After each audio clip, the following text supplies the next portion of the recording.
What's happening? How's it going? Hey, I'm already in the sun. What's up, Raid? Hey, Grumpy.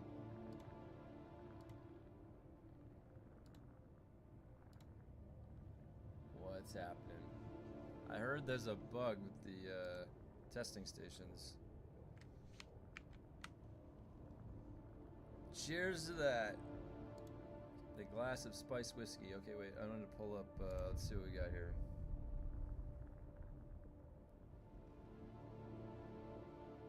Oh, well, yeah, long wait time. Allocation.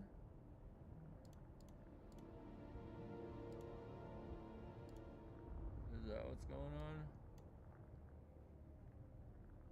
Traveling to Smuggler's Ruin.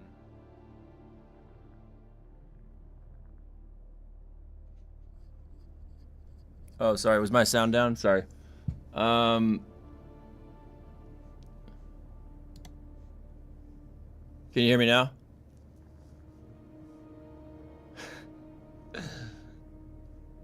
All right. What's up with the queue to get in the place to the world map? Let's see if it's still there. Oops, that's the wrong way. I'll go head over there right now.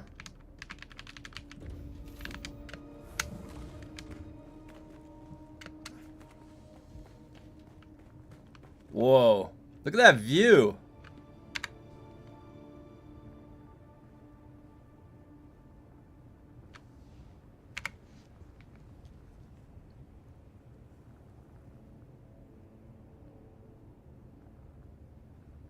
Yeah, whenever I boot up my computer for some reason, the volume is all set like this third setting, so I have to turn it up. They have a fix coming? Bet it brings back the repair glitch? Oh, wait. Yeah, so let me, I didn't even think about that.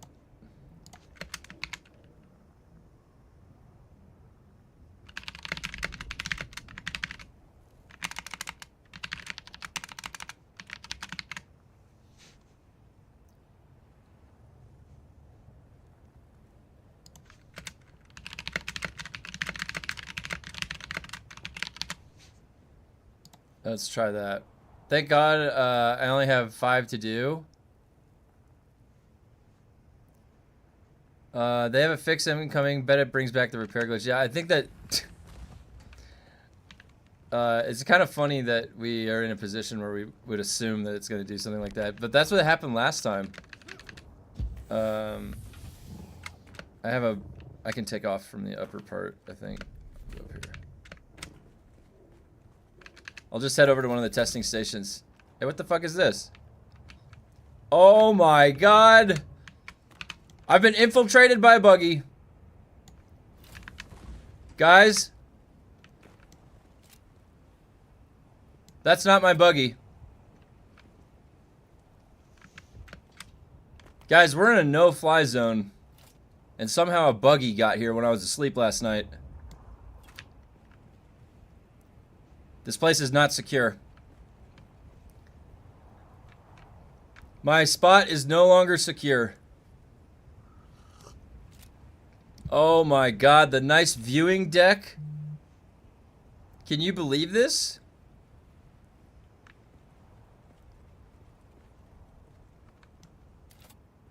It's just right there. I bet you I have no permissions on it. I have no permissions on it! Oh my god! Can I push it? Can I disassemble it?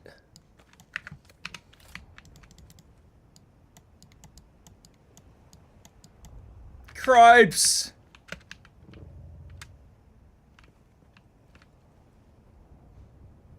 Well,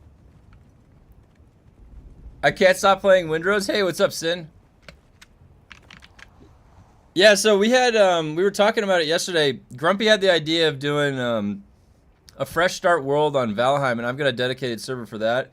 And I was thinking, like, other survival games, too, and Windrose had just come out.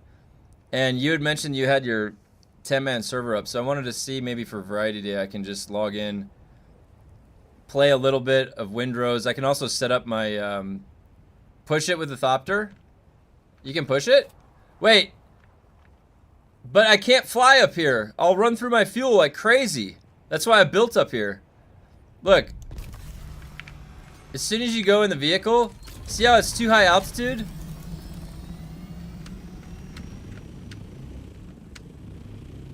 Look at how fast that fuel goes down. I move an inch. Ah! Do you see what I mean?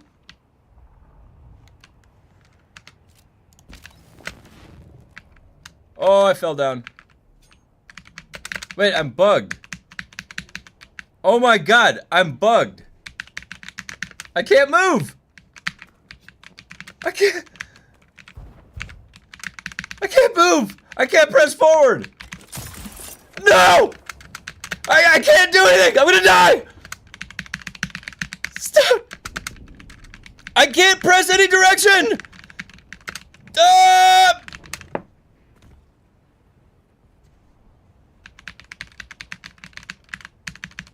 Game. Okay, I can jump, but I can't press ASDW. Can I swing it? Okay, I can travel forward by swinging.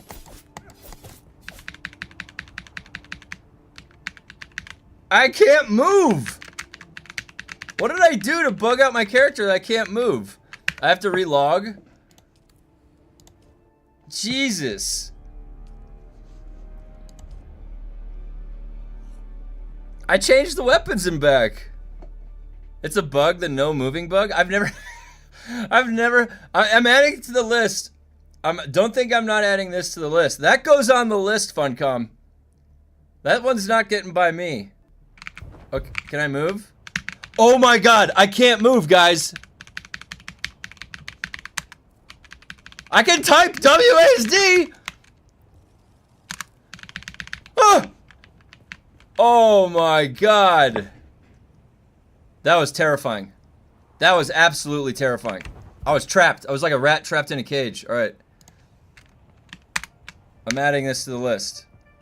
I don't even know. I'd have to go back and check what did that.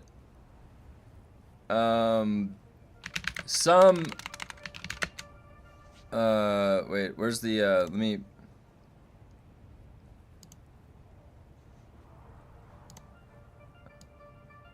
There's my list. Don't think I don't have a list, Funcom. Some button input made, some button input bugged out my character and AS, okay.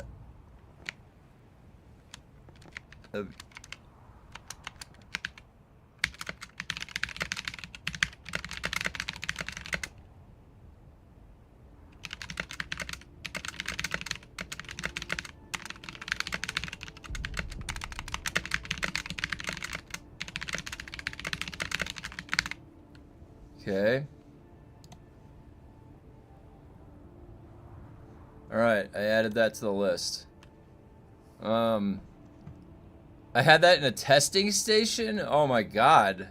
All Overland testing stations are down. Can't load into them. Stuck on allocating? Oh shit. Okay, let's head over there then.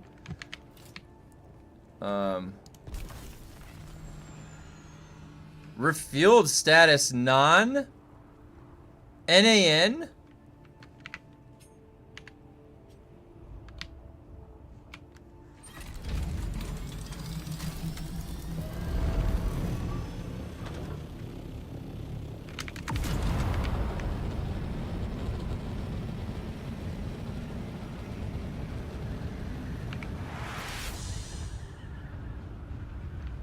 Let's go find out what's going on.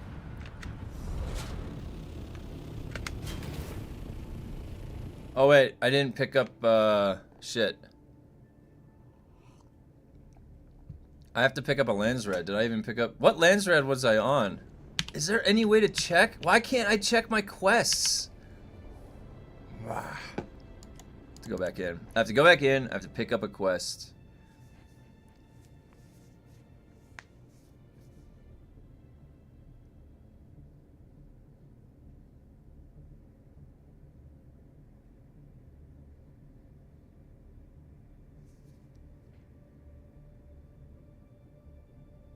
Does it switches me sietches every time I zone into the overland, doesn't it? To the sietch Abir.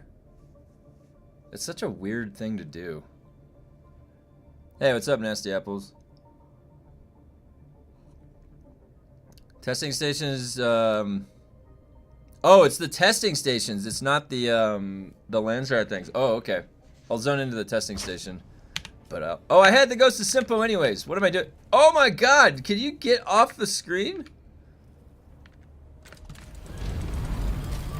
Unbelievable. I can't believe this sign is still here. What is with the weather? Does the weather even work?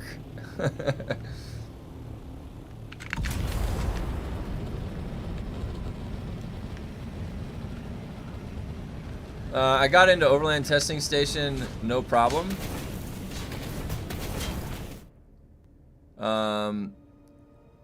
3,228 total players, 0.9% capacity. Oh boy. Oh man. All right, let's go to the electric. Let's see if the electric. That is low. That is really low. Let me pull up, let me see if I can zone in here and then I'll pull up. All right, zoning in. Dune Awakening. Oh my god, what? That's low. 4,868? Is that that's kind of low for the morning, isn't it? Are maybe some servers are down. Hey, hey, maybe that wasn't the best patch, 3.15. Maybe that wasn't a Funcom patch. Pull the plug, game over. Oh, Crimson Desert and now Windrose. Oh, you know what? Windrose. So, let's take a look at Windrose. Steam charts. Oh yeah, wow. Quite a bit of, yeah, there's quite a few people, so, you know, a handful of those might be, yeah, from Dune. I could see that. I could definitely see that. Windrose just hit 500k sales. There's gonna be a hotfix soon, I think, 1 hour downtime. Oh, I just got in. Hey, Mr. Jigga Balls. Busy ass week. Windrose has been blessed. Yeah, I might check it out. We might check it out tomorrow for Variety Day. I was talking with Grumpy. He was talking. I have a dedicated server for Valheim, and we can have up to 10 people on the Valheim server, and I can do a fresh start, which would be kind of fun to do because it's a pretty hard game in general. But we could also do some Windrose. I could check that out. Because it's new, and I haven't seen it. The thing is Windrose, and I guess Valheim too, but Windrose, I don't think it has any PvP, right? So it's a strictly PvP game. Or, sorry, PvE game. And it looks really fun, though. It has challenge. It has pirates and sailing, so I think that there's a lot of fun that you can have in that. Now, the thing about me is I always have fun when I play Valheim. I've done a couple fresh starts. And then the last dedicated that I've had up since last year, we got through Ashlands and beat Fader. They had to do this delaying getting into the testing station, so they have an excuse to give us the double XP weekend. No PvP, only co-op. I haven't played Valheim in so long. Yeah, and honestly, when we do play, I will make the information for the dedicated server available so you guys can hop on and also play. So it'll be fun. And honestly, those games like Valheim are so fun. So fun. When you have more than one people. Had fun getting stream sniped by Xenion last night. Oh, were you streaming last night? I had a really busy day yesterday. I was out all day, and then I came back and I was on my wife's stream with her. Valheim has PvP if you turn the damage friendly on. No, it's so funny. You can turn the friendly fire on. You can. Broodworks is taking a long time to load. Let's see about Runes of Simpo. I'll go there. I played Valheim for a week, but all I did was build. Jameson, it's really fun when you first wait, because like you can go into the creative mode and you could Wii mod it and you can just build. And the thing is, I'll ask if we do play it. I will have to specify. I want to do a legit run, so try to fight the urge to use Wii mod, because you can Wii mod Valheim no issues. Like you can do it when you're co-oping with other people too. So when we do our playthroughs, though, I would like to do no mods, no modding, if that's okay. All right, Ruins of Simpo. Let's see. Hey, I'm getting immediately in. Maybe they just had to do a back-end hotfix. Wait, is there going to be an actual hotfix? Hold on.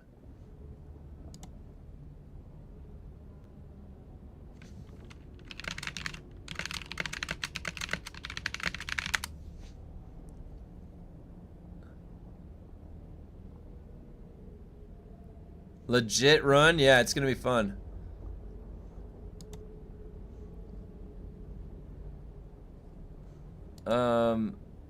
I just zoned right in. Wait, so where is the... Oh my god, we'll be deploying a hotfix in 14 minutes.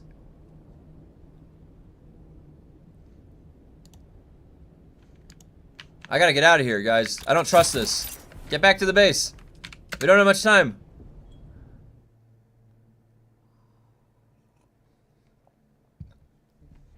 TS24 took 7 minutes. All right, they're gonna hotfix. I don't want them to break my character or break the game. I'm going back to my base. Temporary paralysis.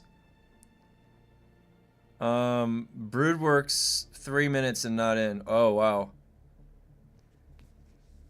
I don't know if I can't tell if it's server based or it's the instance. It said Broodworks took 3 minutes and not in.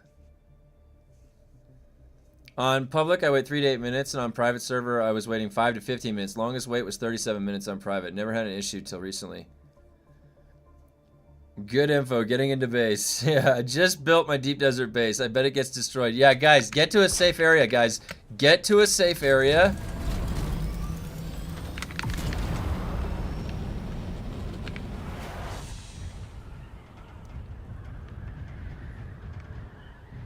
We don't trust Funcom fiddling with things, okay? We don't trust them. I'm going back to my safety of my base. Alright.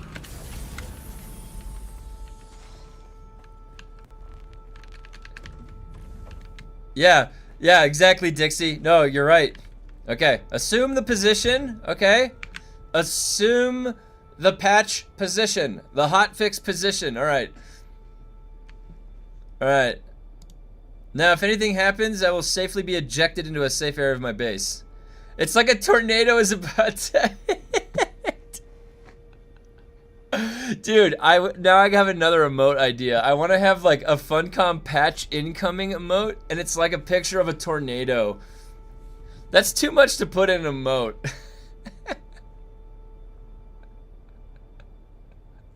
Go underneath a stairway in a basement.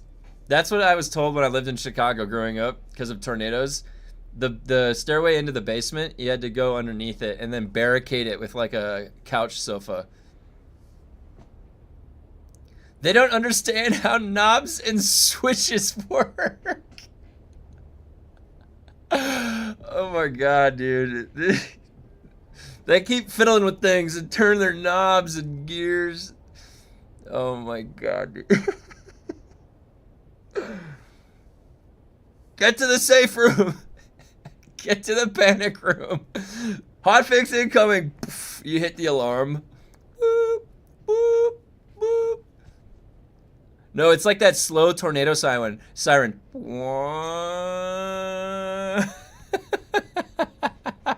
We need it, dude. Oh my god, we need like a sietch. Like on the sietch, there's a tornado siren that goes off every time there's a hotfix incoming. Oh my God. We had a tornado 2 days ago in my neighborhood in Wisconsin. Oh, so you probably lived close to where you were in Wisconsin. I lived in Naperville, Illinois. So it was like a suburb of Chicago, about 40. It was like right near Aurora and Lisle. It was a neighborhoody area. But I remember I went to the Wisconsin a few times.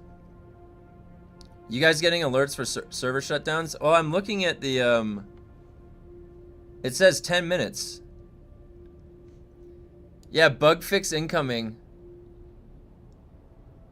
Yeah, south. Oh, you're in southeast. So you actually would have been like right above where I was. So yeah, you guys, is this the exact same situation we had when was it? A week or two ago? Remember when they released oh, it was when the you couldn't interact with the Landsrad quests. Remember? You couldn't interact with the Landsrad item. They reversed it and then the repair glitch came back. What are our bets, guys? About 50 minutes to Chicago? Yeah, so you were probably like an hour and a half from where I grew up. I was born in California in Santa Monica, and then when I was 7, my dad got transferred to Chicago for work. And then when I was 18, I went back to college to Irvine. I'm not getting the hotfix message. Nothing on login screen either.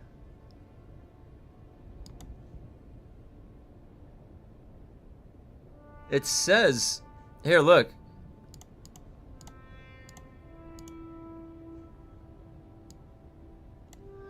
See, look at the bottom. It says we'll be deploying a hotfix in 8 minutes.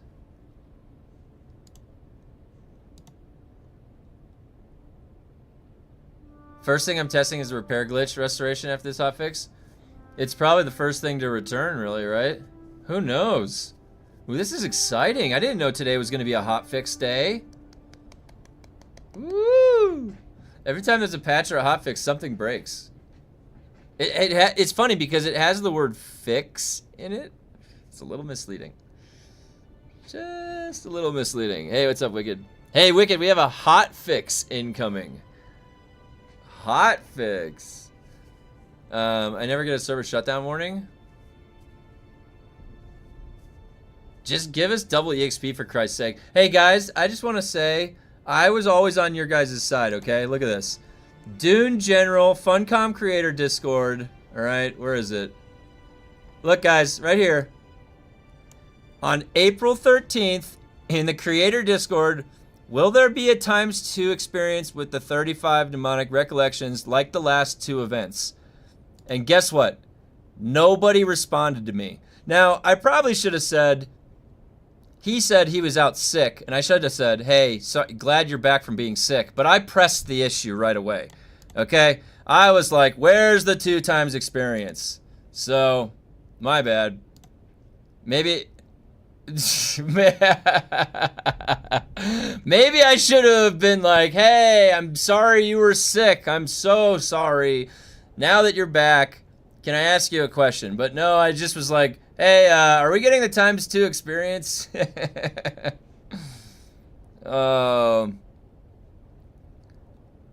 Asking that players whether, asking that Discord whether players have to log out. Containers coming back. Wait, no PvP on the open seas? Yeah, there's no PvP on Windrose. Listen to that crazy thing in the previous update. I tested a flamethrower. It was the same shit after they did a small hotfix on something for some reason. Half of the flamethrower damage goes inside. Really? Isn't Iggy gone for a week or something now? Wait, what do you mean Iggy's gone for a week now? He always has Do Not Disturb on. People must have been bugging him a lot. Like 100,000 DMs, just like when he wakes up. Can someone link the official Dune Discord?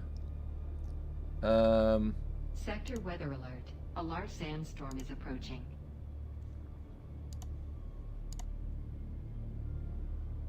Copies. Invite to server. Wait, where's the link? Is this the link? Let's see.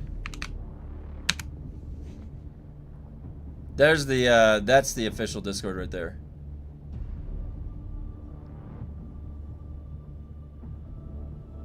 Someone said in Dune Discord that he went to Spain. Iggy went to Spain? Take a laptop with you. In what day and age do we live that you can't take a laptop and, dude, you're a community manager. Just type words. Your job is to read words and type words. You can do that anywhere. Do they have? Does he work from an? Does Iggy work inside of an office? I've been working remotely since 2015, so I got that locked in a long time ago. 5 minutes to hotfix. Don't stop hounding them.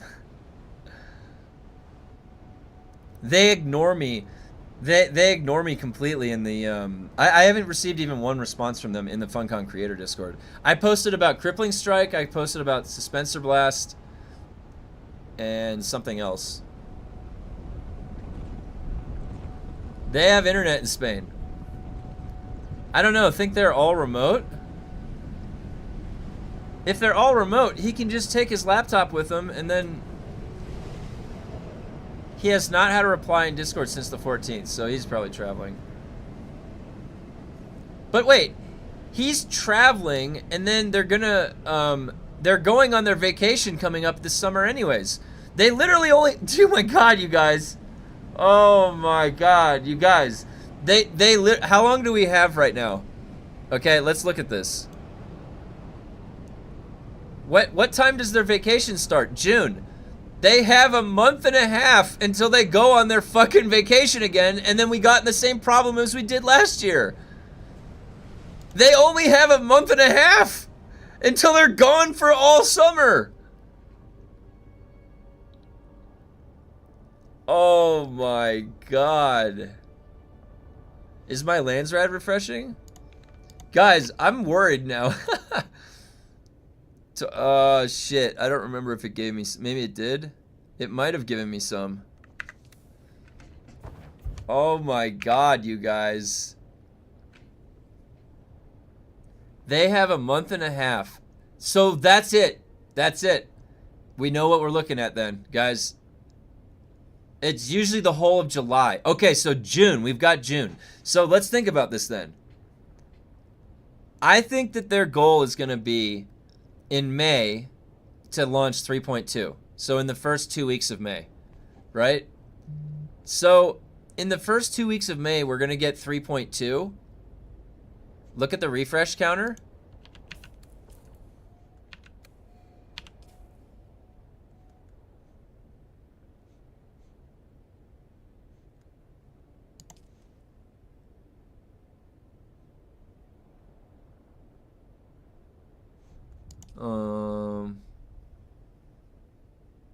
Because they watch the stream and take notes, don't implement these suggestions.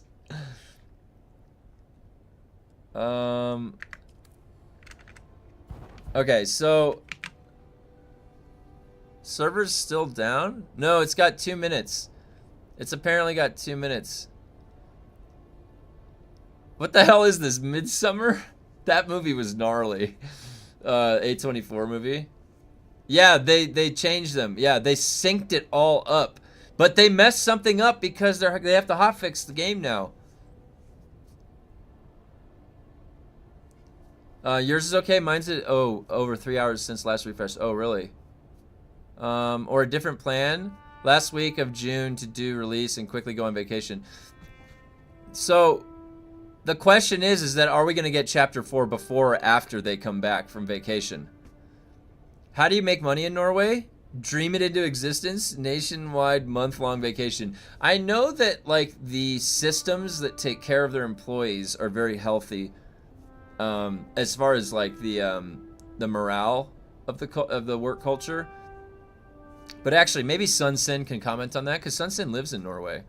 So, is there is the vacation time that they have allocated, does that allow for sort of a mental ease of the workload during the year or something? Or have they found it to be effective? My refresh was 9 hours away.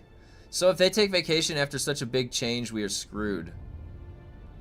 Yeah, I mean, well, they're basically like relaunching the game again, and then they're gonna go on vacation. So that's why I think that no, they're gonna be back from vacation by the time they have console and the movie and all that. So we're gonna be okay with that. That's fine.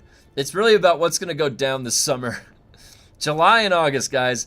July and August. Mark your calendars. It's gonna be absolute chaos. All right. Whatever the hell is set up for us to do in the deep desert for those 2 months.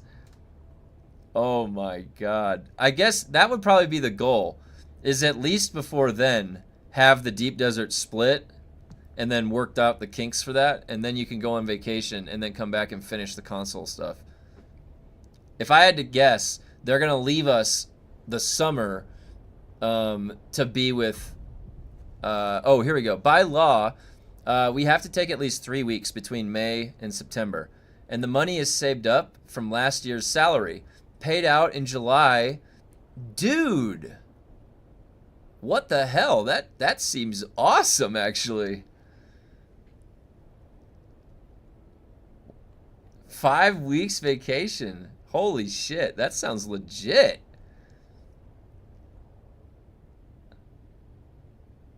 Who do I have to marry to get Norwegian citizenship? James says, oh my God. By law, your employer can force you to take 3 of those 5 weeks between May and September. That's actually crazy. Wow. Yeah, so that definitely is something that in that system, it probably feels really good. Like you get a good mental break. You can work. And now the thing is like what we may be dealing with Dune Awakening is different than work ethic. It might be what we've described as a fundamental flaw with how their process went, with Tencent helping. And so Tencent coming... Is there a hotfix? 2 minutes ago.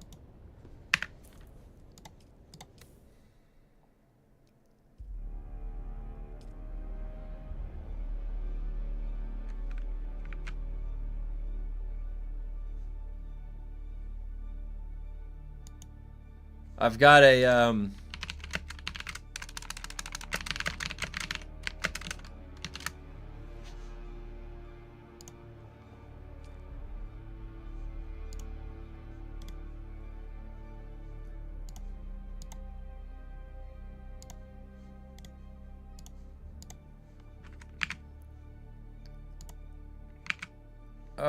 still in game.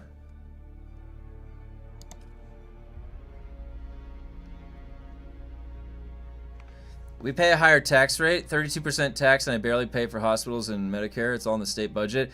Dude, I wish that our fucking government did something like that, because all of my tax shit goes to war, apparently. Holy fuck. Dude, our healthcare system sucks. Let me tell you, my wife broke her arm and we're still dealing with that. She had to have a plate and 10 pins put in, and it was a fucking nightmare. Absolute nightmare. We got creamed. We got destroyed at the ER. It was so bad. So bad. And they didn't even set the arm. They didn't even do anything. Dude, our tax money right now is going to fucking gold-plated shit in the White House. Are you fucking kidding me? Don't even get me started on that. It pisses me off. I want to study the universe and shit, and we got people doing that kind of crap with my tax dollars. It's crazy. Crazy. Build me a telescope, dude. That's something that you could do with my tax dollars. Holy fuck, that gets me so pissed off. U.S. citizens, been surprised. Different working conditions everywhere else gets... Yeah, I mean, the thing is like, we have to... Sometimes, in America, I feel like it's been a... You have to hustle. You have to... You know... I have to work multiple projects just to, like, piece it all together. Or else I wouldn't be able to afford any of this. And, like, living in... Oh, my God. The cost of gas right now is so bad. I can't drive anywhere.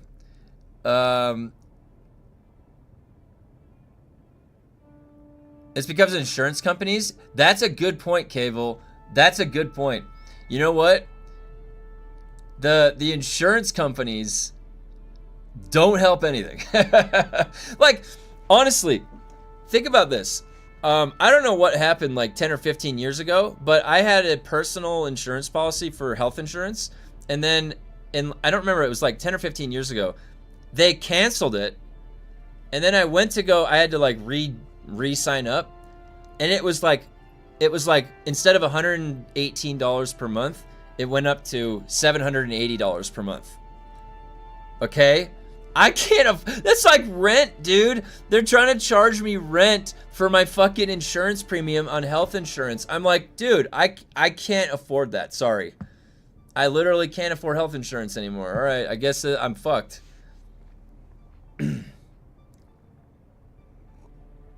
It was whatever changed in like 10 or 15 years ago. I don't remember what happened. It was a while ago, and I didn't even do anything. I had a Blue Shield active for years, and then it got canceled. They canceled it. Something changed in like how the healthcare was set up from the default level, and then I had to re-sign up, and I re-signed up at like 5 times the cost. I hope it stabilizes. Whatever does the stabilization for healthcare. I don't know what it is, but it's terrible right now in the United States. It just costs way too much. The problem is insurance companies can dictate what care you can have, and on top of what doctors you can see. So not only do they essentially hike medical expenses up, they get a say in your care. Yeah, I mean, that's a really good point, Cable. My friend Brittany was having an asthma attack and refused to go to the hospital because of the cost. Imagine risking your life because getting help would... Dude, well, guys, so when my wife broke her arm, she had a really bad fall. It was late at night. We had to go at like 1:30 in the morning. Our dog had just had surgery for cancer. So the dog had the cone. Ray had the cone, and Ray missed the pee mat. So it went, her pee went all underneath the mat, and my wife went out to go turn the lights off, getting ready for bed, and she slipped on the pee pad and just fell right on top of her arm and broke. It was a radial ulnar fracture, and it was right below the wrist. And when we went into the ER, because I honestly, it was such a bad break that I couldn't move her. She had to get a cast on it to immobilize it and then transport it, because it can cause blood clots. You don't know the fragmenting. So we took her to the ER, and then we were in the ER for 8 hours, like 1:30 in the morning until 6 a.m. And the surgeon never came. The orthopedic surgeon never came. They did a temporary set on her arm. They gave her morphine, and then they set us free, and they said, you have to find the surgeon yourself to fix the arm, because the arm isn't fixed. The arm is drifting. It's in a temporary stent. The bones are drifting. It needs surgery. She actually needed a plate and 10 pins. And they sent us away. She would have been a permanently disabled person if I didn't find the doctor for surgery within... She had a 3-week window, or else she was going to be a permanently disabled person because of how bad the break was. And they sent her away from the ER, okay? So then I found the surgeon, and within a week and a half, I was able to come up with the upfront cash that we had to pay for the surgery, which was 15 grand. So they put a plate and 10 pins in her arm, and it saved her arm. We get the bill from the ER. It's fucking $47,000. The ER bill did not set her arm. They gave her morphine. They left her in pain, and they didn't fix the arm. And then I had to go fix the arm personally, like with my own personal payment. So, and the surgery to fix her arm was $15,000. How the fuck was the ER visit 47 grand? Just tell me that. Where did that come from? They didn't even fix the arm. It's a ripoff, guys. Don't go to the fucking ER. It's absolutely horrible. Oh shit, son. Thank you. Sorry, I didn't mean to tell the story. Like, I appreciate it. Sorry. I was relating the story to like the healthcare right now. It's pretty bad. Thank you, Sunsin. Thank you. Deep third world standards. It's crazy. Up to the 1920s, there were no taxes in U.S. and the country was functioning perfectly. Now you get taxed if you work, if you buy something, and then at the end of the year again. Yeah, and I'm gonna be honest with you guys. I don't make very much money. I make what an education worker, ed tech worker makes. It's right around a teacher's salary, if I'm lucky that year for the project stacking up. And my wife works in ed tech too, part-time. This year, the taxes that I had to pay were almost like double or triple what they were last year. So I don't know what happened in our country that somebody that makes barely anything like me got taxed triple compared to last year. What the hell? I like, it's hard for me to pay for that shit. So it's like, I have definitely in a position where I can relate to a lot of people that are feeling it in the country right now. It kind of sucks. Greed is always about money. Yeah, and that's what happens is like people like suck it up in one spot and then you feel it all the other places. People could also own land and not consumer treadmill permanent renting. Trump tax cut the rich. Why doesn't like one billionaire pay everybody's taxes in one go without even blinking? No, but they pay zero. Those billionaires pay zero taxes. It's fucking awesome.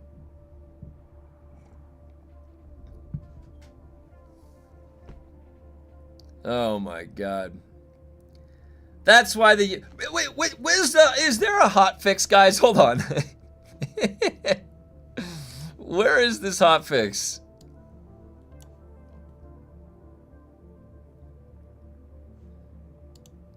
In hospital 2 days for a heart AFib, $22,000. I told him to get fucked. Holy shit, Dixie. Can someone please think about the poor billionaire? I heard Elon paid $11 billion one year. Hey, at least somebody's paying. Luckily, he's on his way out health-wise. Estimated time 60-minute hotfix. They do. Ever seen the split on those billionaire taxes? How much total taxes are collected? The 1% pays for 50% of the taxes collected. I actually don't think I've ever seen the full distribution. See, the thing about me, I may feel the ramifications of things. Like, I feel it. Like, oh shit, my health insurance went up by like triple. Oh man, that makes an impact on me. I don't know what's going on. I'm sitting here looking at the universe and stuff, guys, you know? So, if I don't know something, you can always let me know. You know, you can always fill me in, because I always am open to understanding something I don't understand. Years of cancer treatment for my mother-in-law and my mother cost $0 in Denmark. Whoa! That's cool. And the interest they make on their money? Yeah, I mean, when you get to a certain point of money, like, you could just take, if you had, like, a savings account, and it's it's like 4% APR, you put a couple million in there, and you're already making a salary just sitting there on interest. A lot of those billionaires are making a ton of money off just interest. You're right. That's what they spend from. That's why it always just goes up once you get to a certain point.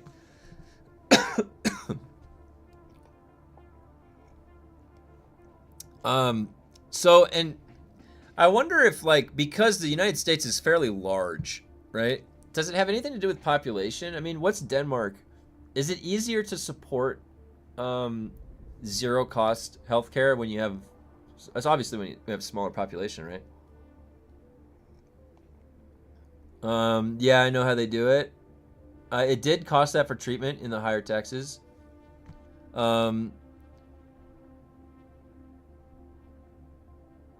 In the real world, most of them pay less than 1% because you don't pay taxes on loans. Oh, interesting. Really? Is that how they're doing it? Is that, wait, is that how they get around stuff? Is that they have everything's out on, like, loans? Huh.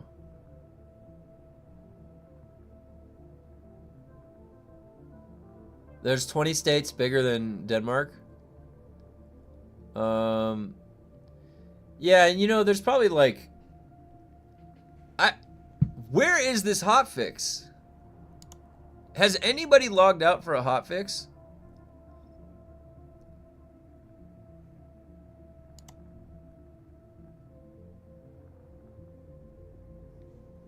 1530 UTC.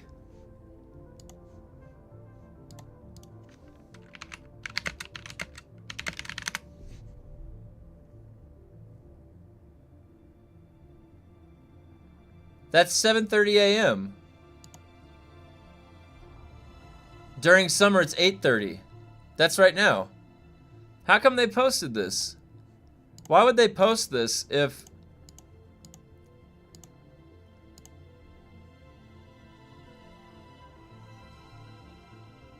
I don't know. They posted an infographic. They did that. I mean, I'm still in the game. Maybe they're doing like... Is it like Europe first and then? They invested in a property, then put that property as collateral with the loan, then use the loan money to live off. So they pay little... Whoa. Does that trick work? Cable, does that work? I've never been very good at making a ton of money in this world, guys. So I don't know all the tricks. I just try to make good products or work on good curriculum. I logged back in to do my missions since the servers didn't go down. It hit the PTC but not live. Oh, it hit the test client.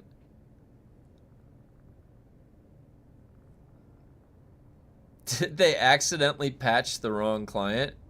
Really? That would be hilarious if they did that. The way Medicaid works here, there is one insurance company called Healthfo, and hospitals and doctors get their money from this shared pot of money from the government. Interesting. Hey, if it works, right? Unfund Comcast. It's like insurance companies in the U.S., but higher taxes for everybody or everyone, and then that higher tax goes in the shared pot. Okay. Denmark is like half in Ohio. Oh, really? Interesting. Also, with being the most important and watched country in the world, it all adds up. Sue them, they lied. The only thing you'll get taxed on is investment returns. If you are rich, you can borrow against your wealth. Once you die, your loans get paid maybe. You also write off the interest paid on the loans. Also, like, it's because if you're rich, you can get the loan in the first place, right? So they get access to, like, somebody that's not rich couldn't just, like, I'm going to go get that loan, and it's huge. And then they start that cycle that... I have investments, and I have to be careful what I draw out.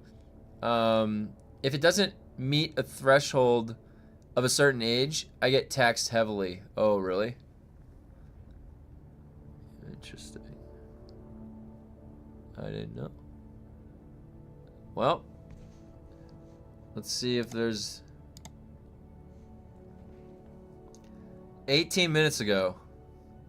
I don't want to fly anywhere right now, guys, because they're going to just... It's going to randomly log you out.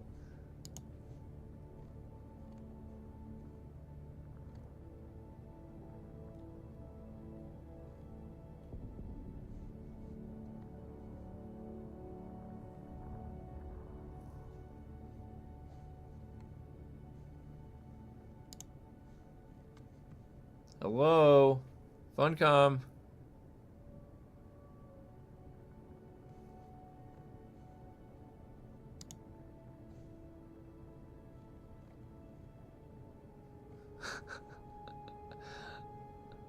I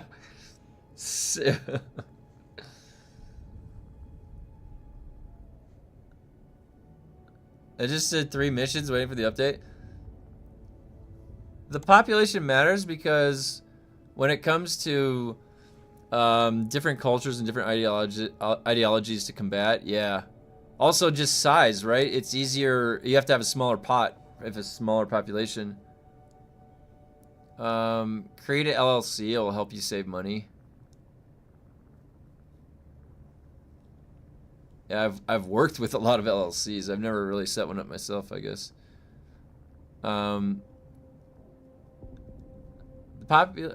just did 3 missions waiting for this. Yeah, I don't know when this is coming.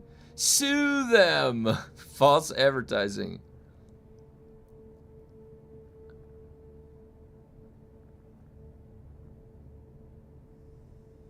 They were the ones that said this.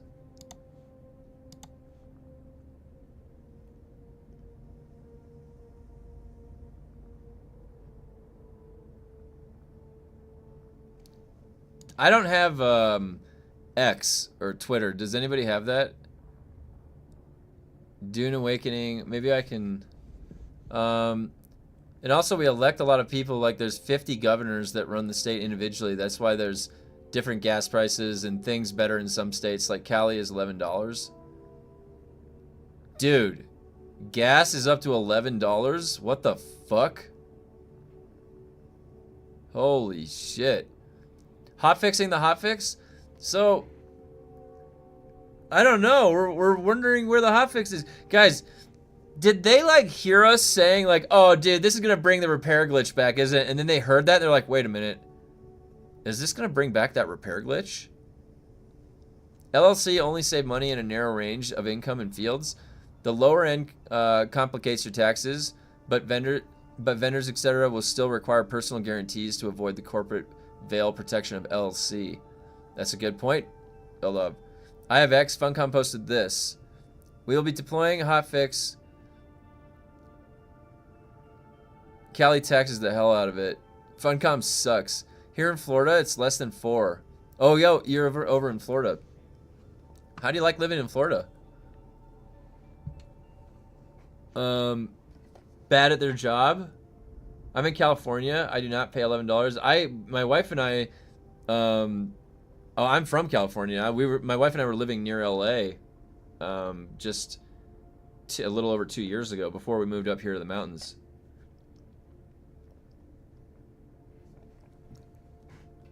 So I used to go all around LA. I used to have to drive in. Do you know my drive, Cable? I used to have to go from Santa Clarita to Olympic Boulevard. And then I worked in an office building, an EdTech office building, right in between the Cat Hotel, the wine thing, and the bank, right over there off Olympic Boulevard. And Pico.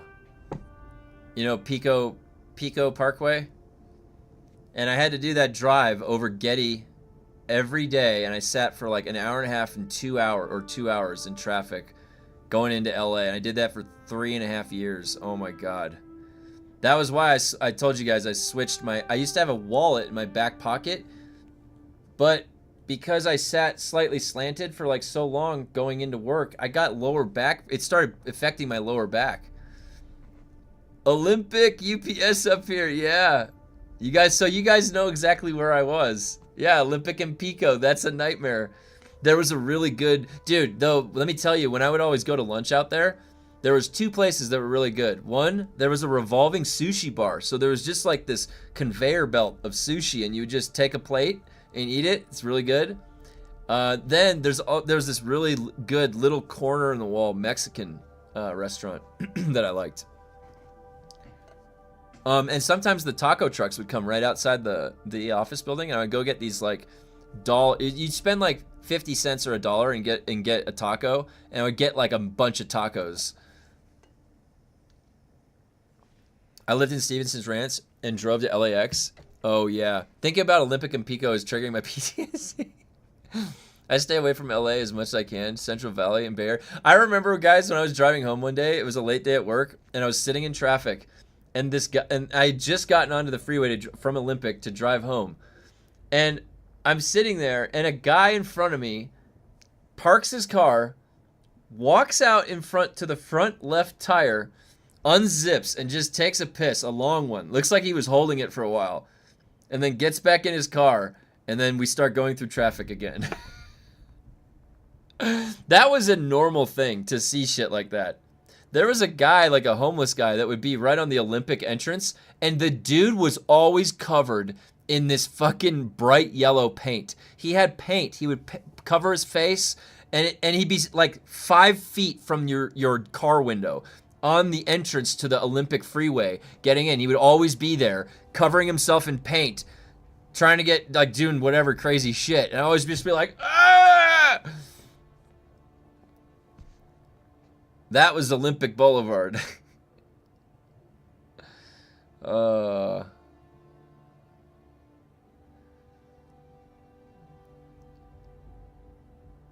I stay away from LA as much as I can. Central Valley and Bay Area. And I love California. I love California because I grew up there and I was born there. So I a lot of cool places you can go, and he's still there last I checked. Oh my God, dude. 4 years ago. So you know the guy that I was talking about. They're very durable, those guys. They last forever. They know how to survive on the streets. I can't believe that you know the guy that I'm talking about. Oh my God. LA is an IRL GTA lobby. You know what I remember when I first started dating my wife? I took her to the Koreatown, is it Koreatown? I forget if it's the Little Korea or whatever. But we parked in a parking structure to walk up to where the little shops were and get some noodles or some dinner. The entire parking structure smelled like fucking human urine. Oh, so bad. It was nasty.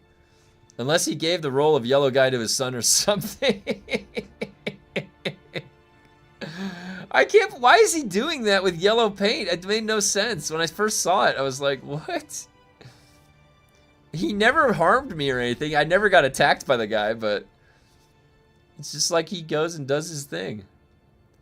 I like the Danish model. Sure, we pay higher taxes, but I can afford 2 times vacations a year, 3,300 square foot home. Wow, that's a nice big home. 2 cars and money to spare. Year-long maternity leave. Wow, that's amazing. And more on teacher pay. The thing about United States is because I've been working in education for over 20 years. I'll tell you right now, don't pay these teachers anymore until we train them better, because some of them don't deserve better pay. I'm just gonna say it. They're in there because they can get in there and not because they're of their merits. Make it a criteria for earning more with teachers where it's efficacy based or something. And then it has a scaling value. And you can maybe put the base pay for teachers higher. That's what you could do. But yeah, education is a very important system. If you get the system of education right, so your teachers are very well educated and very well trained, and then that is the base. Then you can pay them more because they deserve it, because they are the foundation of the flow of people coming into the workforce, the innovators, the inventors. It's the origin of that is teachers. So you want the best teachers. You want the teachers that can get kids excited about things, that are each innovating in their own ways, not just showing up for the job because they're punching in a timesheet in and out and they're gone as soon as they get off work. No, we're talking about the teacher that stays there with the kids after school. They really put the commitment in. Pay them more because they deserve it. And then you would create a new sustainable system and a better education system with the output. Now, you also have to effectively update and keep updating the standardized testing systems, the measure that everybody else looks at, like, oh, how are they doing then? Let me go check the test. You got to make sure that those are good too, because those are based off of the old systems and the old tests and the old ways of asking questions. We're still asking our kids to count money and tell time fucking for like a decade. You're asking them that stuff. That shit literally comes from the early 1900s curriculums. If you teach them good math, they'll be able to count money and tell time regardless. Let me get through some of your comments. I took a bird scooter from Hollywood Boulevard to Van Nuys once. Well, it was a number of bird scooters because of the proximity limit. That sounds like an interesting ride. I still remember when I was in college a long time ago trying to go down to Cesar Chavez Road to get a fake ID. I was so dangerous. I was so dumb as a kid. Cesar Chavez is not the best. And it was like Cesar Chavez and what was the road, the other intersection? Started with an A. I forget. I'm US though. Thank you for the offer. I might come back and just keep it minimal though. They just removed taxes from what I heard. So being AFK for extended periods of time is less problematic. Yeah, they did. They did. They definitely removed taxes. That is nice child leave. I do agree. My brother's had 3 kids. I'm sure he would have loved that. I'm just trying to see what everyone thinks about the current game state. Like, is the end game loop pretty much the same? No, they've added more to do slightly. They've added the testing stations to farm up to grade 5 gear. If you haven't even done any of that, Skiron told me you've done a master's. No, my work is yes, I have a degree in pure mathematics. My background is pure mathematics, and when I got my degree, I was trained by a Russian mathematician. Her name was Dr. Tatiana Shubin, and she's very brilliant, and she taught me math in a way that was easier to understand and very thorough. And then all my experience after that came from, so instead of, when you get your degree in math, you can either become a teacher, and so you start taking versions of that degree that are more oriented towards teaching best practices in the classroom. The version that I went was more into the abstract and theoretical further space. So I got to take advanced linear algebra, I got to take real analysis, getting into group theory, rings, set theory, deeper set theory. Some fun stuff. The stuff they do on the Google algorithm, the old one. I'm sure it still uses it, but which is it's advanced linear algebra. So now instead of going into teaching, what I did is I went into companies that were doing sort of innovative curriculum development. So making the curriculum that would be used in a classroom. How do you innovate that? How do you put new technologies integrated into that to make it fun? And then how do you test this and make sure it's better than what was there before? That's the whole process of curriculum development. And that's where I went into the theory and then the crafting of it, the architecture. And then what really makes it better? What would we do differently than before? And because my background was mathematics, I went into STEM, so STEM curriculum. So I could do physics, I could do chemistry and biology and all of the science-related curriculums. But I always would, if I had to pick, I would try to do math curriculum work. My sports, Brooklyn Boulevard, no Cesar Chavez. Brooklyn Boulevard. My Sportster motorcycle was stolen in 2022, trashed and impounded. 2023 got father's pickup after he passed, and it was stolen and impounded. 2025 truck was stolen again. I hate LA. Holy shit, Galadorn. Yeah, when I remember, I've had my car broken into before in LA. More than once, I think, too. They like Slim Jim'd it and then took shit out of the trunk, and then all the stuff was all ruffled up like inside the car. Luckily I didn't have anything that was that expensive, but yeah, now that I think about it, where do you even go that's safe? Oh my god. No, we're like off the beaten path. We're in the northern part of Nevada mountains, up at elevation, like it's like around 7,500, a little bit higher. Oh, Galadorn. I lived in Segundo 2012, 2017. Was very happy there. Now I'm trapped in East LA. Oh, you're in East LA.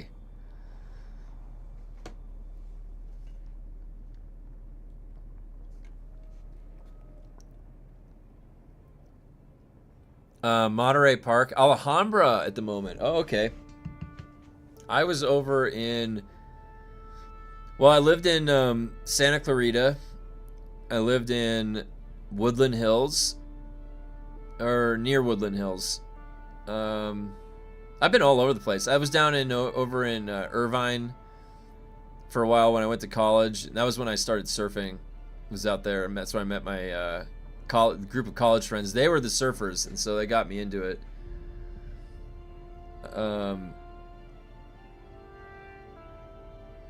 But yeah, my wife and I moved up into the mountains of Nevada 2.5 years ago. Yeah, but I didn't live in the nice part of Woodland Hills. I lived in like a place that looked like it was built in the 80s. Like it was all the homes where I was living were, I don't know. There was crime where I was at, and like it wasn't the best place of Woodland Hills. Cuz the reason it's misleading with Woodland Hills is if you go a little bit further, like if I would drive like 30 minutes, you would hit Calabasas, which is where the Kardashians are. But dude, I'm telling you, when you get closer into LA and right by the 101, like some of that place is not the best anymore. There's a lot of meth, like tweak and shit that was over there when I was there. A lot of drunks just wandering. Oh my god, dude, it was crazy. Have you ever looked into the Indian education system? Yeah, and actually, so a lot of the work that I started doing later in my career was angled more at international based curriculum, and so you'd always have to be cognizant of if it's going to be implemented over in China or India, anywhere, right? Where is it going to be implemented? So, and do you have to have a curricular alignment to do that? Now, worldwide international math systems, such as like Singapore math, are very good and also very well tested. Borrowed from Russian math, actually. So, usually when we're looking at systems to design for math, curriculum systems, we can first borrow from some depending on where the implementation is going to go, and Singapore usually is a good bet because Singapore is known worldwide for its performance. Now, there's also a cultural difference that happens with different curriculums. So you may be looking at a country and say they're scoring really high on the whatever the PISA or whatever you want to look at. They used to look at the PISA for 8th grade math proficiency, and you'll see like the United States is ranked 20 or something out of 30 ranked nations in 8th grade math proficiency. It's really bad. And then Singapore would be like number 3 or something one year. So you can look when you're doing curriculum development at the worldwide performance and see where are they performing better. You always have to be cognizant though that there is a cultural difference in these places as well. It's not just that they have a better curriculum. So the implementation also then has to have some special circumstances. You literally can't smoke a cigarette anywhere in Calabasas. Wait, I really? I was gonna live in Woodland Hills, but my ex-girlfriend said it was too far from the city, as if that was an issue. Dude, yeah, so some girls might want that city life, but let me tell you, man, I have never wanted the city life that much at all. Like it's kind of fun at one point in time to go like participate in, so you get the exposure to it, but it's hectic, it's not safe, and there's too many people. Like straight up. So living farther away from it, like I'm about as far away from a city as you can get right now, and it's the most safe and comfortable I've felt, like where I'm just relaxed and I can focus on work and being creative. I don't have to fucking drive 2 hours into work. I literally told myself I was never going to do that again. You end up spending 4 hours out of every day sitting in a freaking car just daydreaming or like it's just a total waste of efficiency to have to drive that far to work. They're installing USB-C for the EU to the game. Dixie, the Broodworks, one player in queue before me, took 5 minutes to get into. Server went ready and then allocating backwards.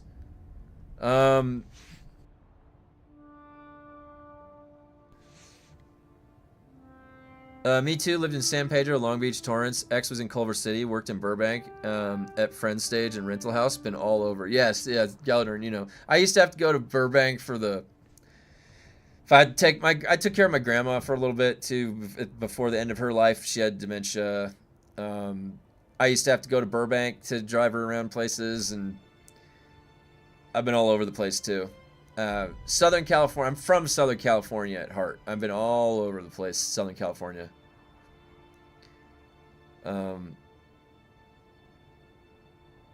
Still not in. And nothing from 40 minutes ago. They're getting to the point where they're just like, Whatever. Oh, hey, we weren't very accurate with our postings. Have you ever seen this?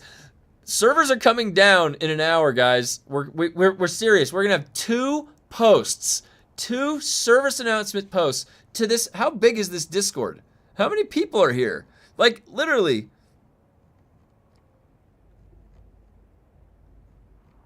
How many people did they announce this to? Maybe they messed up with daylight savings? Maybe. Oh, no, but wouldn't that be... Oh, so then we have 20 minutes maybe.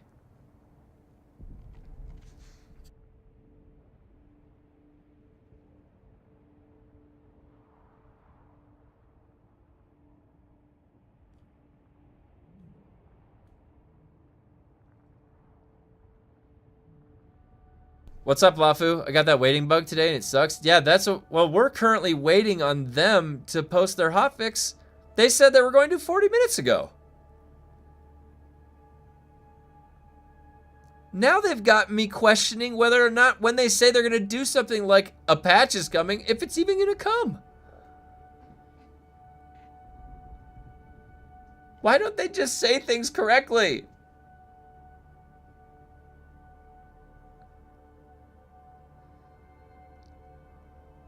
How's the healthcare service in the USA? Is it cheap for average salary? No, it sucks fucking donkey balls, all right? That's what the US healthcare is in this country, unless you're filthy rich.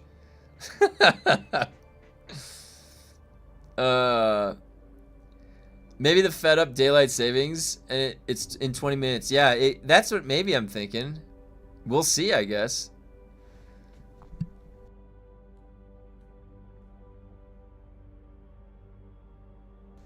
The creators should be raking Funcom over the coals in this chat. I can't believe how quiet you guys are. People's livelihoods are being affected. I do. I post in the creator Discord and they ignore me. They don't nobody talks to me, dude. I have been posting in these Discords the whole time the game has been out. The entire time.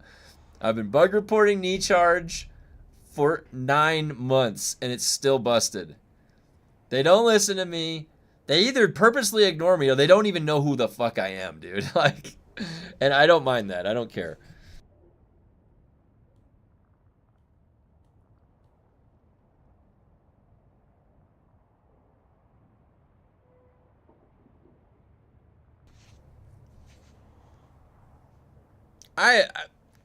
I'm gonna give them this. Okay, it's 18 minutes. We're gonna have a hot fix in 18 minutes. Maybe is this even in the right direction of the daylight savings?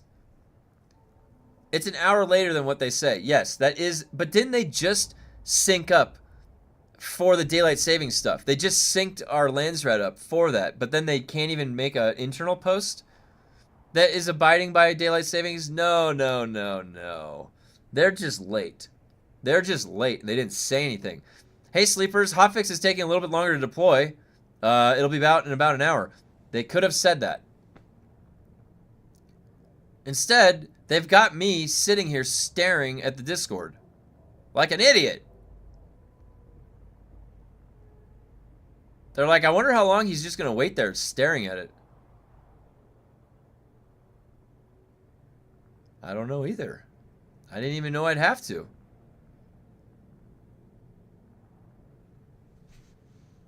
You know what? This is not accurate and does not deserve a thumbs up. This deserves, dude. Oh my god, you guys. You guys, we can use the unfuncom emote on this?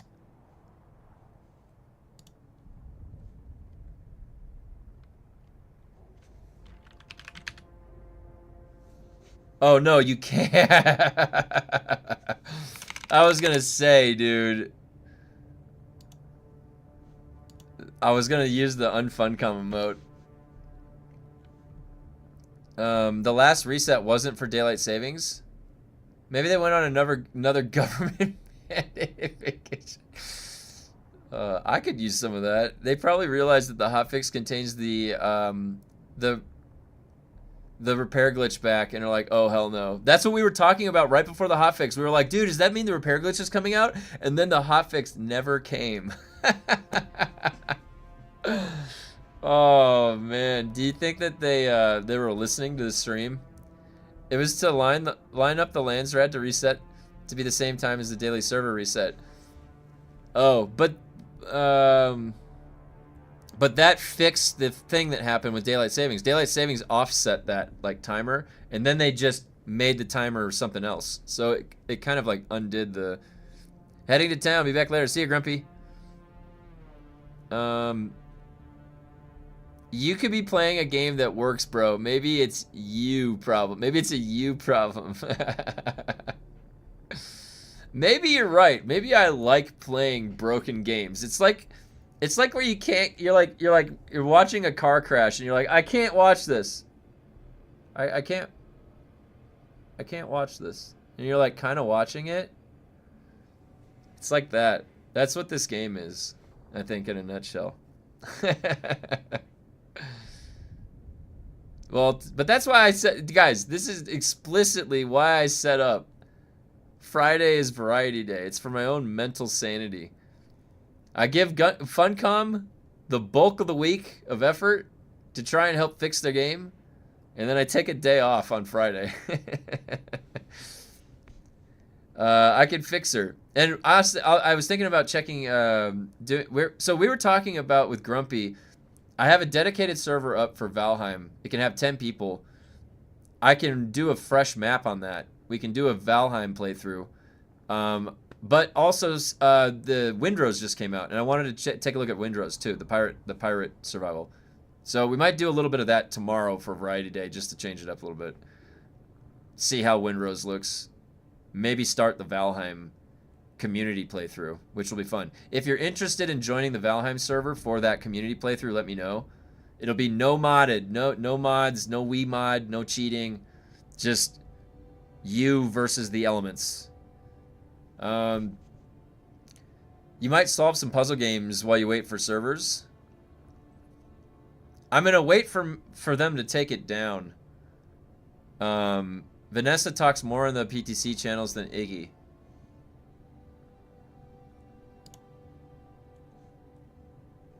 Where's Vanessa? There's Fengrush.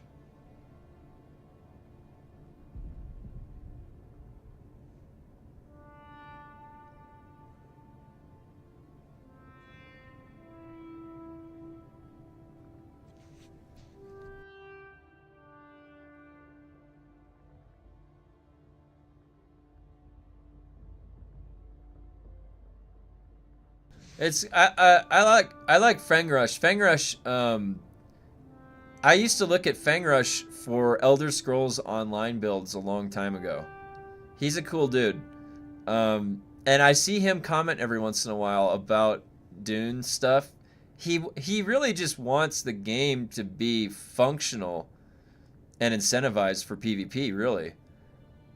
And it's kind of in the same boat that I am with that. Windrose is fun, just playing with your gang. It'll be super crazy. I don't know why Skirun says it's not good. Wait, Skirun says it's not good? Damn, I have to uninstall all my Valheim mods just to join. Nothing game breaking, just tweaks. Yeah, the thing that I want is the game. It's so easy, Valheim, to just Wii mod, right? It just is. You boot it. There's no conflict. You can go into somebody else's server. You just boot it up. You turn yourself invincible or something. Like, it's super easy to do that. But I want the shenanigans of getting smashed by the troll right in the very beginning of the game. I want that stupid shit, you know?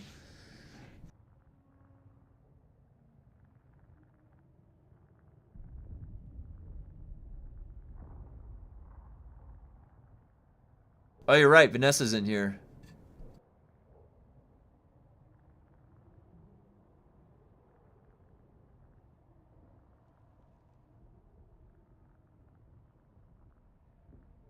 Wait, did they cancel the hotfix? Oh, no, wait. They put it on the PTR. When have they ever done that? That's actually that's good. That's what you're supposed to do. Wait, so they put it on the... Well, Fang Rush, like myself and you, had to go through the champion system and how broken that is to low-level geared players. It made a barrier to entry for PvP. Fun comments repeating it. Oh, Cavill, you're right.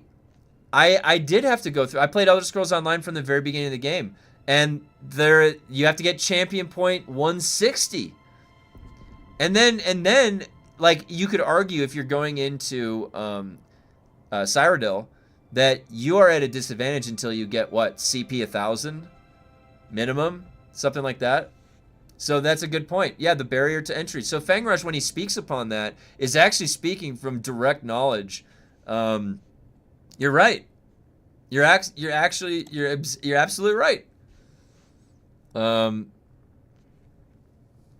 There was a massive and Elder Scrolls Online. So what is interesting about Elder Scrolls Online is that I can come back to my character right now, and I haven't played him in a while, and he's still just as strong. Like, you don't ever get left behind, really. Once you get to that point, you have to get... And my guy's like champion point 1340 or something like that. CP cap is 300-ish. The CP cap... No, it's 3,000. It's it's 3,000. Yes, no. They changed it. It's 3,600. And then I'm still giving... You're right. So, like, the primary DPS nodes are all filled out for mine. But, so you, like, stop gaining strength after, like, 1,000. That's what it is. Because they're not getting any meaningful... You're getting, like, mount speed. You're getting... Like, you're filling in mana or something, the last one for the middle tree. I'll boot up my Elder Scrolls Online character. I'll show you. Right now. I haven't played him in a while. Yeah, it was pushed to PTC only, and they forgot to mention it in the message, it seems. But yeah, I you know, it would be a good thing if Fang Rush was playing the game and enjoying it. And he was for a while. The problem is that they haven't done anything, and in fact, they've done the opposite to keep somebody like Fang Rush around. In my opinion, all of the decisions they've made are to push somebody like Fang Rush away, which isn't very smart for the longevity of a game, because Fang Rush brings community with him. He brings success, like people that want games to succeed. They're intelligent streamers. They're good at PvP. They put the effort in to make build guides. He's been doing this for a long time. That's somebody that you'd want to have around positively talking about your game. And it's like, we keep coming back and desperately trying to chime in and give feedback because we want the game to succeed for some reason. I guess the Dune universe is fun to play in, I guess, right? I don't know. I can't even put my finger on it. Like, why am I here so much? Fuck.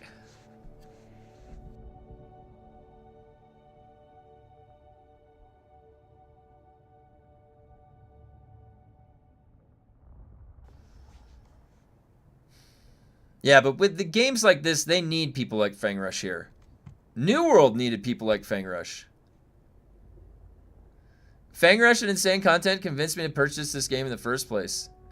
Okay, no, okay, so 3,600 CP is the cap. You can't get more than that, but currently 18. Oh, yeah, okay, so it was close to 1,000, 810. That's what it is. Good way to check on that, Cable, thanks. They changed that, by the way. They made that bigger like 2 years ago, the 3,600. Fang Rush is not very good. Too much false information. Well, so false information regarding what? Usually what I would follow Fang Rush for is PvP. He was good at PvP. There's always people that are better, but...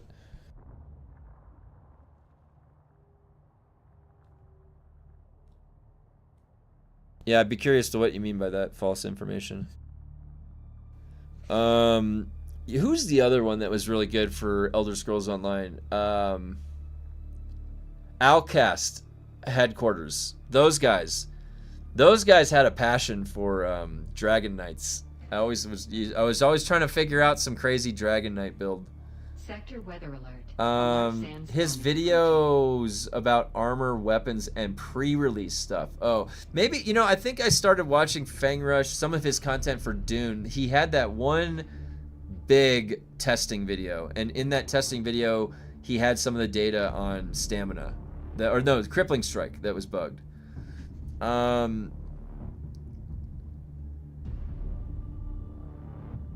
The problem with Fang Rush is that as Funcom changes the game, then his content becomes outdated and wrong. Oh.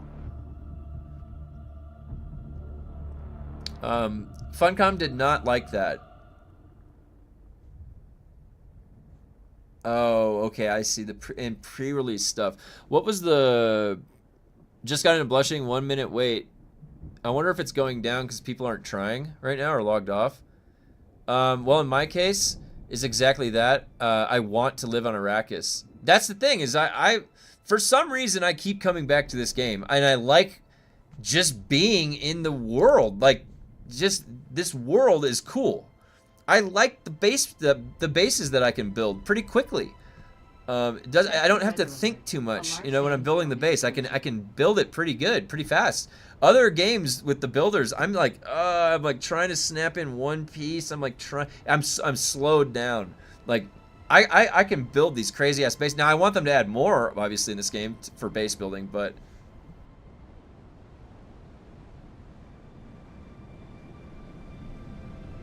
Outcast was good for raid setups. Yeah, the thing about when you're making builds, or when you're trying to come up with builds to use, let's not even say like you're making a build just to show a video for.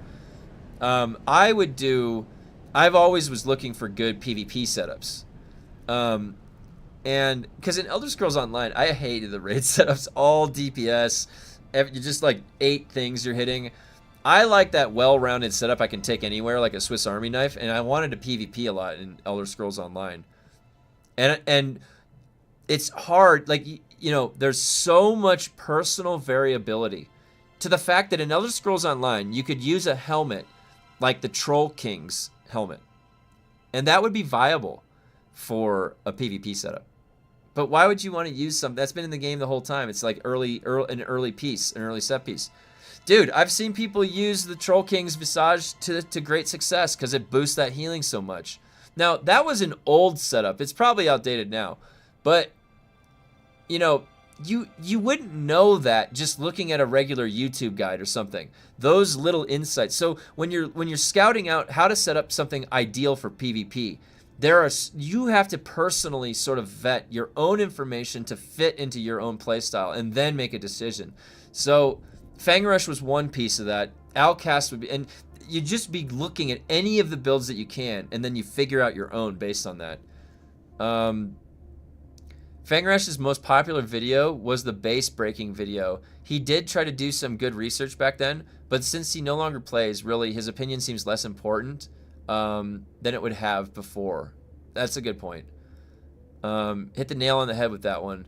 Thanks.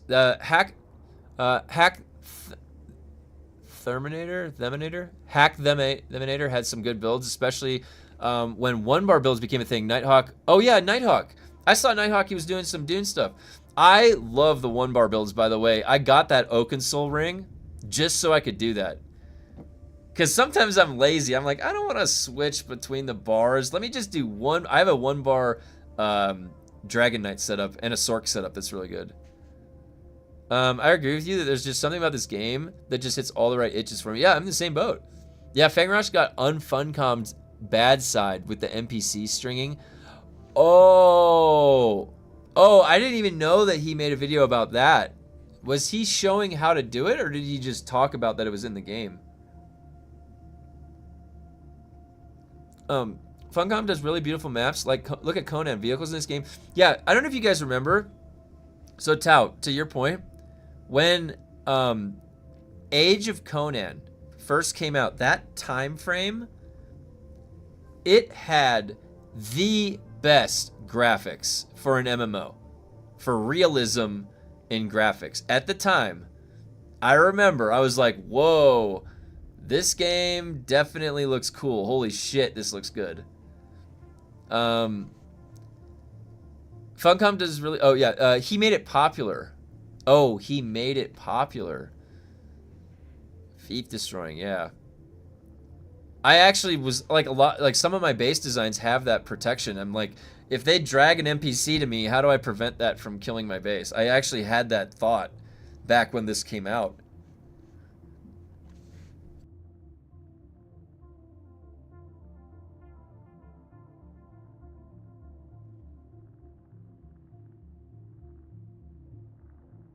He showed how to do it.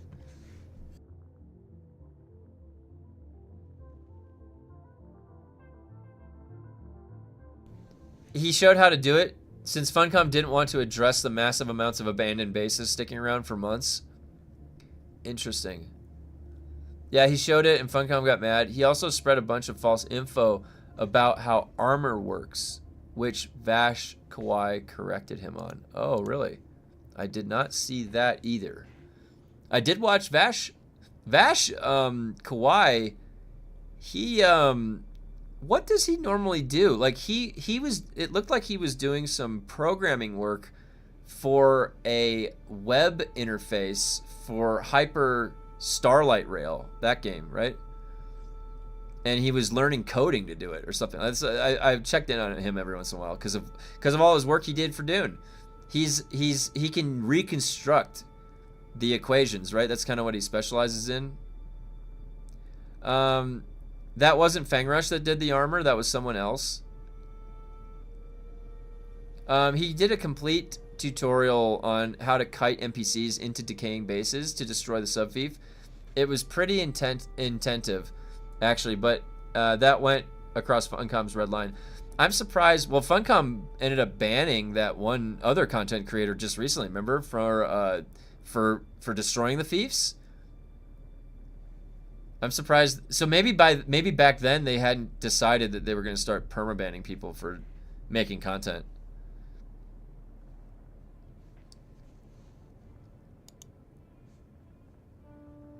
No update on the service alert. 1 hour ago. No, look, the servers are still up, so it's not that.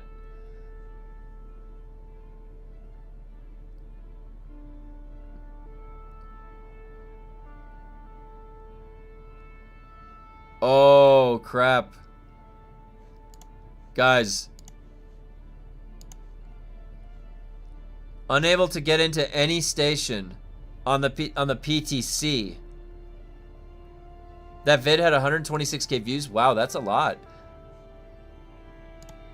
Vash Kawai is a mentat.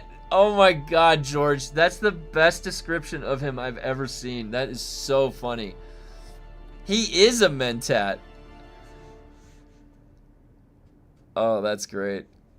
Patriot only got 17 days, but didn't want to come back after. Oh, so Patriot did not get a permanent ban. Okay. I thought that Funcom said they permanently banned him and they dealt with him. That's what they said, and Funcom said that in their notes or whatever. Oh, Funcom banned that other guy because he never washed his shirt or hat. Last Lancer I refreshed 5 hours now. Patriot Gaming, yeah, you got banned for burning bases in Hagga, yeah. I didn't know who that guy was. I've never watched his stuff, but I just heard about him. Hey, Xenion. Fangrush referenced him in some of his videos as our mentat friend. Oh, dude. Fangrush did correct the info and even mentioned he watched Vash's video. That's good. That's good. You know, the thing is, like, I've always had a positive impression of Fangrush. But that cracks me up, dude. He referenced Vash Kawai as his our mentat friend. I've never seen a more perfect description of a person. That's so funny. Patriot was removed. Abandoned bases. He wasn't going after players. Asked Chuji. Yeah, I didn't think. I thought Patriot Gaming was doing abandoned bases. He wasn't doing the other stuff. But people were really, like, I saw on the forums, people were like, are you going to do anything about this guy? Look at this guy. He's just going around destroying fiefs. He's showing it on the stream. Like, people were pissed on the forums at him. And so then Funcom was like, yeah, that streamer, we handled him. Like, that's what I thought. It was because there was such a verbal backlash on the, hey, what's up? Wait, there was supposed to be a hotfix over an hour ago, and it never came, and then they didn't say anything, so we're all just waiting here. Well, who has egg on their face now? Them. They didn't even look. It says right here. Sir, they posted this twice. We will be deploying a hotfix an hour ago.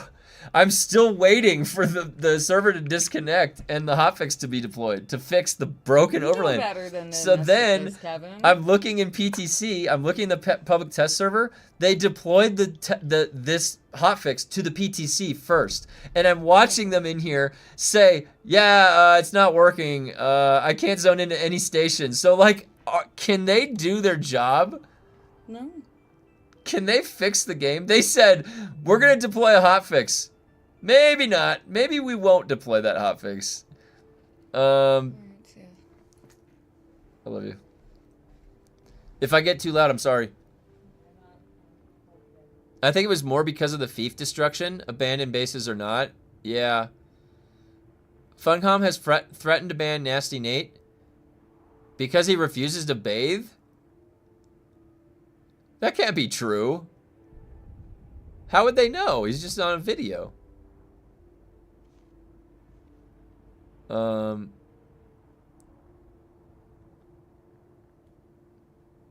Just finished 2 missions at Blushing. Seems to be fine to me. Maybe I should just head over and start doing them.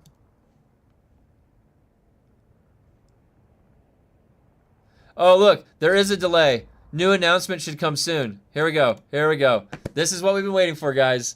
This is what we've been waiting for.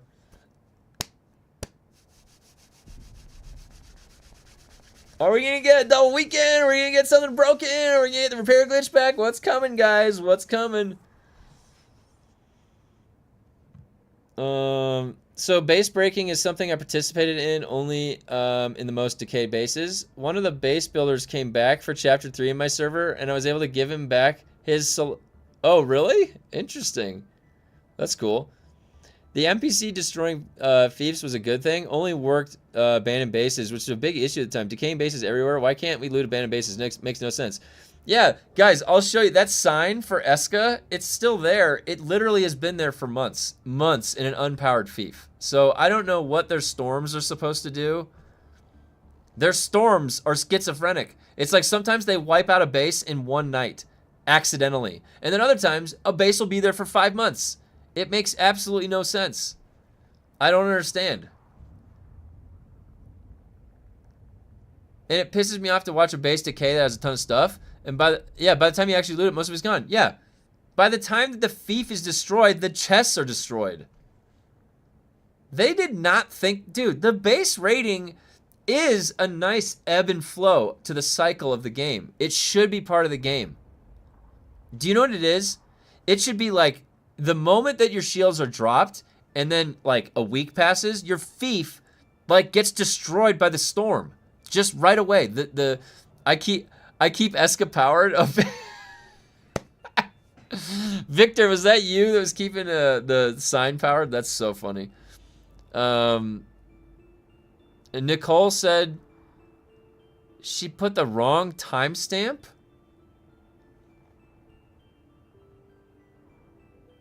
No. No, I don't believe that. You're going to tell me that you accidentally put the wrong timestamp for the hotfix? Give me a break, dude. So then, are you telling me that... Oh my god, it's in 21 minutes. Are you telling me that you didn't even think to check your own work? I'm just going to type this in and press enter later. Like, and then you go take lunch? No, like, why would you post it incorrectly and leave it for 2 hours? Why are you lying? You didn't solve the problem. I'm watching the PTR chat saying people can't zone into the testing stations on the PTR.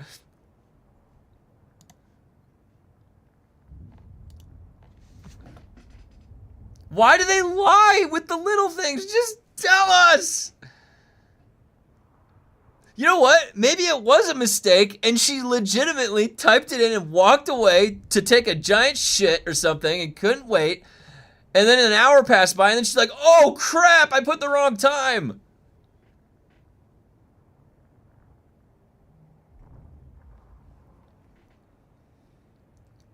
What's the likelihood of that being the case?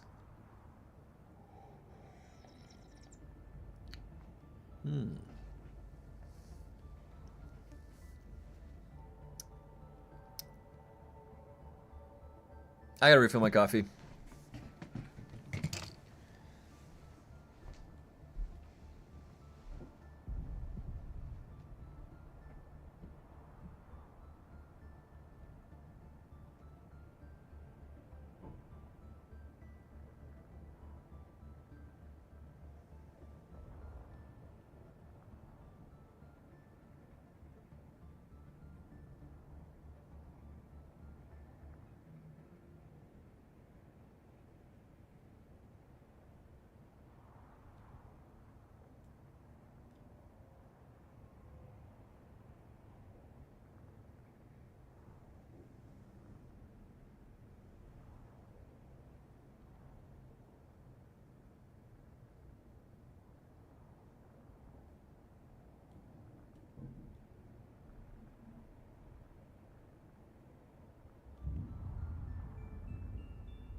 I want to do 10 minutes every day because that'll at least get my cardio back up.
Huh.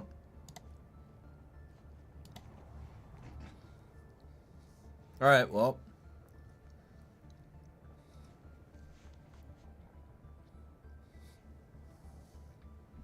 Assuming they're using UTC, 1 p.m.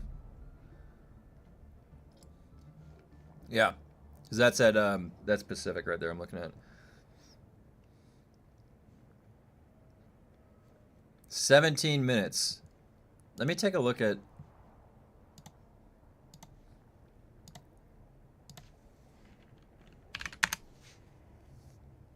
Off topic a little bit. Have you considered trying to escape from the DD challenge like Echo did? Yeah, I mean we could probably arrange something. The thing is, like, the DD, our DD in particular, is going to have a lot of changes coming. It already has. We had a whole new guild come in, a big guild, Xenion's guild. There's a lot more activity now, and as soon as that patch drops, splitting the deep desert, we're going to get a really interesting dynamic shift. So I'm really curious to see how it distributes out and where the new fun is going to be.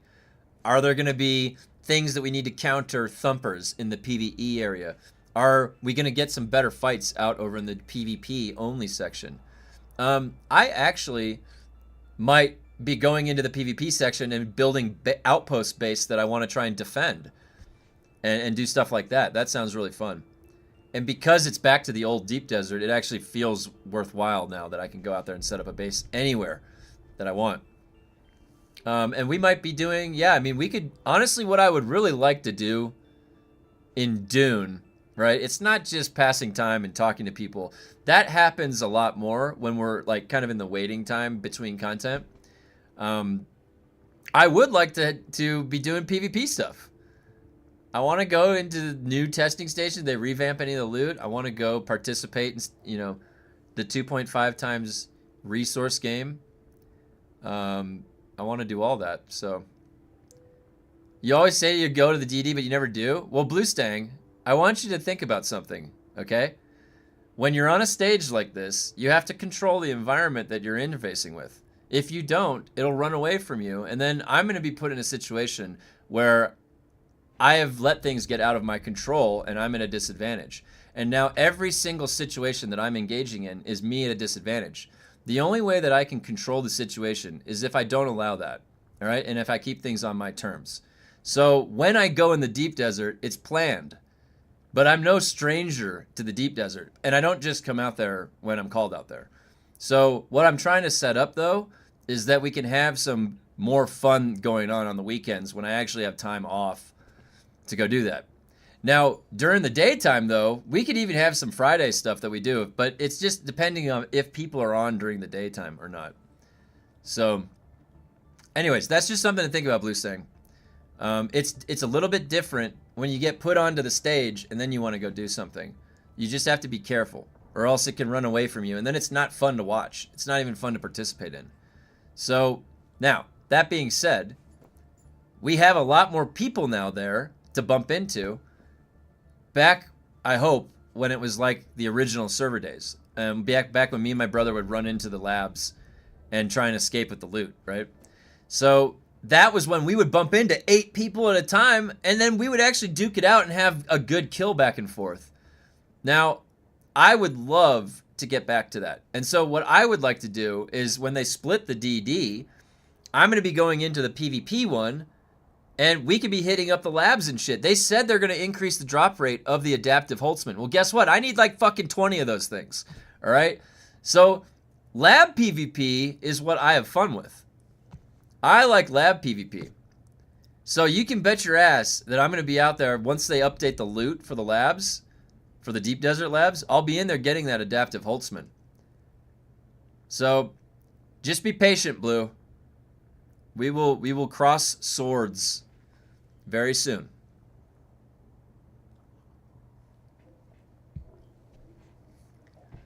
Xenion gonna rocket you and say,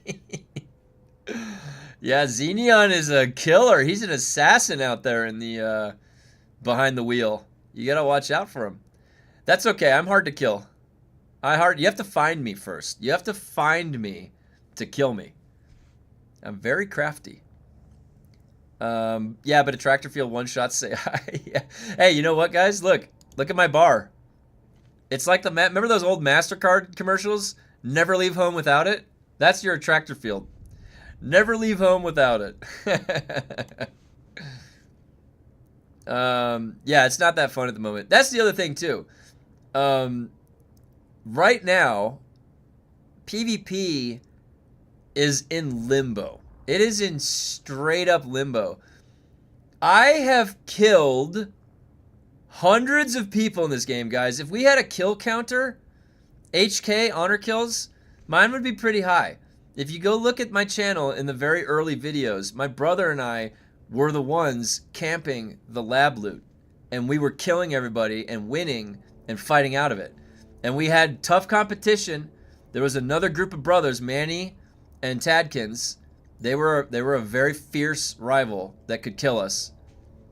And there was a couple other people, but we've been in so many fights, so many. All right? So it's not that I haven't PvP'd, all right, or I need practice or anything like that. We need more of a reason to go out there. And it's in a broken fucking state right now. Like, you just get one shot. That Broken Wave lab station last week was fun. Dude, I'm having more fun going to the labs and just being like, what's gonna happen today? It's like 9 waves at once. Oh! Like, that's actually kind of fun. Can't wait for the new... It's all your fault then. Darn toxic PvPers.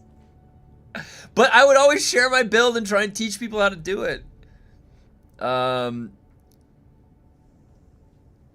You're in my communist feed, Blue, same as I am yours. It's a fair trade. Hey, I like that one. You guys ever see Man of Steel? All right, Feora L has a line when that guy pulls out the knife and she's like, a good death is its own reward. I like that sentiment. Do you guys save up all your mnemonic recollections and do them daily? I definitely don't like it when I've saved them up. It's not intentional if I don't make it to it, and I don't like when I get a whole stack because it sucks. It's boring as shit. I do it because I'm trying to empower my character, and I'm not gonna stop empowering my character. So I have to go through it. But I will tell you that I try to do them as fast as possible to not experience the world at all. Just get straight through because it is mind-numbingly boring after... We have to do... Did somebody calculate how many we have to do total? Is it thousands?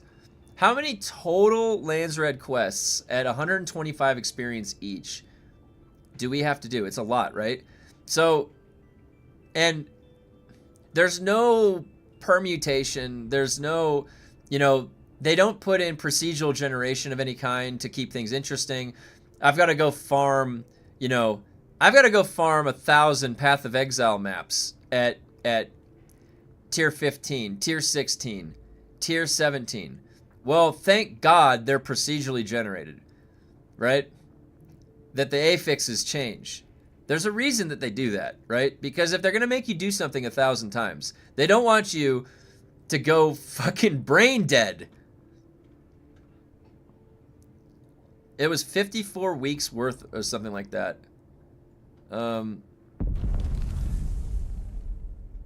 Should do them as fast as possible, then proceeds to stand in the sun and talk to chat. Oh. When I can focus on the Lands Red quest and I'm in like in a dark room with like earmuffs on and blinders and I can focus on the Lands Red quest, then I try to do them as fast as possible. No patch warning yet. Dude, how fucking funny would that be? You guys want to see how many hours I have in Path of Exile? How funny would that be if the patch was late again? How funny would that be if the patch was late again, dude? Oh my god.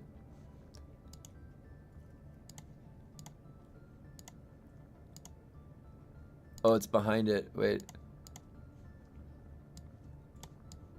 Guys, look how many hours I have in Path of Exile 1. 2,408 minutes. That's a lot.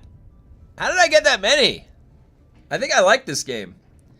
This Path of Exile game. I think I like this. I should show you guys one of my builds, the strongest one. Wait.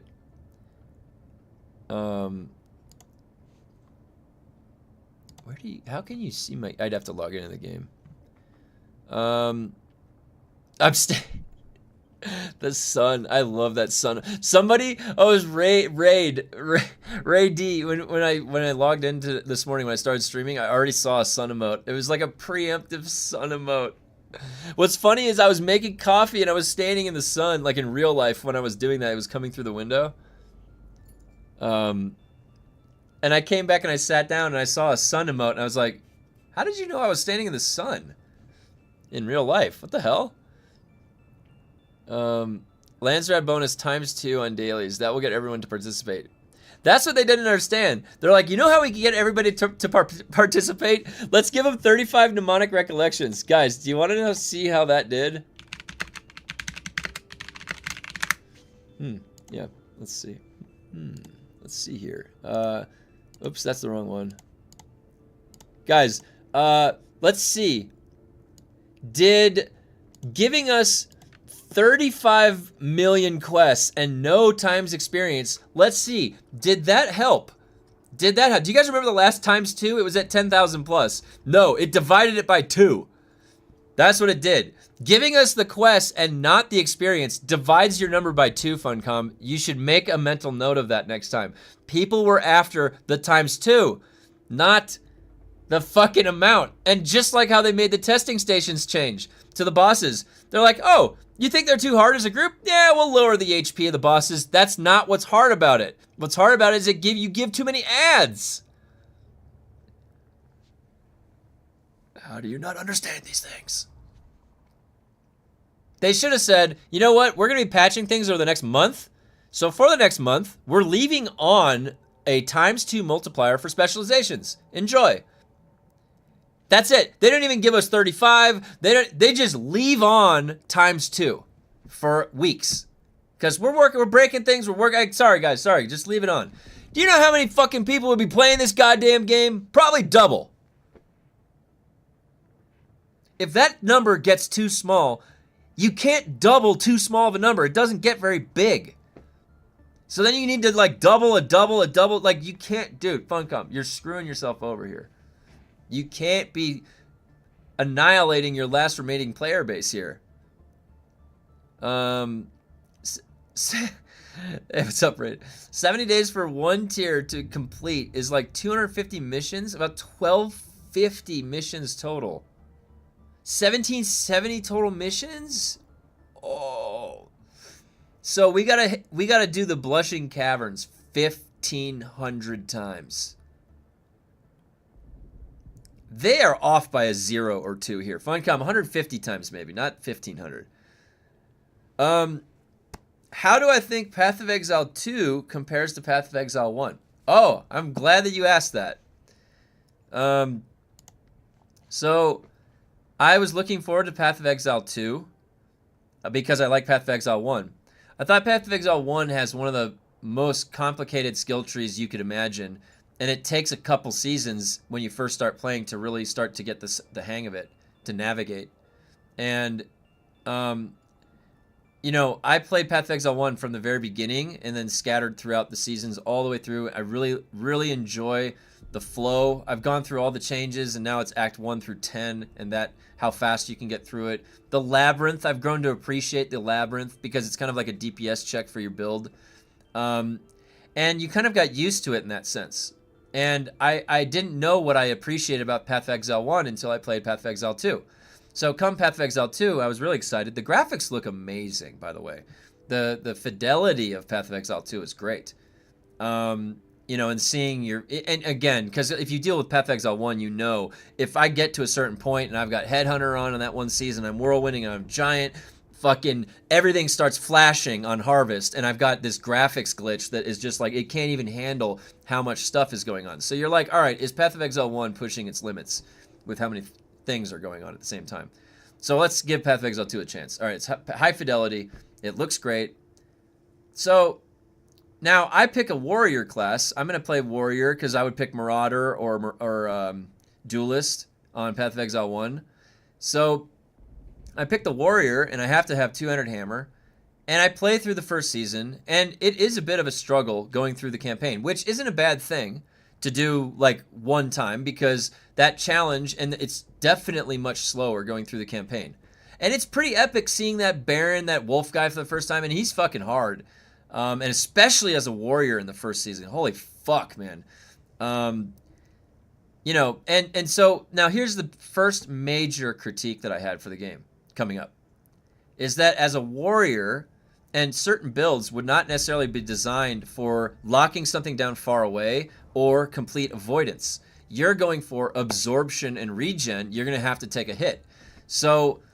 when you get to the fucking thing that is unlock the first ascendancy for Path of Exile 2, you have to do the fucking what do they call that? It was the other mechanic that no one liked in Path of Exile 1, where we have the honor system. If you take a damage, it subtracts from the honor. So builds that are tank builds get destroyed and they lose all their honor, and you can't unlock your first ascendancy. I was miserable. I was like, oh my god, why did you put this as the unlock for the Ascendancy? What the fuck? There's no more labyrinth. There's no more test of your abilities, like cool little puzzles to go through. No. The trial of, yeah, suck my ass. That's what it is. The trial of suck my ass. That's what it was. And playing like if you played a Spark, the Spark build, okay, then it would lock everything down far away from you. It's fine. If you played the freaking, you're gonna be the gemling and you're launching the grenades out of the crossbow, easy as shit to do that. I ran through that and unlocked my Ascendancy. My warrior, I didn't know that there was that shield block thing that you could do. I don't go shield. I fucking want a goddamn two-hander or two one-handers.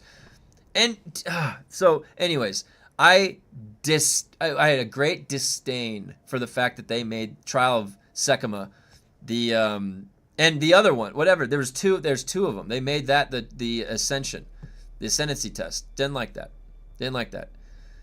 It's not fun. It doesn't feel fun in the flow. Like the labyrinth was cool. All right. Anyways, beyond that, playing the entire first season. I ended up doing a warrior up to a certain point, and then I did a gemling legionnaire with that staff, the gloves. Remember that crazy broken Estramentus build first season? But you didn't need an Estramentus for it. You could just set up the Estramentus was fucking rare as shit. Anyways, then every subsequent season for Path of Exile 2 after, guys, did the fucking server not go down?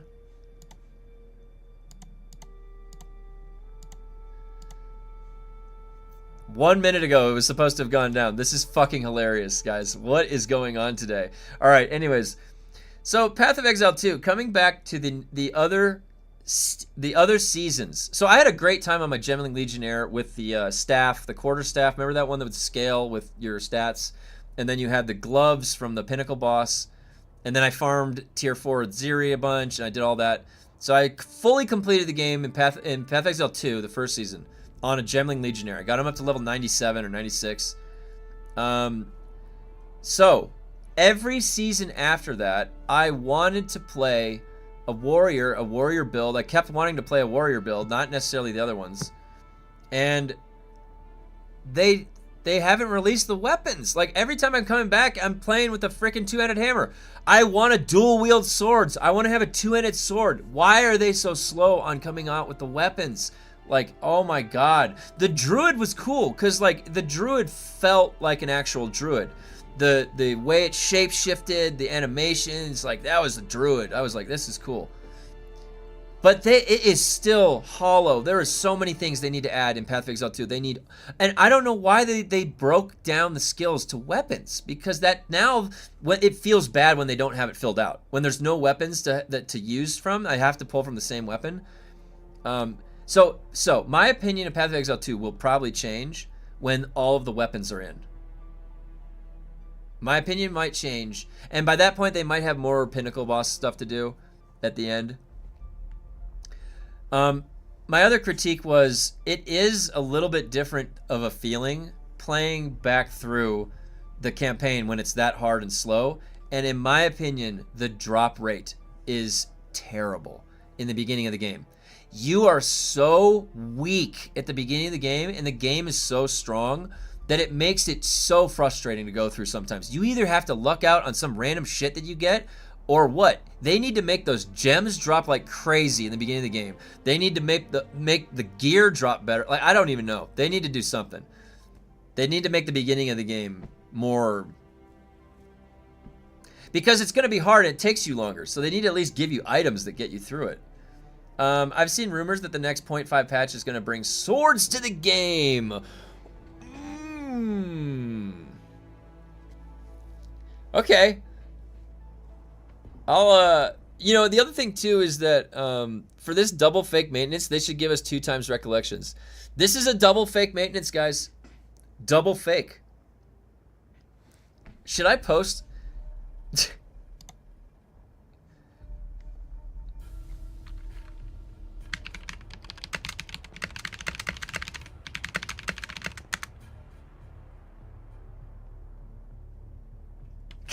I'm in the creator Discord. That's the creator Discord, alright? Guys, what is going on?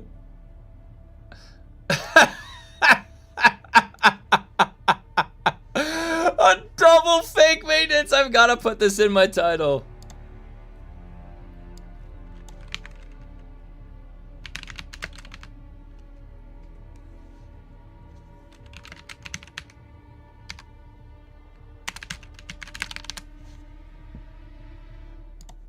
I can't believe that there's a double fake maintenance.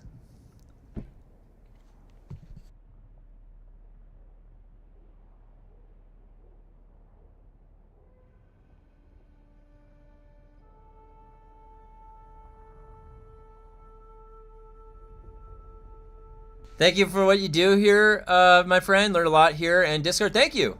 I appreciate it. I hope that you can learn something. In life, I am a guide. That's what I do for work, too. For curriculum work. I wish Yuri 2 days and I already have 1 full storage of items that needs repairs. Yeah, hey. What did I miss? They did a double, look, it's a double fake maintenance.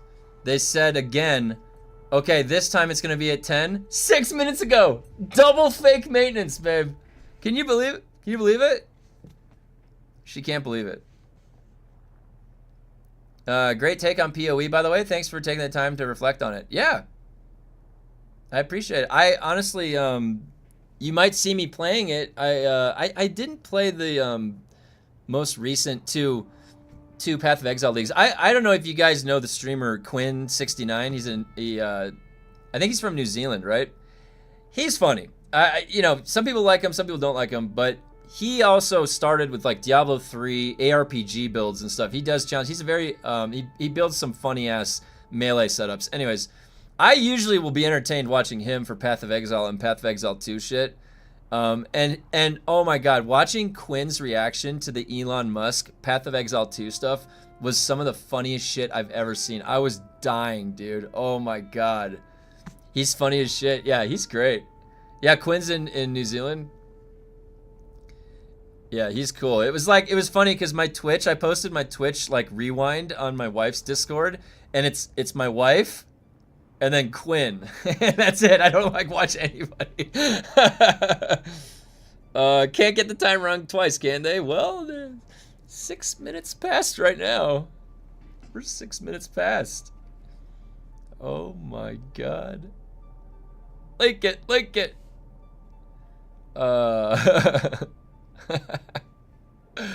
He's on Quinn's on Twitch. He's on Twitch. My wife's on Twitch too. I'm on YouTube. The reason I'm on YouTube is because my YouTube was partnered through my guides, through the videos.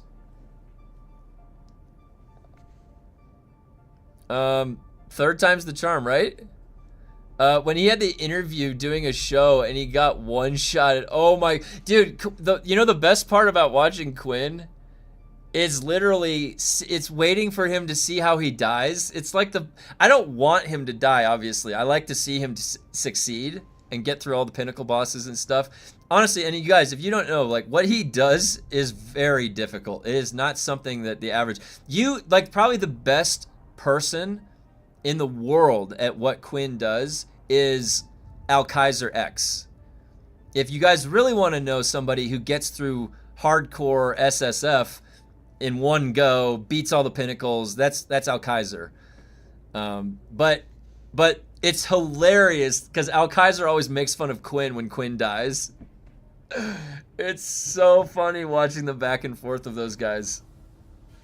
YouTube is better to reach target audience like old farts like me. Yeah, I've just been chilling. I haven't done anything with Twitch. I have a Twitch account so I can comment in my wife's channel on her Twitch, but I haven't used it for streaming. Oh yeah, Alk is the best ARPG player in the world. He is. Alkaiser, and Alkaiser always does like the melee slam two-hand bonk build. Like when he played Elden Ring, he went two-hand bonk, destroyed the game. He plays what else? He played Neo. He played Neo 3. He was using the two-handed hammer, or two-handed axe, or something like that.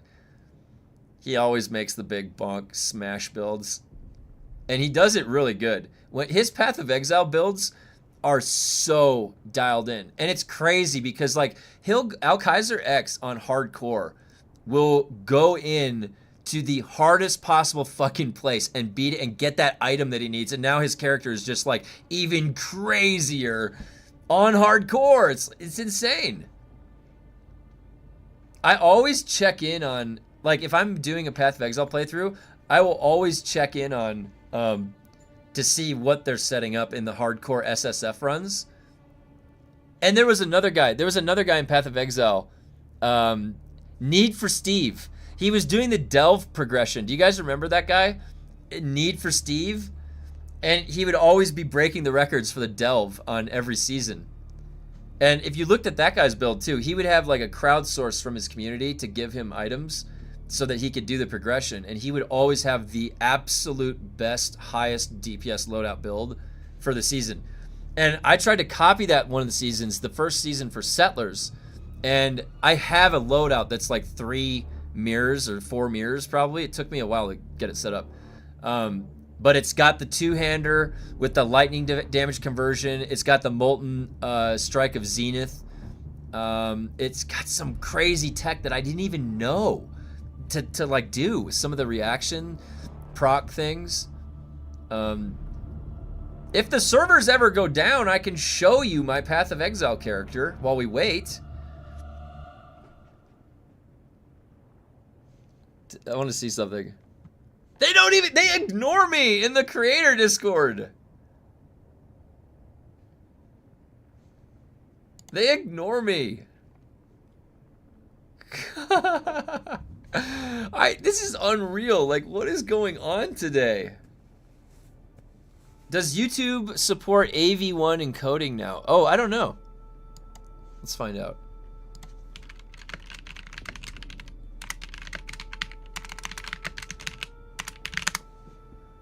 It says yes.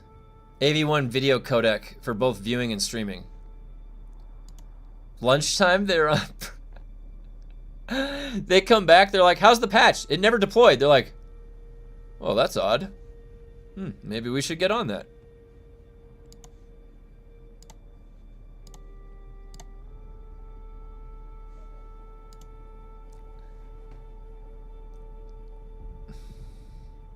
I don't know when to play the game. They're telling me it's coming down. My Dune is recompiling shaders, almost like it's been patched. That's a bug. It does that all the time. Might be worth logging out. No, they said the downtime is 60 minutes. They said there's a downtime. That means that the servers are going to come down.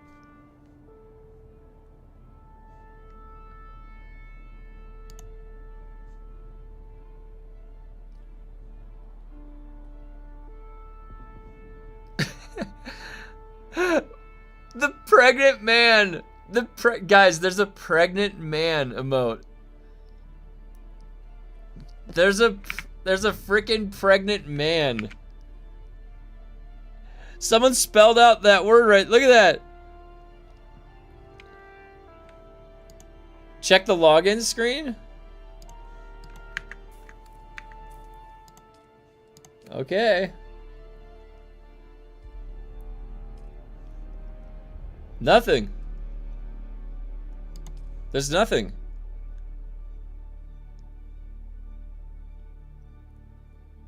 Yeah, we haven't even gotten the in-game warning yet. Funcom, stop posting in your Discord if you're not gonna do it. What the fuck, dude? Did somebody wake up at Funcom and is like, I'm gonna fuck with the entire world today. I'm gonna fuck with the entire world playing this game. Hey, we're gonna hotfix, and then never hotfix. Hey, they're just gonna keep chiming in. Like, this time for real, guys. Stop telling us you're gonna do it if you're not gonna do it. I have never in my life seen this behavior. I have never in my life seen this behavior from a developer. I am astonished right now. So funny, dude. What the fuck? How does this make sense?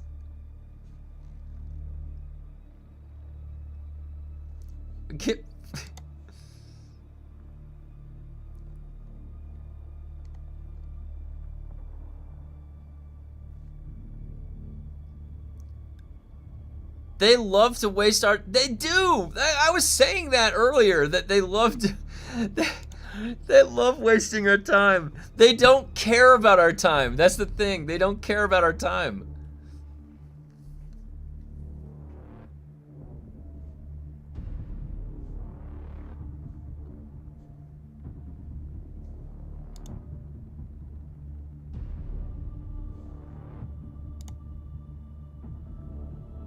No, I know where the announcements are.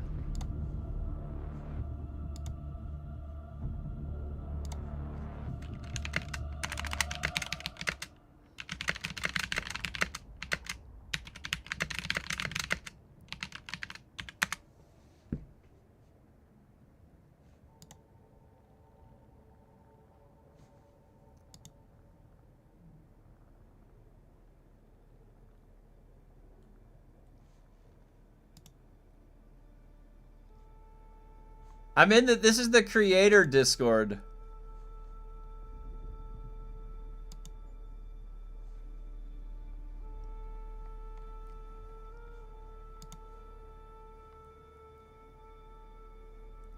They updated at 10:30 a.m. guys. 14 minutes. 14 minutes. 14 minutes, guys. 10:30 a.m. They changed it live when I was on the other tab. Oh. Third time's a charm, guys. Third time's a charm.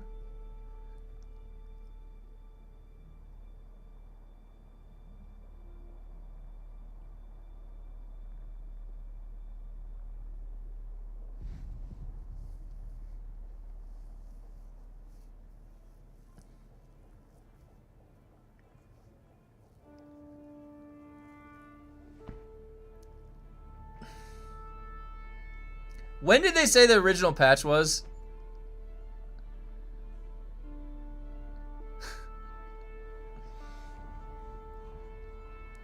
I can't believe they made us sit here this long for this patch.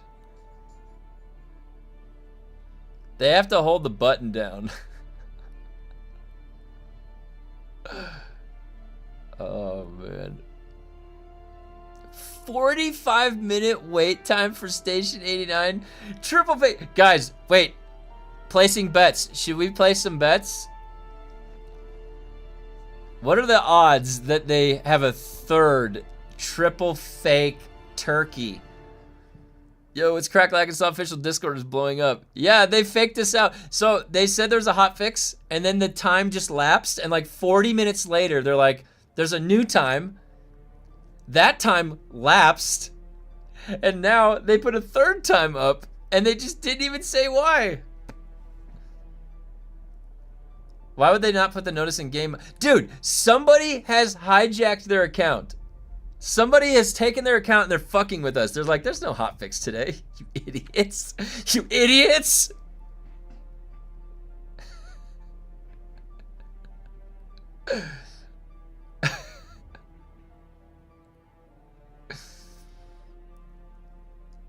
They could have done this on April Fool's Day. That would have made more sense. Then I'd be like, wait a minute, what's the date today? I told you went to lunch and just got back. Wait, what time is it in Norway?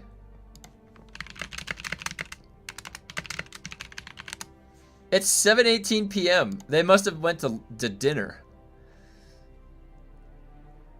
Good old tax haven base still around. Oh, that's nice. I bet the repair bug comes back after this hotfix. That, honestly, guys, I'm not gonna lie, we were talking about it in chat right before the hotfix, and we're like, what if this brings back the repair glitch? And then the hotfix just never came. And so now, you might be right. What if it's like, they realized, oh shit, we're gonna revert the repair glitch. 12 minutes. Is bringing food to the office illegal in Norway? They should order a pizza. You know, when I worked on a late build push for a company, it was for a physics of golf game for USGA. Our final build push, of course, was a crunch, and the CEO gave himself too much of the budget for his bonus. So we were crunched and we were out of budget. But what he did was we ended up staying till midnight on the final bill. I was there at 8 a.m., stayed till midnight. He ordered a whole bunch of pizza and 24 cases of beer. And then we finished QAing the final build. That was back when I drank. Not the best idea, though, because then you got to drive home right afterwards. He was a bad CEO. That was a bad CEO. He ran the company into the ground.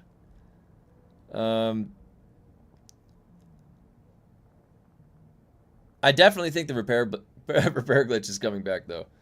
At Microsoft Game Studios, pizza always ordered after hours, but they kick you out of the office around 8 to 9 p.m. Pizza, I like a good slice of cheese pizza is like one of my favorite foods. I don't know why. Or a good cheeseburger. But pizza is really good. I have to be careful. I'm a big guy. I'm 6'4". I can inhale an entire pizza. And once we order a pizza, I can just eat the whole pizza. But no alcohol in the office. Yeah, that's smart. Food is in the office is all okay. Best overtime, getting pizza delivered for a whole team. Yeah, that seems like standard. What's the issue today? There's like an hour-long wait time to get into the overland zones. Some of them. At EA, you get beer on Fridays after hours, and there's a Starbucks machine on every floor. Oh, really? You know, there used to, when I worked at this company in LA that was an EdTech video game developer a while ago, every one Thursday out of the month was a dev meetup at a bar. They would go to a bar in Santa Monica, and it would be a dev, like a game dev meetup.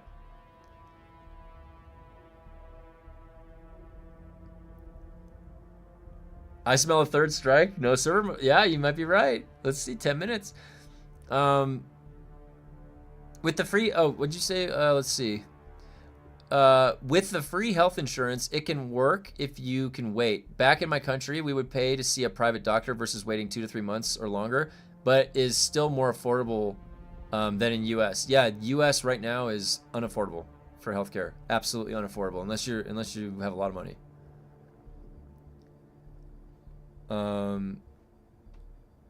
And people are just getting in massive debt, taking the hit, going to the emergency room and going to the doctor because they have to out of an emergency. It's a really bad situation right now that's going on with healthcare in our country. It's not very good. Just stay healthy. Thank God I don't drink and do that and fucking smoke cigarettes and do all that shit anymore. I used to do that a long time ago, and that would just destroy my health. And if no health insurance is so stupid. Give us 10 times the XP for a week. That'd be nice. No server shutdown warning. I smell third strike. I never got kicked out of the office in my 10 years at Microsoft. We would eat, drink, whatever all the time, and I spend many nights until after midnight and drinking booze. That's cool that you're working for Microsoft. And Sin worked for Ubisoft. It's really interesting hearing everybody's backgrounds. It is. The culture is different now, though. At my brother's company, after 6, they can have beer. They have a fridge full of different beers. So they finally posted the correct server downtime. 2 XP needed for the hours of queue. Yeah, I had 2 surgeries this year, and it's gonna take 20 years to pay off. Yeah, I was telling everybody about.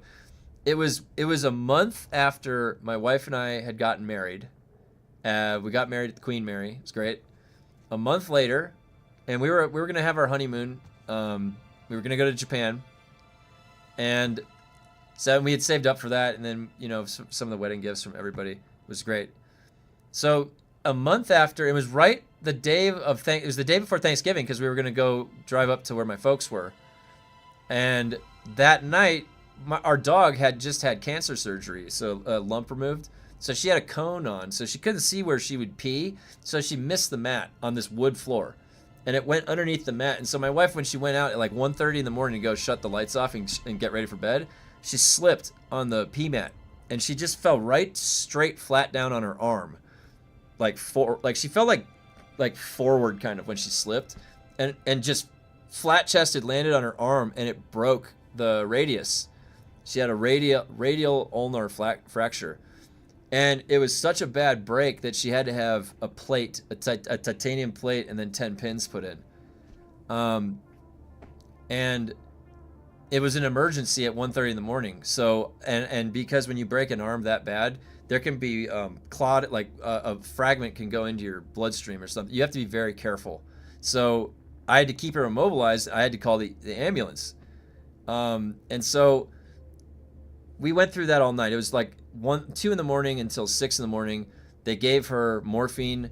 They didn't fix the arm. They did not get the orthopedic surgeon in to fix the arm. They did a fast set to just pull it and straighten it and put in a temp splint. And then they sent us on our way. They didn't fix the arm. They said that we had to find an orthopedic surgeon within 3 weeks or her arm would be permanently disabled. So the ER did not fix our emergency. They didn't save her. They didn't save her anything. They just spent our time. So then I had to find on my own the orthopedic surgeon, and I had to do that within 3 weeks. Or my wife was in writhing pain all up until I got the surgery. She couldn't sleep a moment in the night. It was absolutely crazy that they sent her away with the arm not fixed through surgery. And so then I found the orthopedic surgeon, and I had to pay him out of pocket before they would do it. They wouldn't even do the surgery unless I paid up front $15,000. All right? So then we fix her arm, and the surgeon was fast. 30 minutes. That's how good this guy was. 30 minutes. A 3-inch plate and 10 screws. And her arm is perfect. It's perfectly fixed. Then we get the bill for the ER. $47,000. Explain to me how that's possible. The surgery that saved her arm was 15 grand, and I paid for that. The fucking ER visit that they sat her there for 8 hours under morphine and in pain, and they didn't fix the arm, they just sent us back home, was fucking that much more than the actual surgery. So that's what we're dealing with in America right now today. All right, guys, don't go to the ER. Holy shit, unless you absolutely have to. And I'm not saying that story to gain sympathy or anything or get donations. I'm just explaining because we were talking about how shitty the U.S. healthcare is, and it's bad. It is bad because we got directly impacted by it. She did more so than I.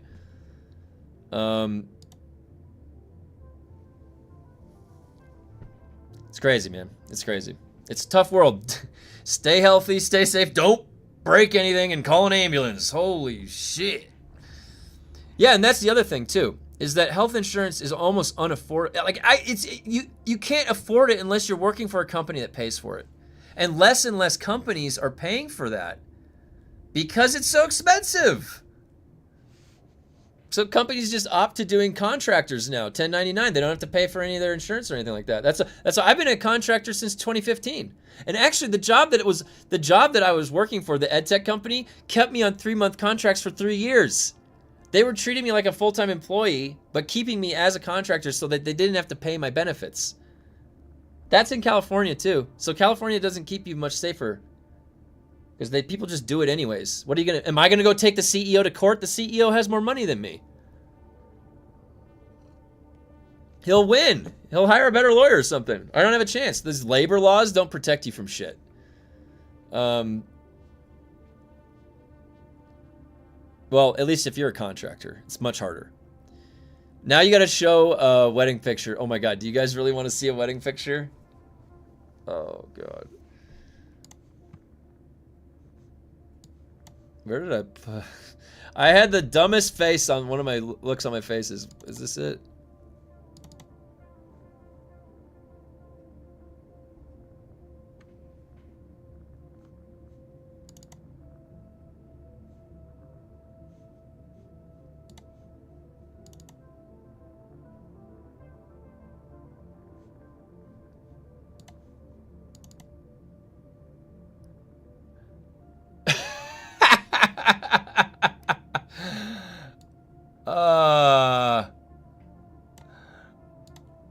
Do you guys really want to see this?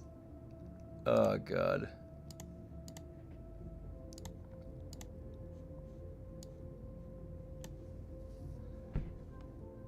That was from the Queen Mary. This was back when my wife had her hair dyed pink, or coral. It was like a coral color. I had a okay, guys. I don't know if you noticed this. Okay. Can you guys tell what kind of button I'm wearing on my wedding suit? How do I zoom in?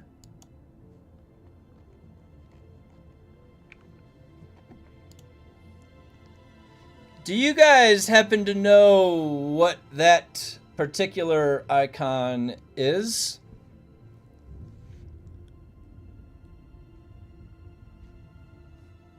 That's a Dark Souls pin. That is Solaire. Praise the Sun. Dark Souls pin. I got myself and all of my groomsmen. Exactly. That's exactly what it is.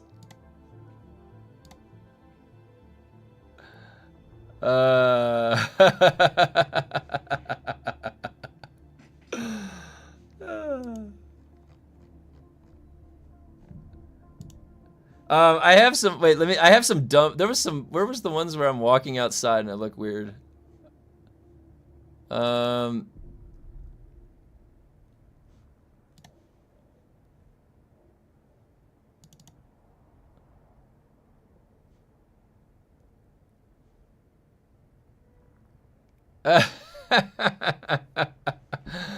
Oh, look at this.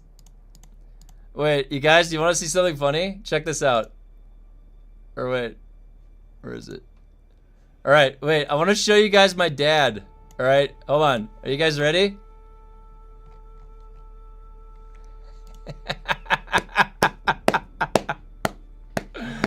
That's my dad.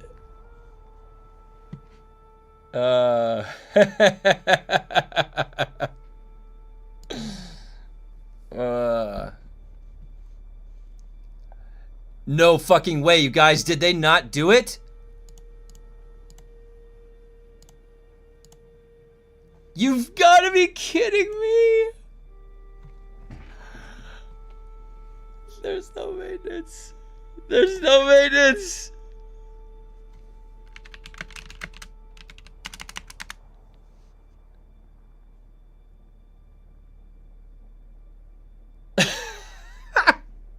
Dude, I've never seen that. That's Tony Stark's dad.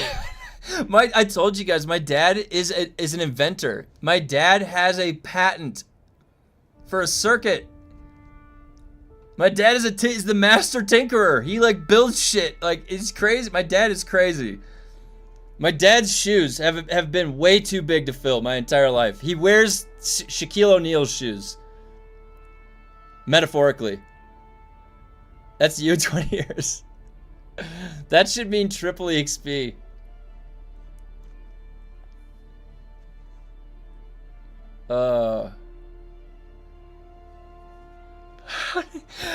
Dude, what is this day, guys? What is this day that we're living in? Third time. 2 minutes ago.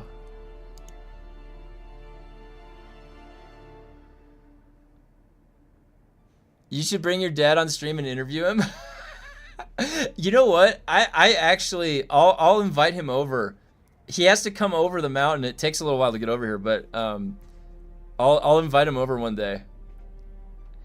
Guys, he does not play video games. I have tried to get him to play video games my whole life. He communicates with people on his like 70-foot radio antenna ham radio tower that he built himself with people all across the world, and he has all of his ham radio buddies that he talks with, and he's part of the national defense system for the radio operators.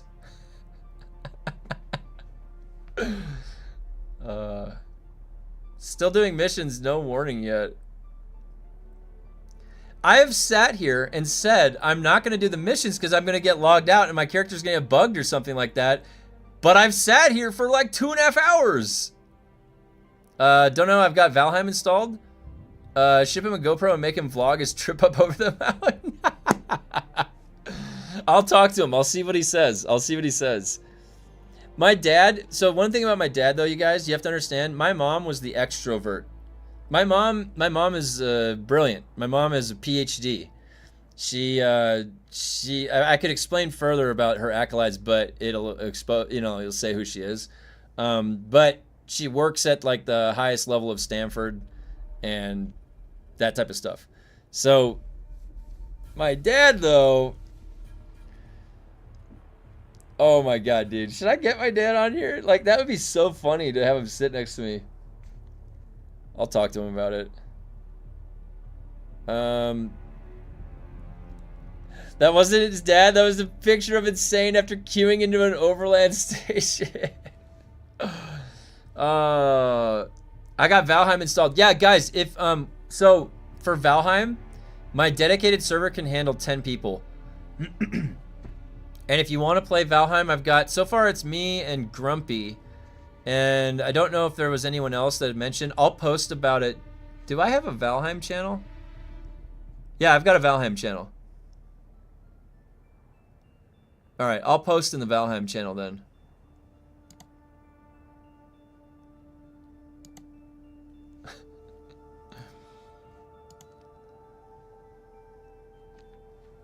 You know, they should just not say anything until it's ready. They must be working. They're working like late, right? That must be what's going on. You should have you should totally have an Insane dad day. I'll have to tell him. He's about as Irish as they come out here. He doesn't have an Irish accent, but every other part of him looks 100% Irish.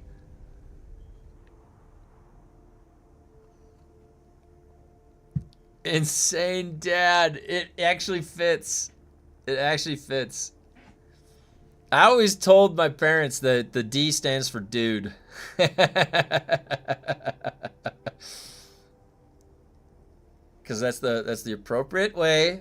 Okay, it's the parents, guys. I've had the gamer tag for a long time. Okay, the parents think it stands for dude. Not dank. I have Valheim also, but like Division 2, I discovered I'm just a noob, so I never joined up. Valheim is the best when you don't know anything about what's going on. You're just going around like, wow, I'm trying to survive. What's this little thing chasing me? What's this troll? Like, I love Valheim in that sense. It's going to be a lot of fun. Just, if you want to just boot it up, not knowing anything, that's fine. Division 2... Okay, so Division 2 is a little bit different because some of the stuff that we do in Division 2 is being played on a very hard difficulty. So in order to participate in that, you have to sort of raise your own skill a little bit. We can actually carry somewhat, but you do have to have a little bit of a gear threshold just so you don't just get annihilated every time you go in there. But you're always, if you ever see me on, people can always join my guild. You can always play with me. You don't need to worry about if you're good enough. It's not a big deal. I'm more interested in having fun playing the games. For a patch that's taking this long to come out, I definitely think the repair glitch is coming back. RIP. I think that they can't. Yeah, like if I had to guess, they didn't realize something would be coming back, right? Maybe like the repair glitch, and then they can't get it fixed. Any plans to play Windrose? It looks pretty awesome. Basically, Valheim by Pirates. Yeah. So tomorrow. So guys, Monday through Thursday on my stream, I do all Dune. And then Fridays we do co-op or variety day. And so tomorrow I was thinking that in addition to setting up the Valheim fresh playthrough, I would like to check out Windrose for a little bit. So I might log into Windrose tomorrow for variety day just to see how it is. I do kind of want to see how the combat because I like pirates. Like, Valheim makes me appreciate Viking themed. Yeah, I like it. I definitely like Viking themed. Conan is like Sumerian themed. That's pretty cool. So Windrose is pirate themed, and honestly, the more I think about it, like I think pirates are pretty cool to play as, right? I never really thought about it necessarily. Like Sea of Thieves was an exposure that was kind of fun. So Valheim tomorrow. Yeah, Valheim is tomorrow. Yes. What I'll do is I'll probably take a little bit of a look at Windrose in the beginning just to see what's going on. I'll set up my Valheim server tonight for the fresh playthrough, because right now I have an Ashlands cleared map on my Valheim world. We're all the way through Ashlands and killed Fader. So the whole world is hard. It's like everything's spawning the Ashlands stuff everywhere. So we probably don't want to, we wouldn't want to play on my old world. Now, what's cool is I can save that, and I can actually, I can send my save file to anybody that wants it, that has the whole castle and I don't know why you'd want that, but that's what's cool about Valheim. I can just take the save file, and I also have my dedicated server as a save file on my single player game. So I can just log into the single player world. It's the full world that we built, me and my friends together. That's why I really, really love how they set up Valheim. Now, there is even some technical limitations with Valheim. When, past 10 players can't really handle. And on the boats, on dedicated servers, when you're on a boat, there is a certain way that you get around it. But if you sit down, you look like the other person's kind of like doing this, like shaking. And there's no way around it. It is just simply what happens on a dedicated Valheim server.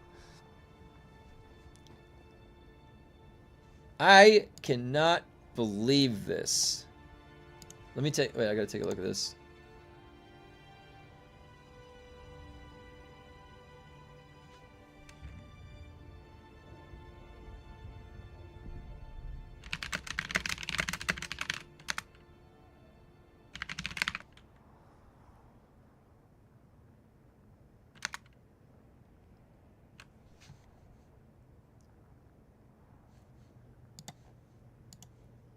Okay. The sailing combat and boarding ships feels a lot of fun. The water feels great. I just wish that there was a specific zone with a few island sections of ocean that was free game PvP when crossing it. Yeah. That's what, that pirate game looked like if that had also PvP in it. Like, it didn't need it, but it had the option. I probably would already be playing it right now. Not gonna lie. I really do like the option to have PvP. It is fun to me to do that. Like, especially when you're like leveling up and you're new and nobody's powerful and you're like, oh, there's another guy here. Ah! It's fun. It adds like more shenanigans, to the world. So, all right. Well, I'm glad that we figured that out for tomorrow. Tomorrow will be the survival day. We'll do Windrose and Valheim. And if we get enough people on Valheim, that's going to be fun. I'm not going to lie. Trying to survive.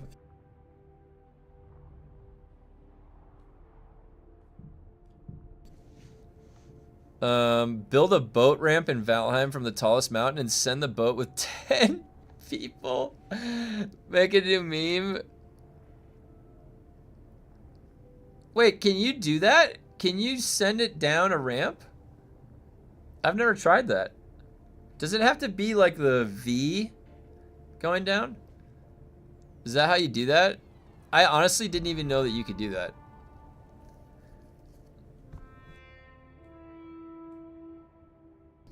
My very first Valheim game, I went and started chopping some trees, and on my like third one fell and hit another tree and crushed me. Oh my god, you guys, that is such a funny part about Valheim. Now looking back to when I first started playing, I was so noob. I got killed by everything. Yeah, the tree included. Searching for on YouTube, people made crazy ramps.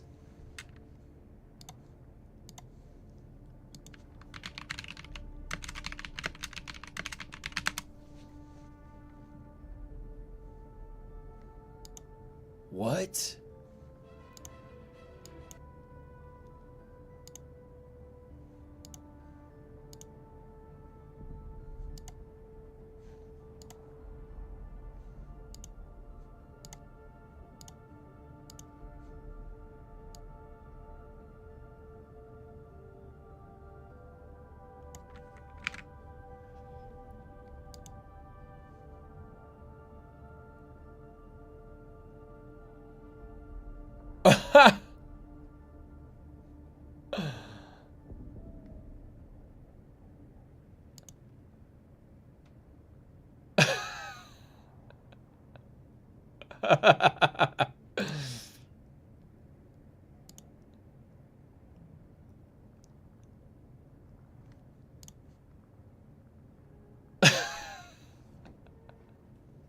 Does he get it?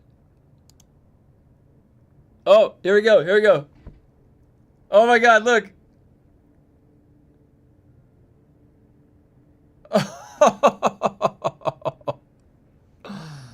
Oh, wow, that was cool.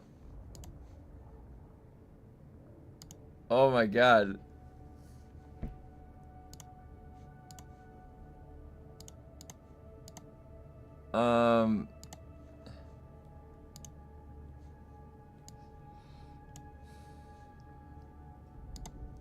Dude, there's no way. They haven't responded in here either. What is this shit, dude? I have a mod that auto removes the stumps of trees so they don't add to instances. Oh, had a tree drop right in front of me because of that mod? I could just sit there staring at my screen, not believing it. Oh, wow. Holy shit. I can't believe what's happening right here. Or make a theme park ride for Bike and Dune. Yeah, that'd be cool.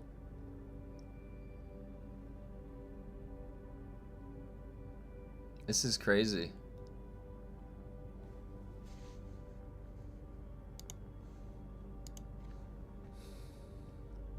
Are they just gonna make us sit here all day?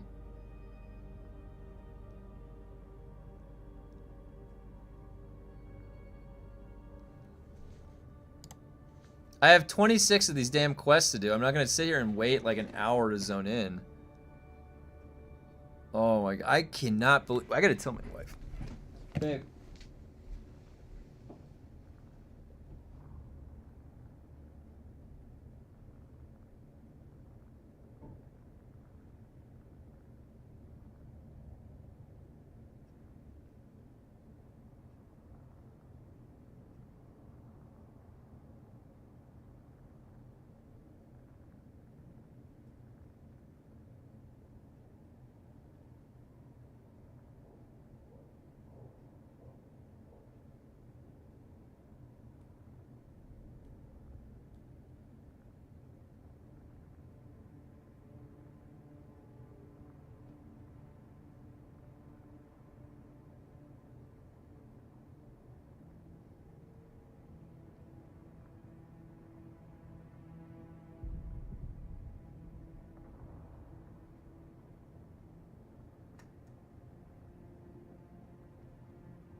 Dude, Nad.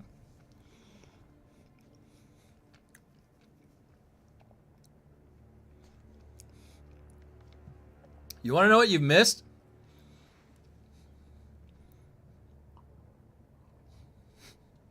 You're not going to believe it. Where do I begin? Nad, they have said the hotfix is going to deploy at this time. All right? And then that time has lapsed 3 times today. We're currently staring at a 3rd lapsed hotfix time. Look, 17 minutes ago.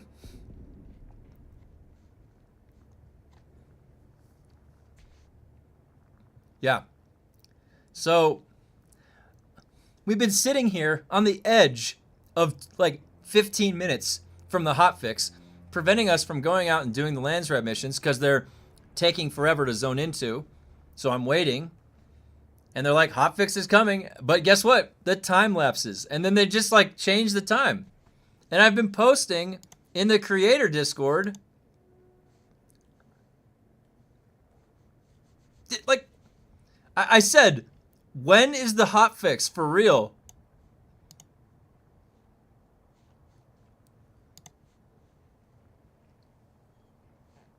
They keep telling us there's a hotfix.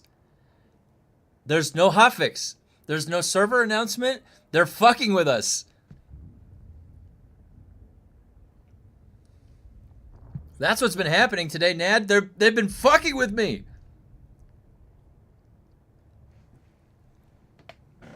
I don't know what they're doing. Stop telling us that it's coming. Stop telling us something that's not true. Like, just stop talking. Please. Just, they shouldn't even have made one post. They should have said, working on the fix. That's it. It's April 1st. Oh, wait.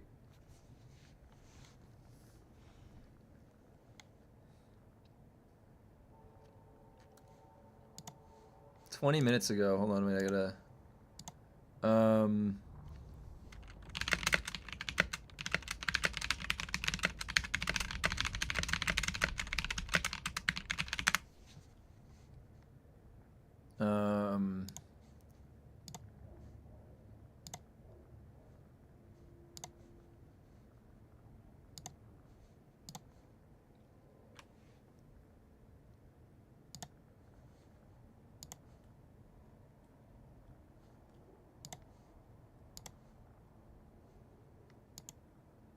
Okay.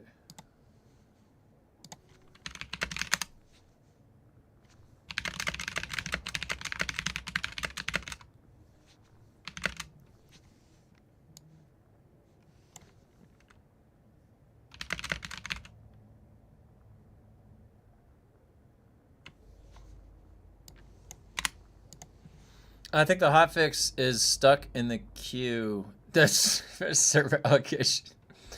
They keep Charlie Browning.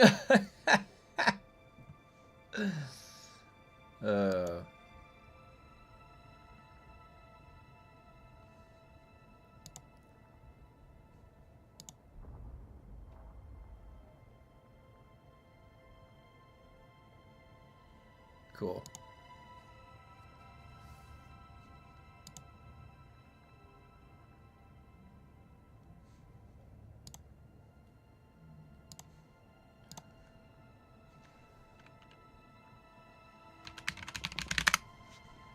All right.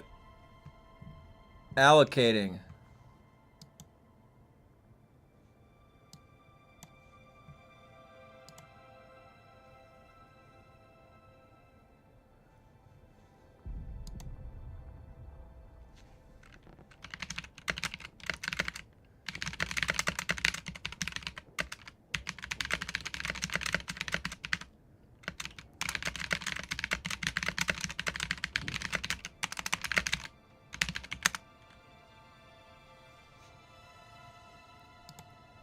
All right. Back to keeping Funcom on track. Really? No, this the third time. Third time they've let the hotfix lapse. The third time they've told us a time. Oh, I also showed them some of the wedding pictures, and I showed them my dad in one of the wedding pictures. And I showed him the what is it? This one. Yeah. Did you tell him what that room was? Oh no, I didn't say what that room was. That was a smoking room. Like, that was basically like a gentleman's lounge that women weren't allowed to be in. Back, oh, it was the lounge when women weren't allowed to be in. That's right. Yeah, not anymore. Oh wait, and look at oh no, I can't show that. That has my last name on it. Okay. For a second, I thought that was on the screen. I was like, you just showed everybody that. But no. I keep it tight. Oh my God. It's wild to look at those because it's gonna be our 3rd wedding anniversary in October, and since then, like, Kev and I both I was drinking a lot back then. Oh yeah, there's actually a lot of sober people here. Yeah. I haven't drank for a long time. Yeah, no. She's been sober. No. He's been sober longer than me. I got sober. We had an open bar on our wedding, so I absolutely indulged, but but I quit drinking that Halloween. So I've been sober for almost 2.5 years since. So it's weird to look back on those. Show him the scar. So her the arm plate. Well, you can't really see because the sun was right here. She had a Triforce tattoo, and they had to cut the Triforce tattoo in half to put the plate in right there. Get closer. Where's your camera? It's right there.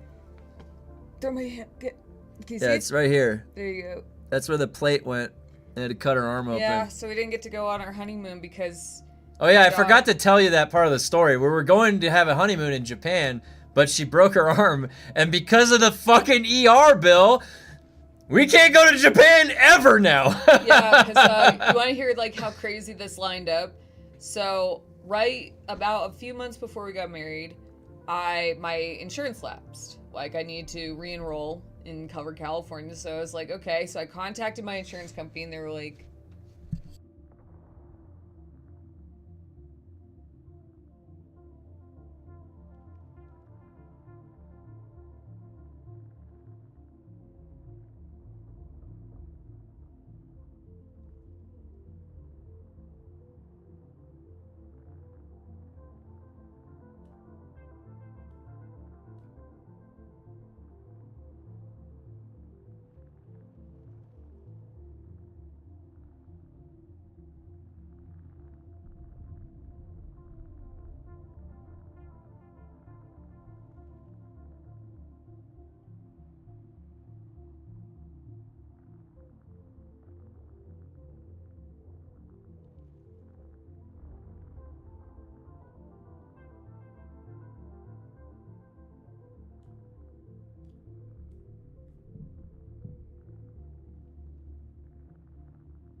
sorry, I have to go work. The dog got into something. Wait. Hold on. Oh, Anyways. my bad. Something broke. I don't think it's the sound. No, my dog. She needs something. Hold on, guys. One sec.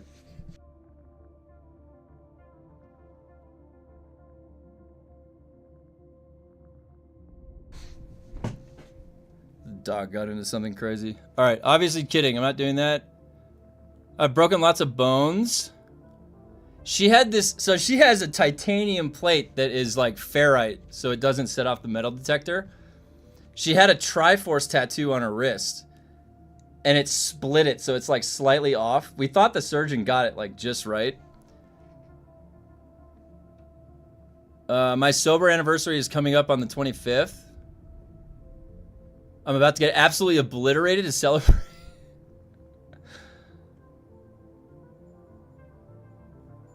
Oh my god, Kev, she'll...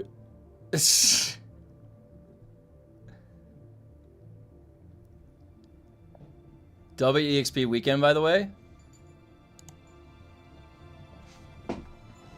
What did you get into? Edit, sorry for all the delays. 31 minutes.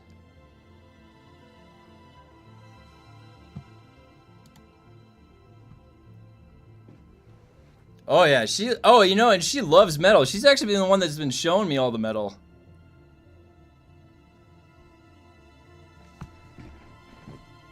What did you get into? Hold on.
Sector weather alert. A large sandstorm is approaching.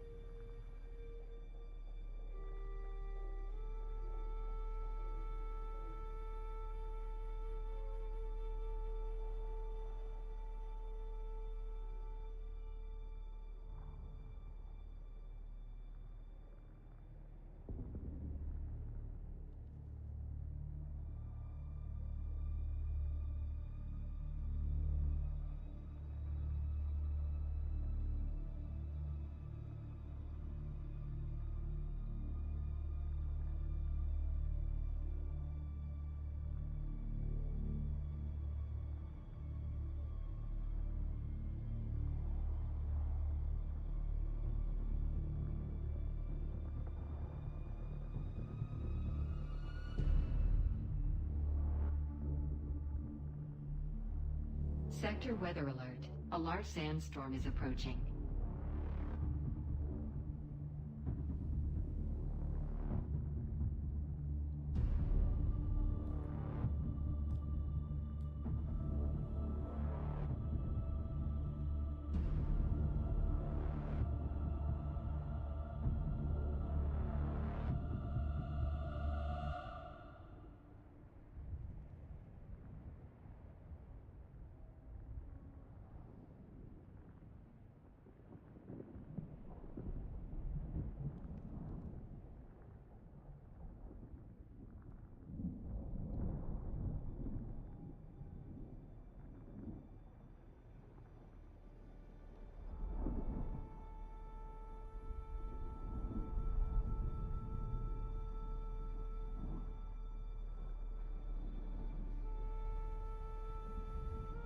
Sector weather alert. A large sandstorm is approaching.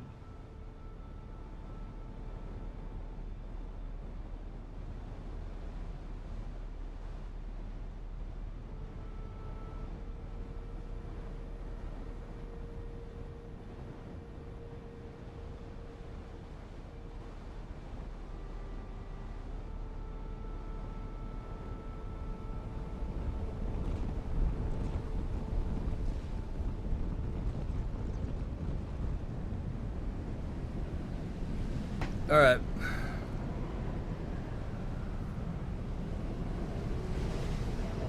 What did I miss? The wait times on the PTC are trash. Oh, wait, yeah, there was a...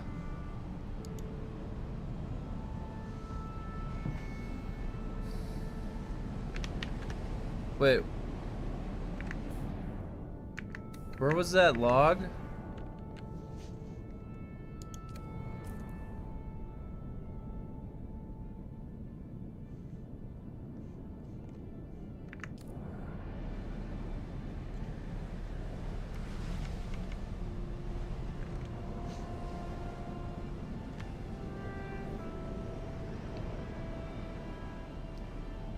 I fell asleep last night trying to wait for a TS to load.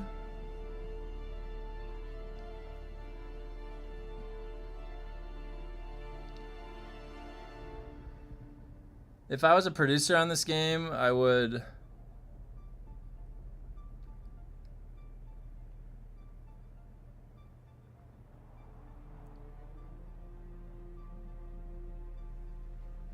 Service alert.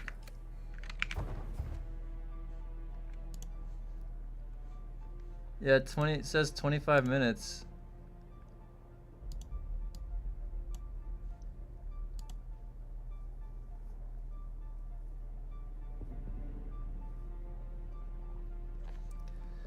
Tried to rush my lands rat in time before reset, but took 5 minutes to get to the overland maps, which made me now able to do them all. If I knew about this problem, I'd have done them earlier. Also, hi. Hey, how's it going? Yeah, we have been on a bit of a roller coaster. They've delayed 3 times. They say, sorry for the multiple delays. Did they respond? No. They don't like responding to me in the creator Discord. Got an adaptive Holtzman the other day, and it redeemed 2 times. Oh, nice. Not able to do them all. Not typo, I'm sorry.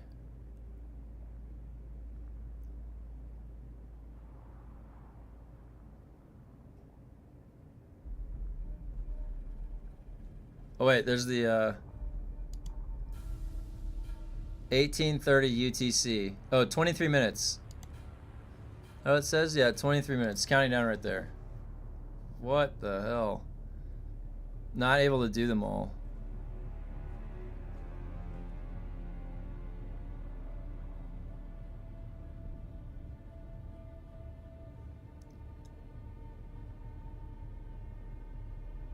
At least we're getting the repair. Oh, man. Like, what? I don't understand what the...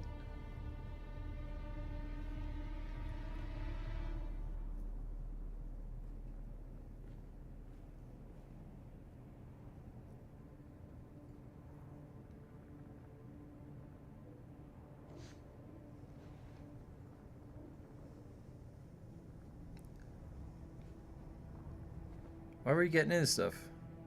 You need to go outside and pee? I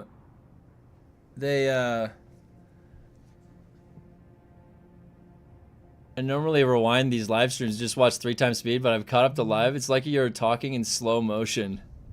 Today has been a really interesting day. It's like, what? My dog is what do you need? I should have been playing the game about 2.5 hours ago, but as soon as I was gonna head out to the overland stations, there's the loading bug and it takes forever to load in. So then we come back and we're like, oh, there's an announcement. The servers are about to have a hotfix. Let's go get to a safe place so nothing gets fucked up.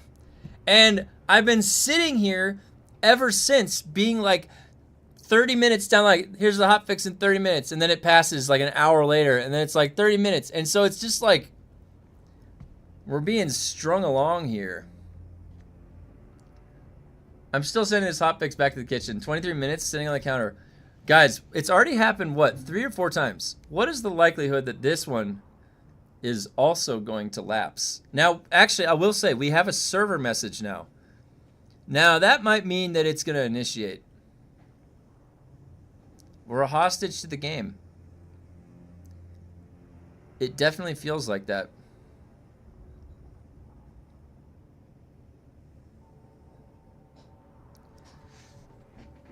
Come on, Ray. Yes, I knew you needed to go.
Dog has walked. She got into something looking for her bone, and then she needed to go outside. All right, the server's still up. What's going on? Where's my announcement? Dog got some camera time. So game might be playable by 1 p.m. maybe. Trying to do my chore board since 6 a.m.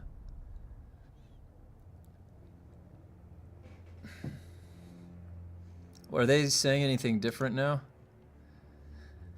It says 15 minutes.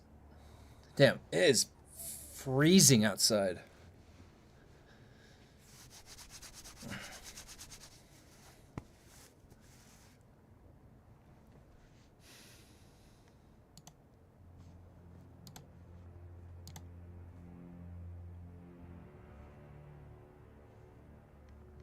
Let's see what else is going on.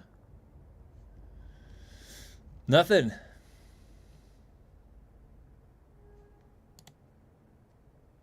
I like this post though. Look at this.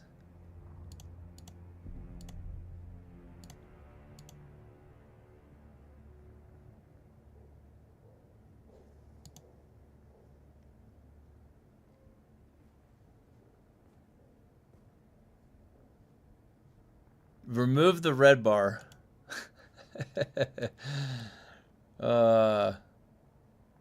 That's a good Reddit post. Remove the red bar. I agree. Get rid of that. Here's the service alert. 15 minutes since an hour downtime today.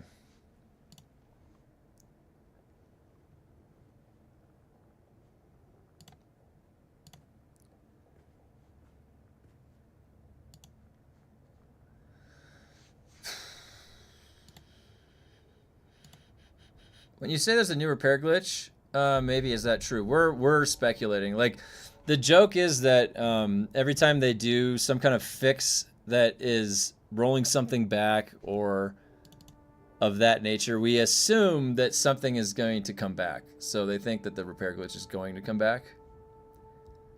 This is going to end, especially probably another hotfix tomorrow to fix today's effed up hot to cold fix. Is there a video on how to perform the repair glitch? No. Well, I don't know. I'm not sure. There's been verbal and text descriptions.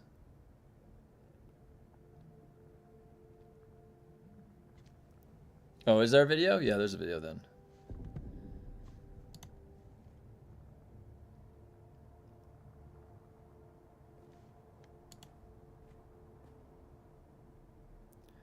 Nasty Nate posted one. There is a new repair glitch, but it's hard to do. Yeah, it involves getting like the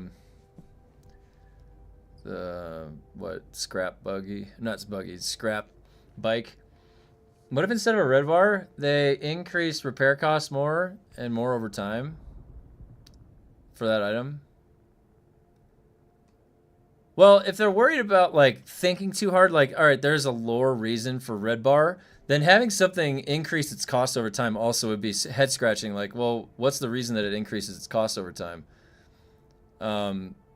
You would probably have the same repair cost, and the repair cost would just increase the more durability it has to replace until a maximum of a full durability replacement. And that should be sufficient. These things are going to be breaking all the time, especially when you know there's no red bar. You're going to be paying for that repair a lot. So I don't know how it's like we're getting taxed twice. Like the red bar is a 2 times tax, and actually even more. It's infinitely more worse. They definitely need to get rid of the red bar. It serves no purpose. Serves absolutely no purpose to make other than to make the game feel bad. I didn't like the non-permanent item durability in Tears of the Kingdom, Legend of Zelda. That was awesome when you finally get the Master's Sword and it doesn't break. You're like, finally, something that doesn't freaking break.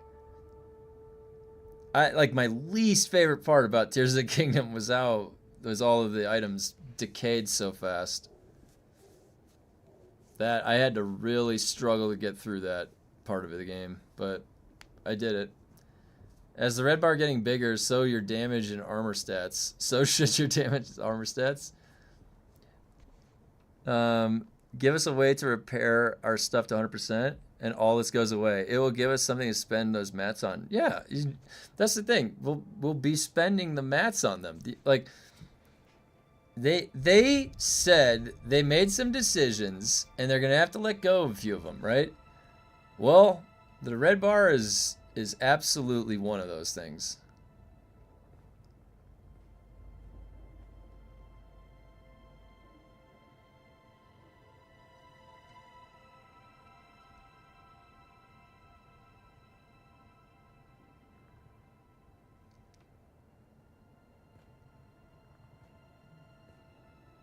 $11 minutes. I can't believe they made me sit here this whole time.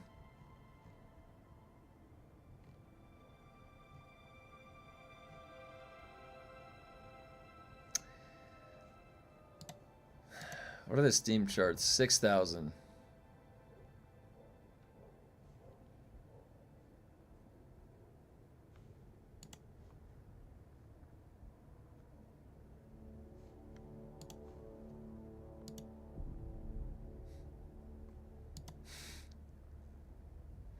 My comments in the creator Discord are literally like only like when they don't do something right. And I'm like, hey, what's going on here?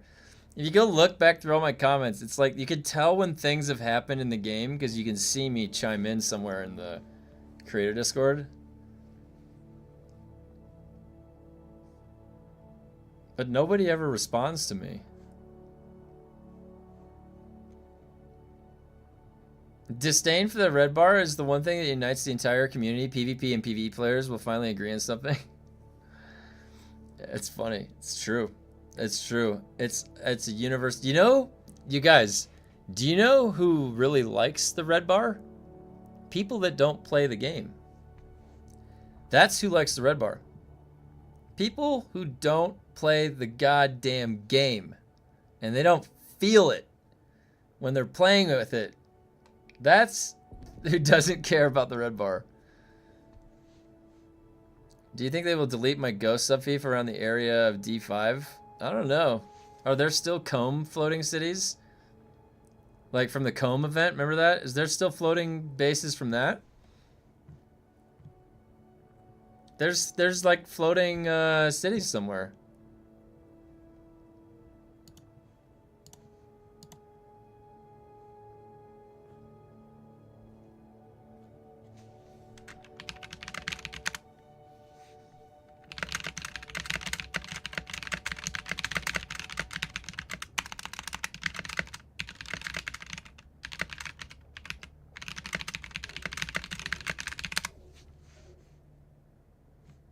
All right.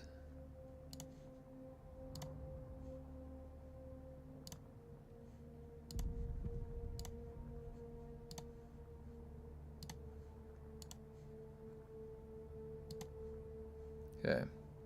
It's pronounced chome. Oh, is it really? It's not the word comb. It's chome. What a weird word. There's a foundation piece floating in the area.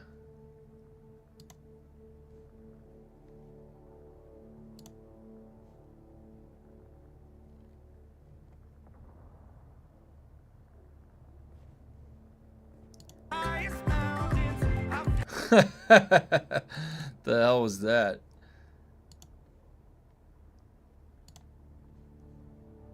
I'm looking at my Discord.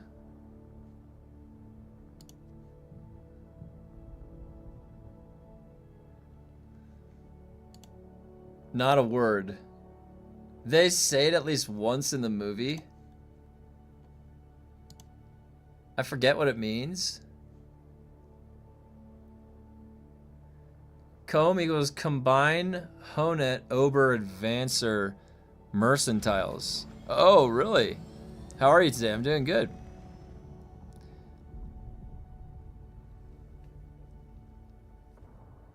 Yes, thank you, EQ. What are we at for the, we got 6 minutes. I get you should be able to repair an item, field repair, and then rebuild an item 100%. I get what you want degen on items so that overpowered items don't last forever, but once everyone has one, who cares? You have gear grind, elite PvP, and PvE. Yeah, I mean, think about, like I said, think about how different of a game like World of Warcraft would be if your PvP gear degraded. Like, nobody would play. Like, nobody would play World of Warcraft if your gear freaking degraded like that and you could not repair it all the way. It's just stupid. It doesn't even make sense. In an MMO, it just doesn't. You're trying to last as long as possible, and that's the survival aspect of it. In an MMO, you will just keep playing forever, right? So if you're playing a game forever, it doesn't honest, dude, I'm not gonna lie, it doesn't feel like they are trying to create a game that you would want to play forever. It feels like they're trying to make just enough so you can talk positively about some part of it and then be on your way, and because you've paid for the game. There's no other payments coming in for them past that. So that's that discussion that I was talking about yesterday, where it's like, or the other day, where it's like, what are we actually owed for $40 or whatever? How long does our stay have, our voice have any meaning? You know, if I'm paying for World of Warcraft, I'm paying monthly. Like, I'm kind of like owning stock in a way, where I'm like, I have an investment. I'm going to continue paying for this. You guys better be doing your job.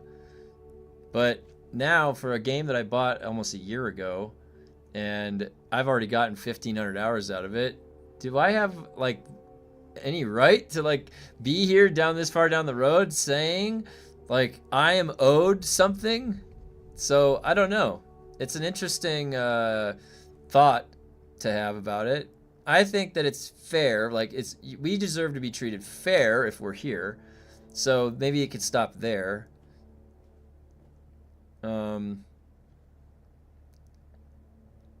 It's a trade guild that monopolizes trade in the empire, but maybe if better to describe as a corporation rather guild. Yeah, I think if they made percent chances on crafts and removed the red bar, it would be better. Because it is not as really a single player co-op game for the stories. That part is a wonderful game, and all that has a feature of PvP. They have an abundance of blueprints. Make it like other MMOs where your item has a craft chance to succeed, craft or fail. Higher level crafters would have that percent significantly dropped. Oh, that's an interesting way that you could potentially handle that, yeah. Everyone wants to pay them more money for a higher quality, more polished game, but apparently that's not what they had in mind, sadly.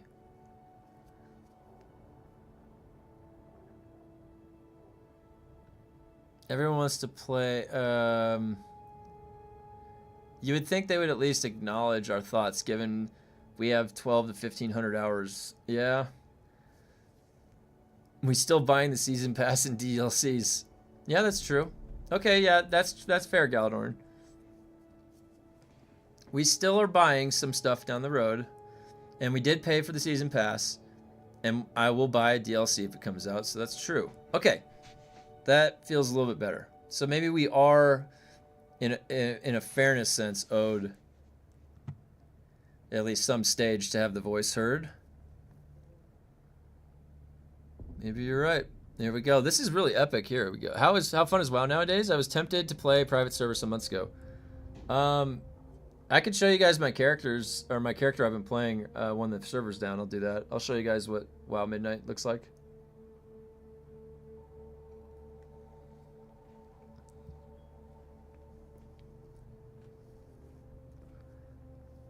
Man, if they even release cosmetic items, I can put my base for 10 bucks, I'd buy them, but they don't want my money. They listened to us, they dropped the boss HP to make labs easier for groups. Missed that the ads were the problem. My wife listens better. Yeah, that's what we were talking about. They didn't understand that what was difficult was the ads. The boss health at that point, it's scaled on a huge inflation. So it's like Oh, it's 3% less, guys. 3% less out of an 1800 inflation, 1800% inflation, 2500% inflation of HP. Woo! Like that shows that they're really listening and they know the issue. Here we go. This is epic, guys. 10 seconds. How's my hidden base going? Everybody found it. It's not so hidden anymore.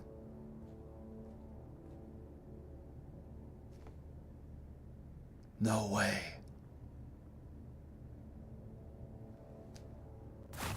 Oh!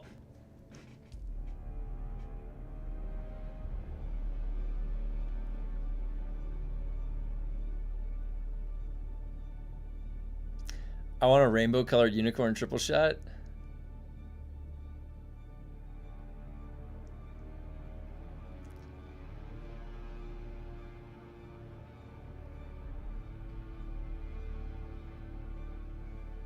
Is it frozen?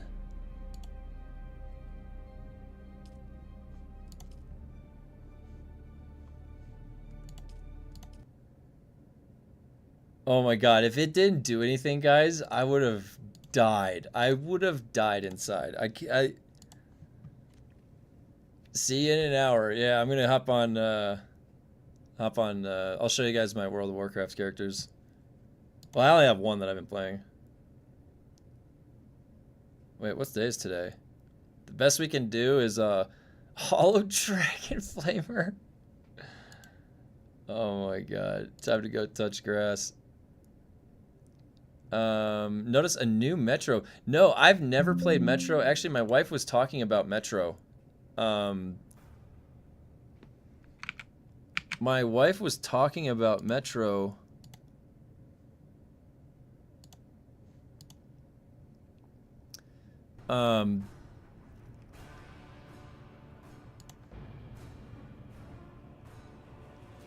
Been playing so long, need to plant new grass. Yeah, my wife was talking about Metro. She was thinking about doing a playthrough of those games. I've never played Metro. Are they good? Where does it take place? Isn't it in Russia or something like that?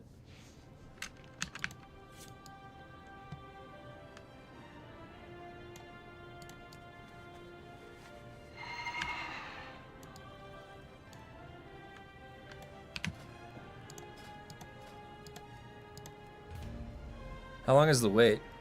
8 minutes? That's not that bad. You never played Metro? No, I've never played Metro. Is it good? Hold on, let me make sure.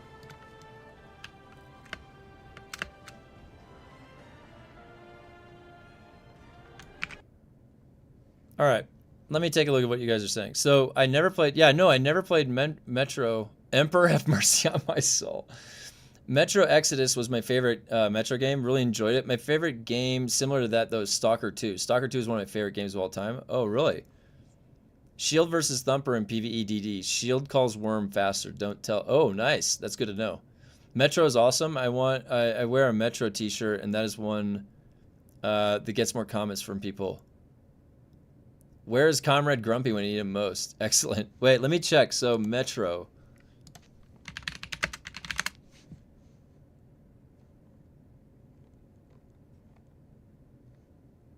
Metro Saga bundle. Whoa.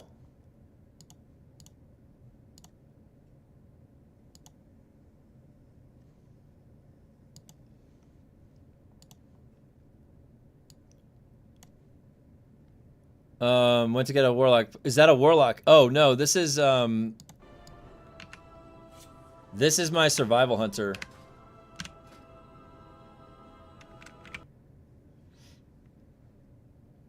This is a melee hunter, and I've got the 4-piece. I just completed my 4-piece PvP set. I've been doing the raided battlegrounds for PvP. And these, I've got the rings crafted, the neck crafted. No, the neck wasn't crafted. The ring and then the back, right? Yeah, the back. I've got the gloves. I've got the pole arm. It was a Ukrainian dev that was later moved to Malta. Um, Interesting. So Metro. So you say Metro's worth checking out? I've never played it before.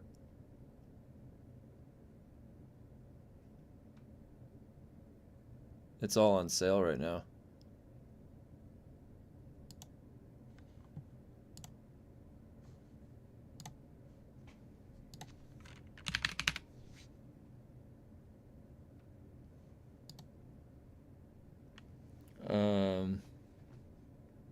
Maybe what I can do. Where's the bundle?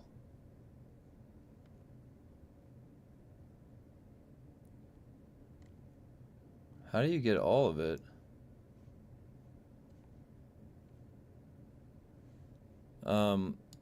It's like Witcher 3, you just play, it's a cultural thing. Yeah, $7.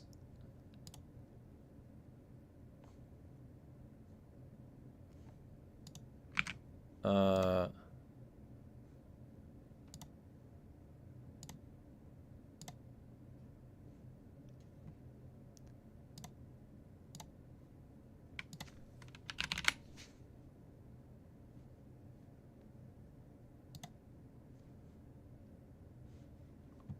Interesting. Oh, okay. Oh, my wife already owns it. Interesting. Yeah, so the my survival hunter, I've just been PvPing on him. And while we're waiting, I'll do one of the I'll see if I can get a key for a rated battleground. It'll be fun. It's like Witcher 3, you just play.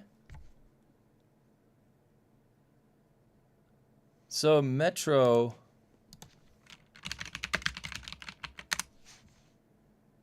Metro 2039, is that a newer one? Oh, Metro 2039 reveal.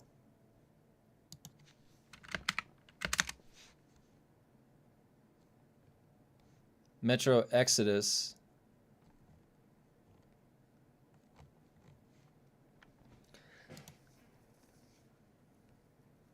The Metro games look interesting.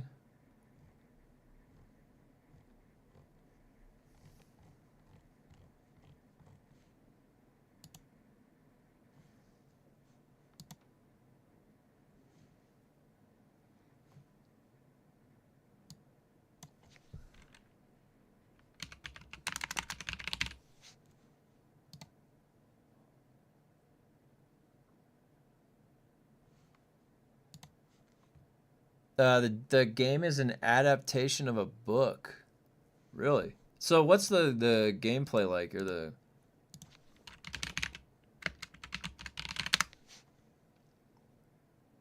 Metro gameplay?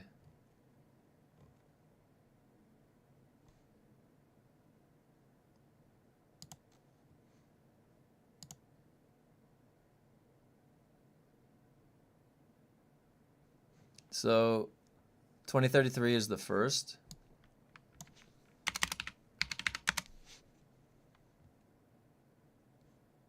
Redux, 2033 Redux. It's a dark sci-fi, not open world, more like story-driven. But got as popular as Witcher 3 in some parts of the world.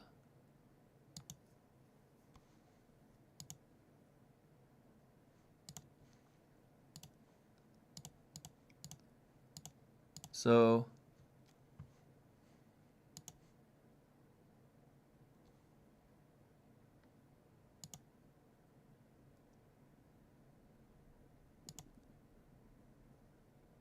kind of reminds me of like, is it sci-fi? This kind of looks like BioShock almost. Oh, cool. Whoa, look at all that.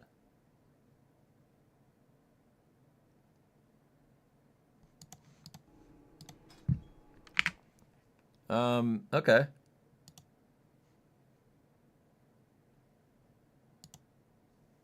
I might be down to check out the Metro. I think my wife has it too, so maybe she'll be down to play. So, which one is the best Metro game?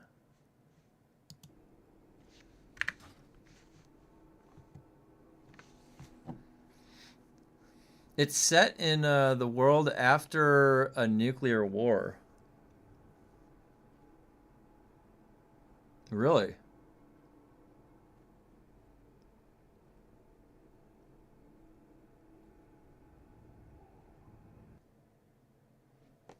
Oh my god. A gift from Mr. Jiggleballs. Thank you. Thank you very much. That is funny. Thank you for that. Thank you. Oh, we got a Mist of Pandaria. Here we go, guys. This is a rated battleground.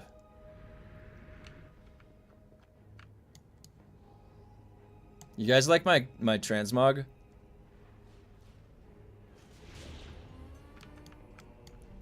What kind of mount should I do? That's a pretty good mount from the Diablo.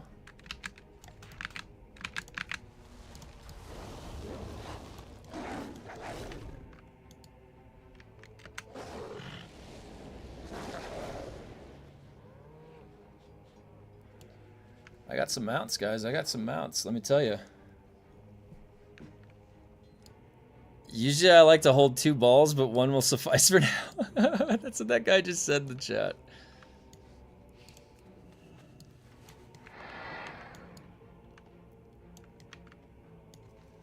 Yeah, we're just killing time until the Dune servers come back up. I want to see if I can get the Berserk buff before the other team. What do we have? We have a rogue. We have a tank. We have a tank. And guys, check this out. This is the best part. Look at this title. Look at that title, guys. Hand of a Doll. It also, you have the one before that too. Champion of the Naru. We can't get that one anymore either. We've got Hand of a Doll. Yeah, look, there's Mantooth right there. My pet crow. My pet crow is Mantooth. Dude, he fucks shit up. Mantooth is crazy. On my survival hunter. Alright, here we go. I gotta get the Berserk buff right away. We're going maximum damage. Go, go. And we're off. Okay, there's a Berserk buff over on the right. Are they gonna try and take it from me? No! I got it! Yeah! Yes, I got it! Oh shit. I gotta get over there. Oh, they already did it.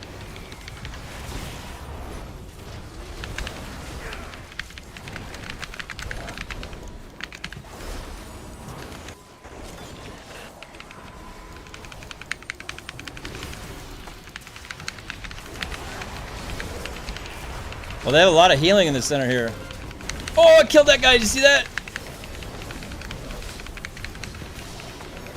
Oh, I'm gonna go down. They have a tank. They have a tank druid. Go, get him. Oh, I'm getting healed. I'm dead.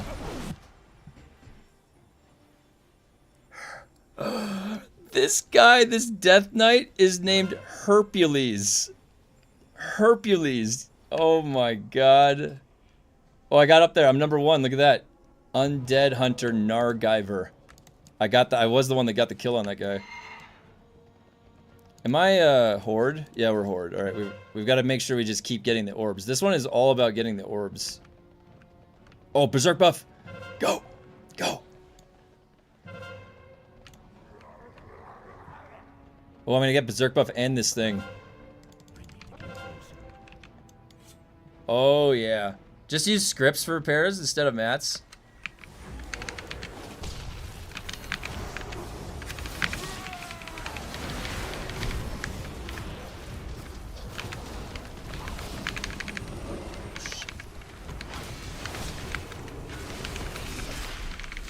Get him! No, I'm stunned! Kill the druid! Get him! Get him! Get him! Get him! Get him!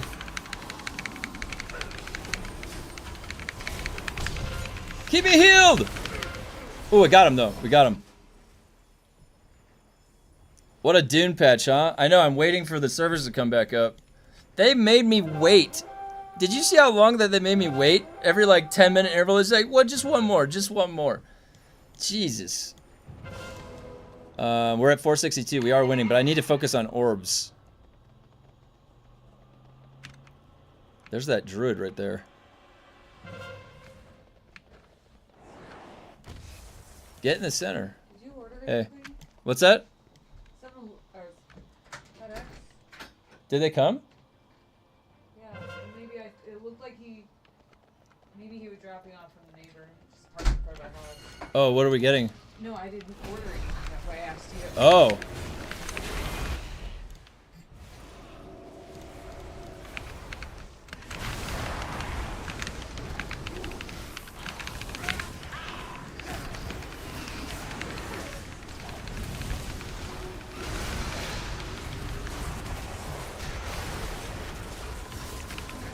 See that AoE? The Survival Hunter actually has pretty good AoE this season. Yeah, you ain't going nowhere, Death Knight. You're mine. He's got all these pets and it scales up my attack speed because every time I have a bleeding enemy around me, I get 10% attack speed. That guy's doing a lot of deeps. Wait, where's the, do we have the orbs? No. We gotta get this guy.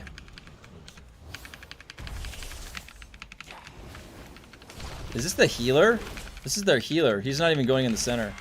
Mantooth, where's Mantooth? Mantooth, get over here. Oh, this guy's a freaking a boomkin. Orbs.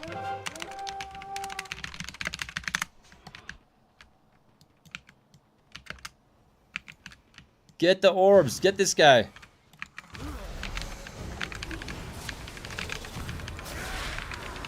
Get him! Get him! Dead! Where was his orb? Oh my god, his orb was way over there. Alright, where's this guy's orb? Get it! No! No! Mantooth! Mantooth, where are you? Get! Oh, he disoriented me. Mantooth!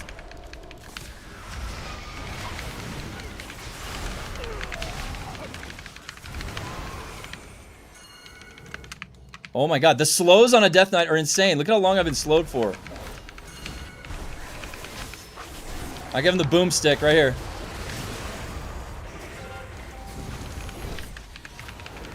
That boomstick is hard to survive. Where's Mantooth? Oh, Mantooth's dead. That's why. I didn't even realize that.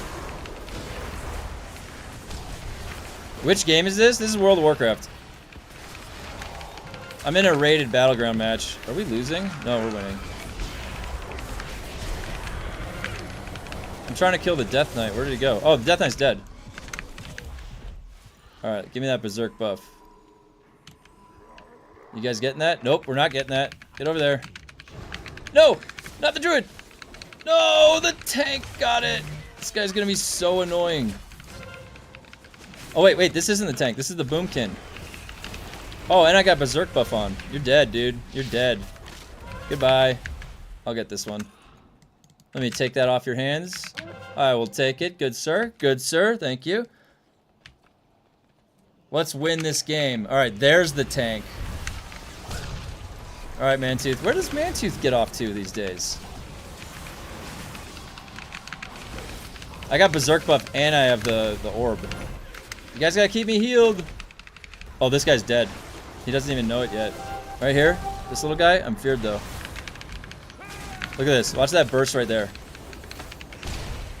It hits so hard when you do the, oh, I died. Where am I at? Nargiver's #1, guys. Look at that. Nargiver is #1. Numero uno.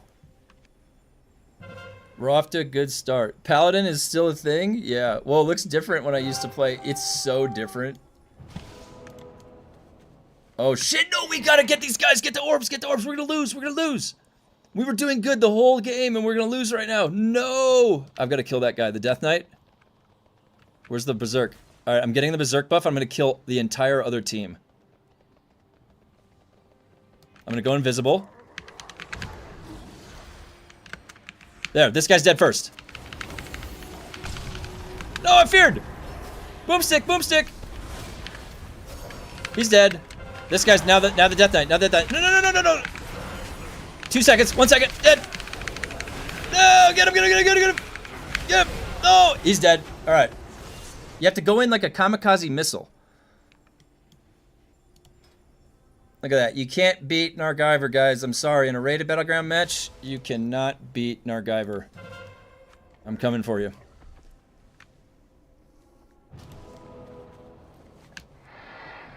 Okay, we're 2-2. 1396. We might be able to still win this. Let's keep those orbs. Where are the other two? There they are, right there. Oh, this guy right here. Sorry, buddy. To victory! Yeah!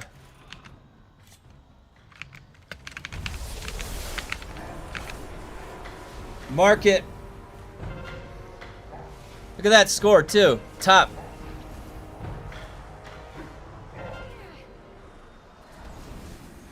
Is somebody still in there? What's the breakdown? Boomstick, wildfire, board charge, auto attack. South Park WoW episode comes to mind. I have a so guys, I have a WoW has a special place for me because I played it when I was in college when it first was in the beta when it first came out. So I always like World of Warcraft. I've always played it. I have various characters like my my actual main that I usually would play is the warrior, which is right here. I didn't level him up this season because when I first started playing, Arms was not doing that great. And look at this guy. Do you guys recognize this transmog? Look at that transmog.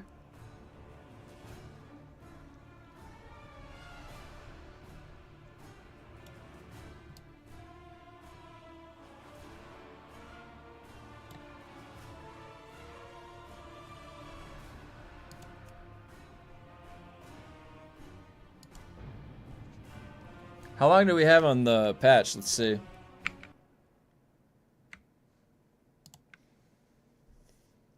"22 minutes ago, downtime is an hour." Alright, so we still have 38 minutes left.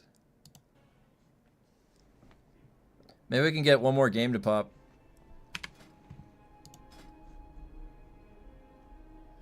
I really want to get this mount at honor level 250. I'm 232. I've literally been playing the game forever, and I'm only at 232.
That South Park WoW episode was really funny, though. So, I haven't done any of the raids, either. I know that... What's the loot like from the raids? What's the new one? March on Caldonis. How did they do this? Dune is dead? That's down for patch. Wait, let me update my title. Where is it?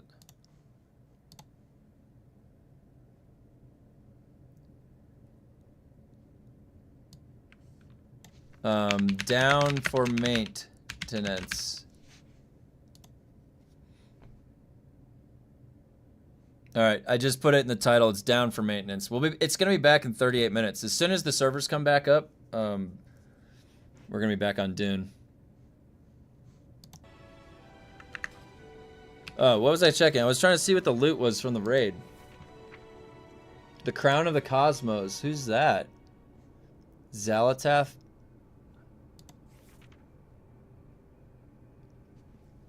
Dune is asleep. That's right. One-handed. What does this look like? Why does it have the that platform in the center like that? I guess that kind of looks cool. Oh, what's this? Add this. Oh, it's just a statue for. Oh, you know that they added housing in World of Warcraft. Do you know that, guys? Oh, that's not Mythic. Is there anything special that drops off Mythic? Oh, you get a really crazy statue for your house. What does this do? Neck? Dealing shadow damage has a chance to unleash Void Stalker Sting? Wait, but how you would need to use shadow damage to do that? Unleash a silver trick shot.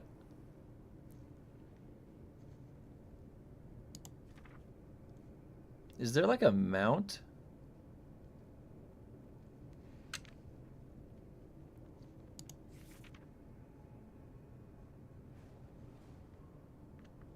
A holding cell. Some polearm. Cosmic Ritual Stone. Oh, it's a toy.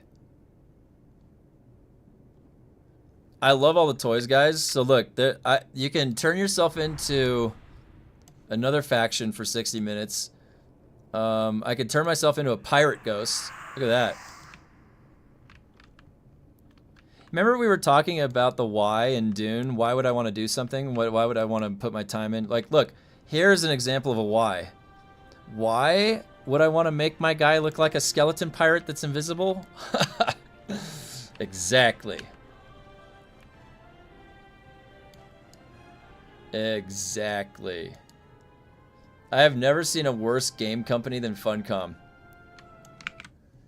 Isn't it funny, guys, that like I can go on to World of Warcraft, I can go on to the Division 2, what else could I log into? Path of Exile. I could boot up Elden Ring or something, and we can see all these examples of like these game companies treating your time with respect, trying to design something fun. Look at how cool this place looks. Look at this. I'm in a magical place right here. This is awesome. I'm waiting on my PvP queue, right? I could sit here and I could chat. Look at all these windows I can pull out. I can chat with people. If I want, I can come over here. Over here is where the work orders are. Okay, I have a flying mount. I can fucking fly around in this huge, cool city. Look at this. All right. Here's where all the work orders are, and you can run your business out of the work orders right there. And then I could go over here on this side.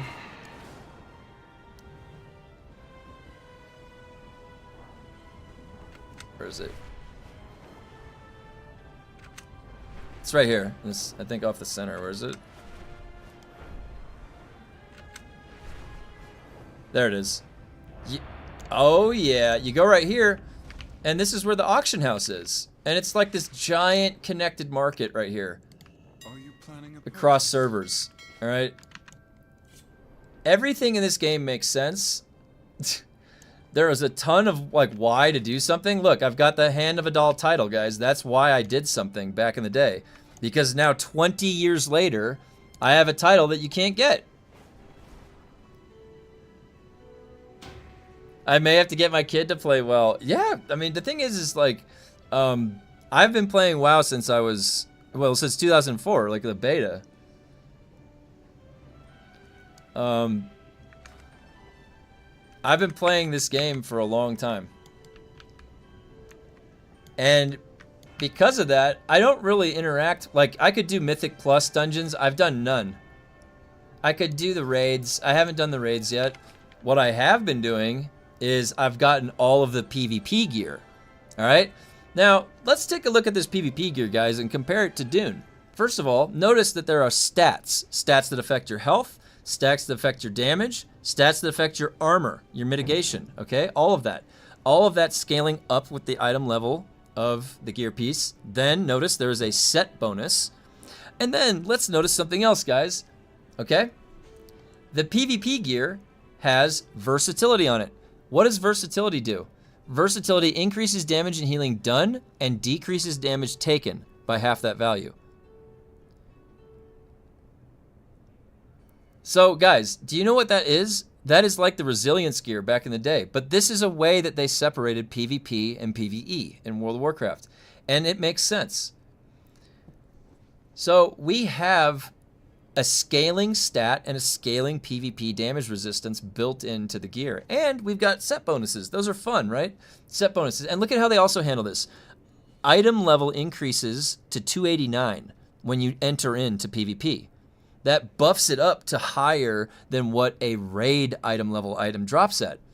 That makes it so even if you're in full raid gear, if you come across a guy that is in full PvP gear, most likely the full PvP gear guy will stomp on the other dude. There is a few exceptions because sometimes the gear scaling gets really insane with Mythic Plus and not Mythic Plus, but Mythic raiding, and not many people are actually in that area in the first place. So, Dune is broken. Yeah, it's down. It's broken and down. Grumpy, you missed it. They delayed the hotfix 3 times in a row, but they didn't say anything. They just said hotfix gonna deploy, and then it never came. And they're like, update the time, and then it never came. Then they updated the time, and it never came. Then finally, they updated it, and it went down. So it took like 4 different times for them to finally take the server down. So now we're waiting. I don't know, how much time do we have left? We might have like 30 minutes left. Funcom used to do all this WoW stuff in Age of Conan. Yeah, and you know, there used to be GMs that you could talk to, and they would come invisible in the world, and they had all the power. It was so cool. And I don't think there's GMs anymore in WoW. It's kind of a shame. Maybe. Don't quote me on that, because I don't know. Maybe they're just a lot less present. But they are effed for the next patch, I predict. Honestly, like, I feel bad because I think it seems like they're kind of operating on the live service of Dune on a skeleton crew, because everybody else is doing other things. Either whether that is console, even though it's Dune, it's not really the live Dune. So, but yeah, I don't know what to expect, really. I honestly don't know what to expect. Let's take a look at some of my mounts. I've got the Bloodbath Frost Brood Vanquisher from Ice Crown Citadel.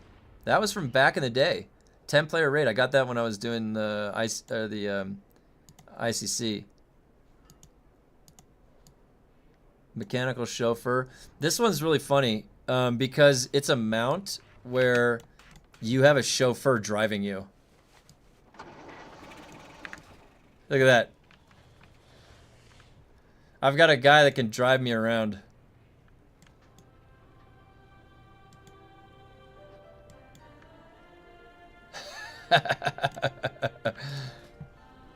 Oh yeah, I also got the Core Hound from the Molten Core event, so you can't get this anymore. This is from that the Molten Core event. That's actually where I got that Flaming Crown too. You can't get the Grove Warden anymore.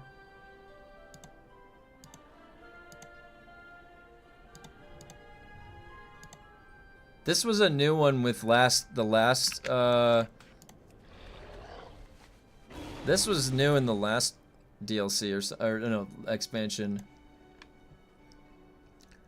Grumpy's push for Division 2 is getting assistance from the Dune developers. Did not see that coming. Isn't that crazy, you guys? This one was kind of cool.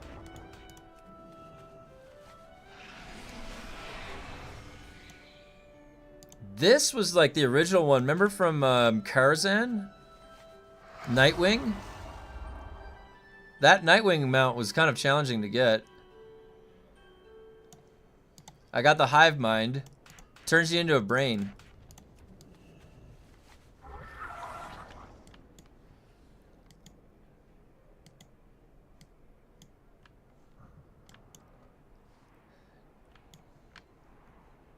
The Plague City Underbat. This one, you can't get this one anymore either. This was from an event. This was from an event. Look, I got 2 crows.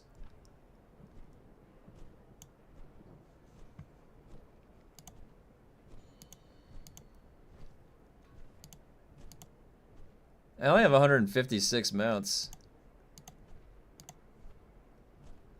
At one time, you could view your characters from outside the game. Is that still possible? Yeah, you can. Here, let me pull that up for you.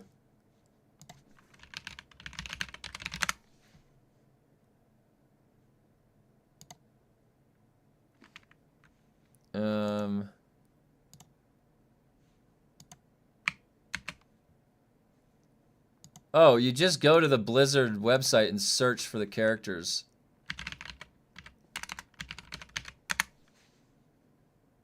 So here was the search for Nargiver. But just type in your character's name, Grumpy, there.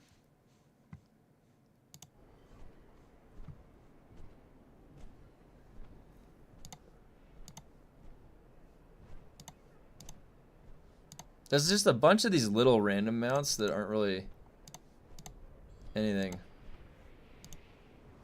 Oh, it's kind of cool.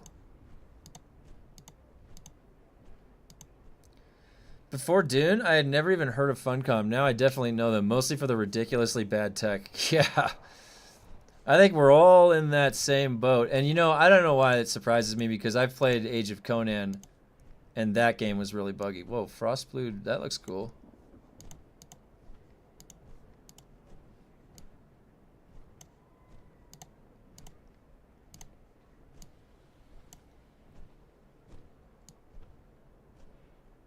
That guy looks cool.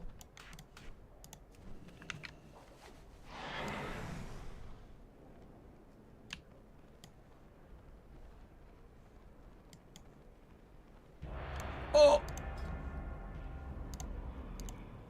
Oh! What is this? The hell is this? What is this thing? Can it fly? No, it can't fly.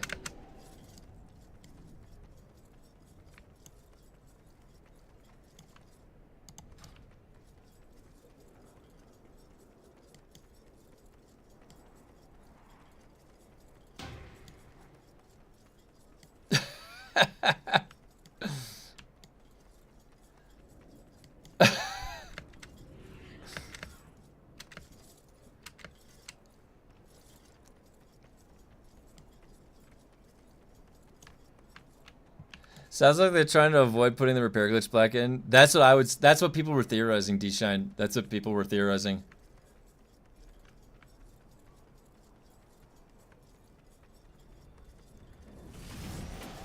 Ooh, that looks cool.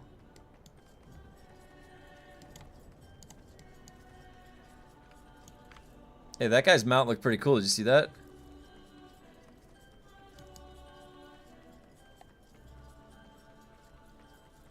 Nothing to see here, just out for a little walk with my hand mount.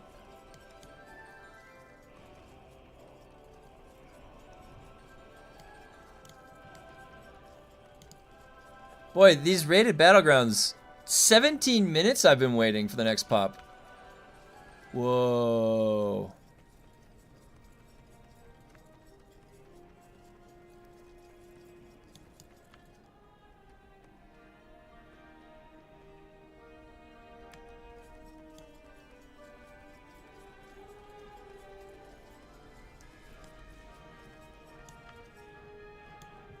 Now, if you guys haven't played in a little while, the flying is a little bit different right now. You can go really fast.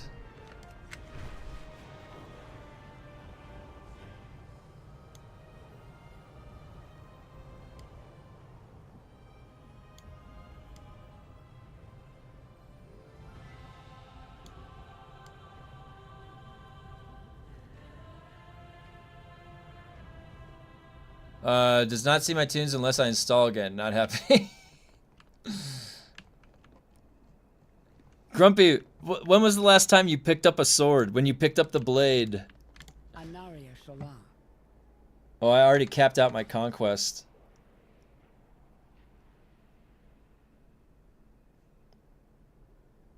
What did my rated go up to? 1863. I'm trying to get, what is it? What's this mount look like? May my goods serve That... What kind of an animal is that? It's like a lizard or something. What's with the little stubby skulls? And then I think I have to get duelist. My goods are one of a kind. To get this graphic. That's the red graphic. I'm gonna get the polearm. It'll look like that. Thing is, I like the way that my current polearm looks. This does fit the bone aesthetic. In-game, the beginning of the last expansion, I think. But not sure how many expansions have come out since then. So a year ago. Oh, you only have one. This is just the one since last year. It's WoW Midnight. I think it's 40 bucks or something like that for the base version of it. I'm old and lose track of time. The server that I'm on, and remember, they changed the way that servers work. So they connected all of the servers. I have a guild that's on Darkspear.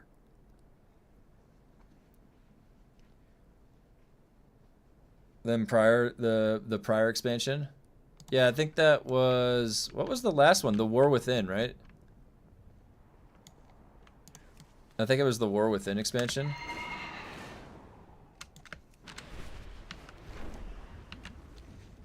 Do I have war mode on? Yeah.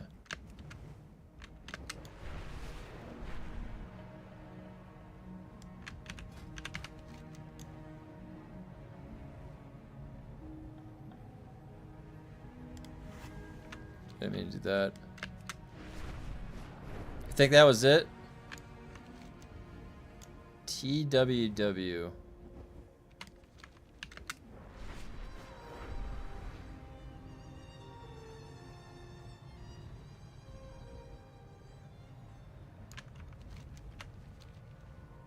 The light bloom's wild growth has given form to something truly monstrous. A mockery of the Oh, I don't think I can kill that guy. down before it sets the No, I forest shouldn't start a ablaze. group because I'm in a group.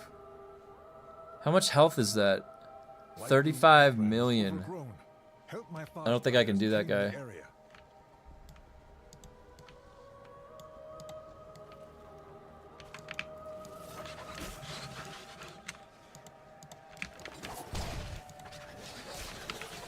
I uninstalled for the third time when Dune came out, I believe. Yeah, I've uninstalled this game a lot and reinstalled it over the years. And I came to the conclusion when Midnight came out that it was just, you know, I'm gonna keep it installed and I'll just keep wait, I don't even need those frogs. I'll just keep checking in and doing the PvP.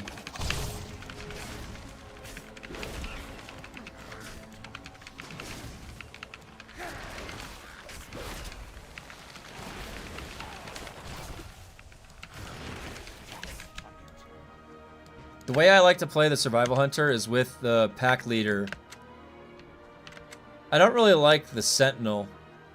Yeah, Survival Hunter. Yeah, the Survival Hunter is my favorite. So, like, right now. I was an Arms Warrior for, like, 15 more than that. Like, I was an oh.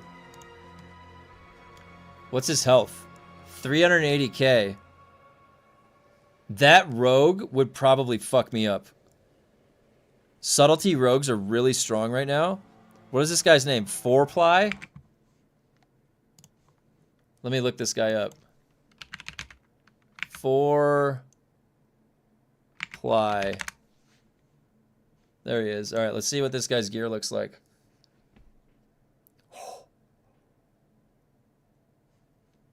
Holy shit. You guys, that guy, that rogue that's over there, Look at what he's wearing. He's eye level 271, mythic plus 3065. He has item levels that are nearing where my PvP gear is getting boosted up to. Now the question is, he is bait. Is this guy wearing a PvP setup, or is he sitting there in this PvP gear or PvE gear? Should I attack him?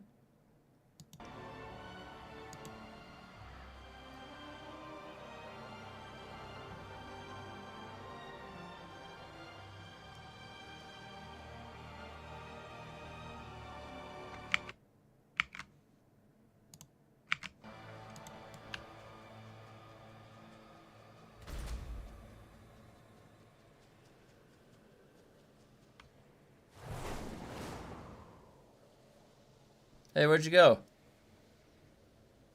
I came over to say hi. I guess he didn't want to play.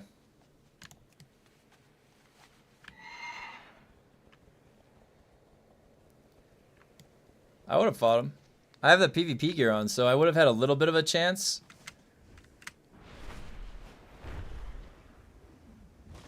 The thing is, he is in like the top tier mythic plus gear and rating gear. I heard the servers are starting to come up. EU is up. Oh, all right. Let me get back to town.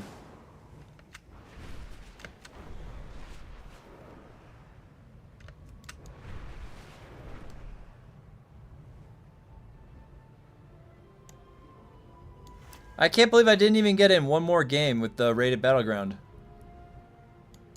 This is the new city right here, the Silvermoon City for this expansion in WoW Midnight. It's pretty cool. The colors look nice. It's like autumn over in this section.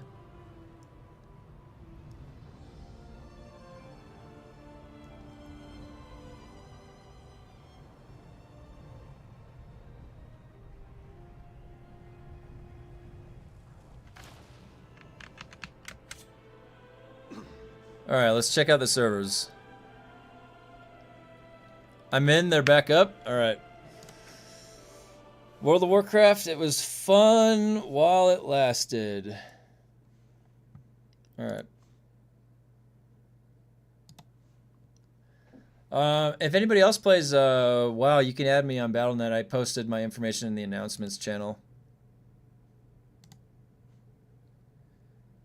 All right, Dune Awakening. Here we go. Did it download something?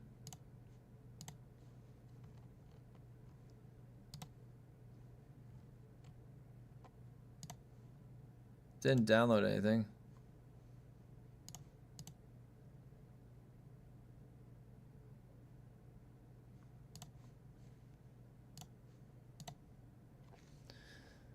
Launching the game. Servers are back up. Same loading bug. Oh my god, you guys.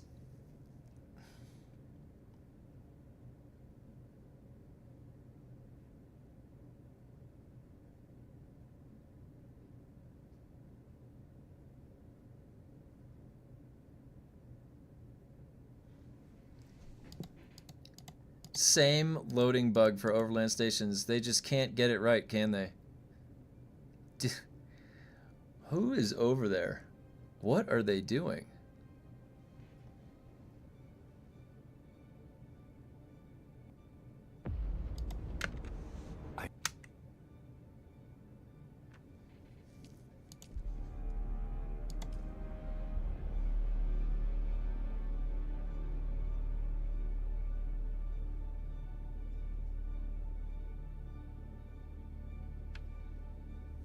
So it sounds like they introduced one bug while trying to fix another, and then rolled it back to the more tolerable bug.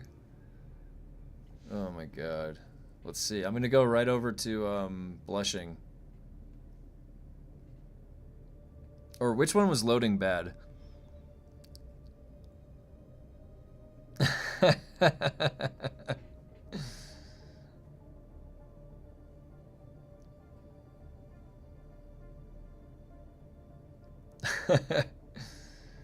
I play anything that I could make a fun build in.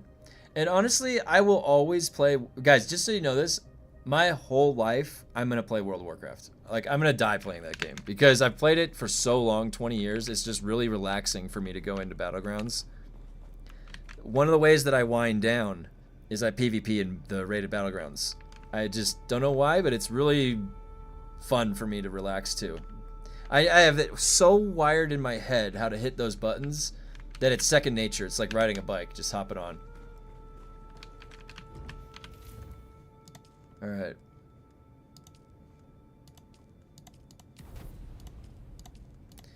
All right. So was blushing was one of the ones? Let's go see.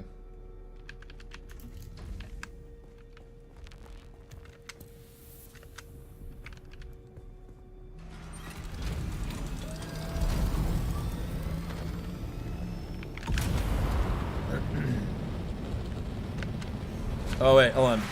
Now that I'm in, I gotta find the window. There we go. Sorry guys, the window was shut off. There we go. And it's back.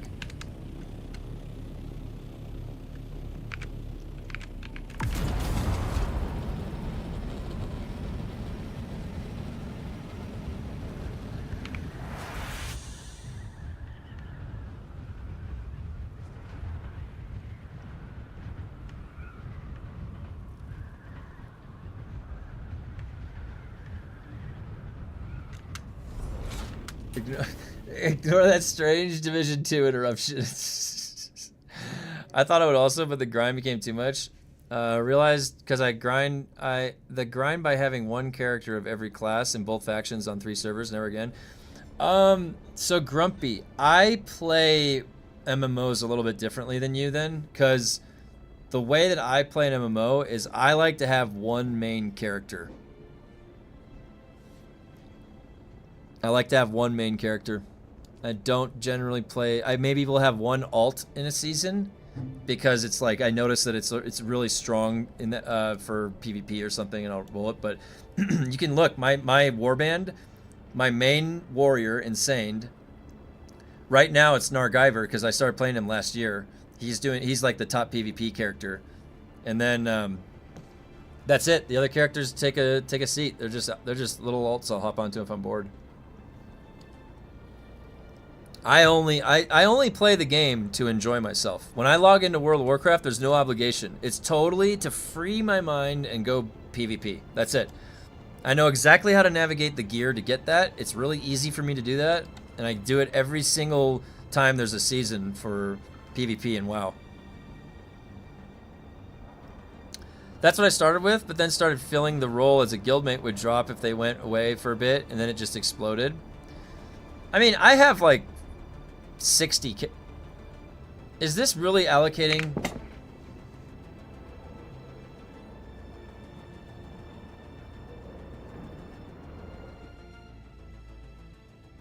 So they didn't fix the problem.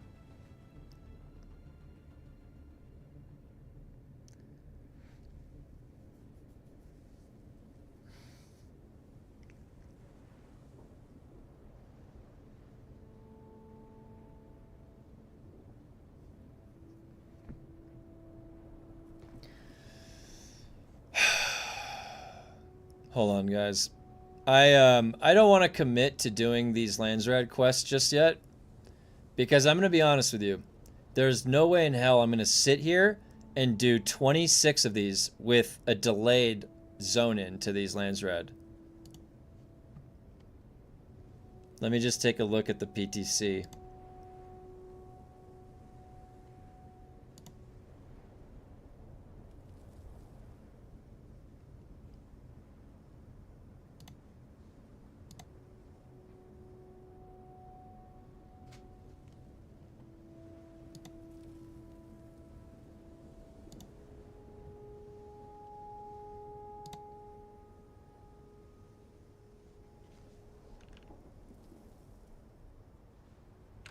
Dude, this actually kind of pisses me off.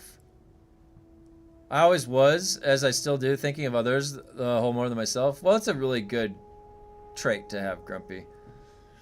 And maybe that's how you got that spread of characters. And it's kind of like in World of Warcraft, that's all the builds, right? Division 2 would love to see stalking the streets. Yeah. I do the Landsrat missions as soon as I can. This guy. Campbell's. Shit. Uh-oh. Wait a minute. I am not... Guys, I am not committing to Funcom's time yet, all right? Because they have just jerked us around for hours, and I don't even think they fixed the problem. Did they give up?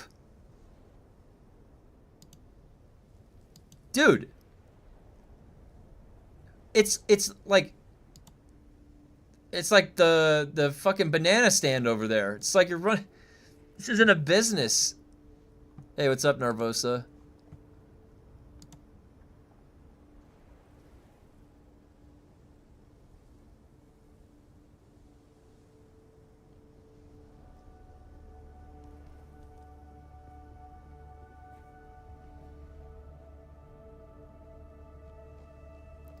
No, it's not fixed.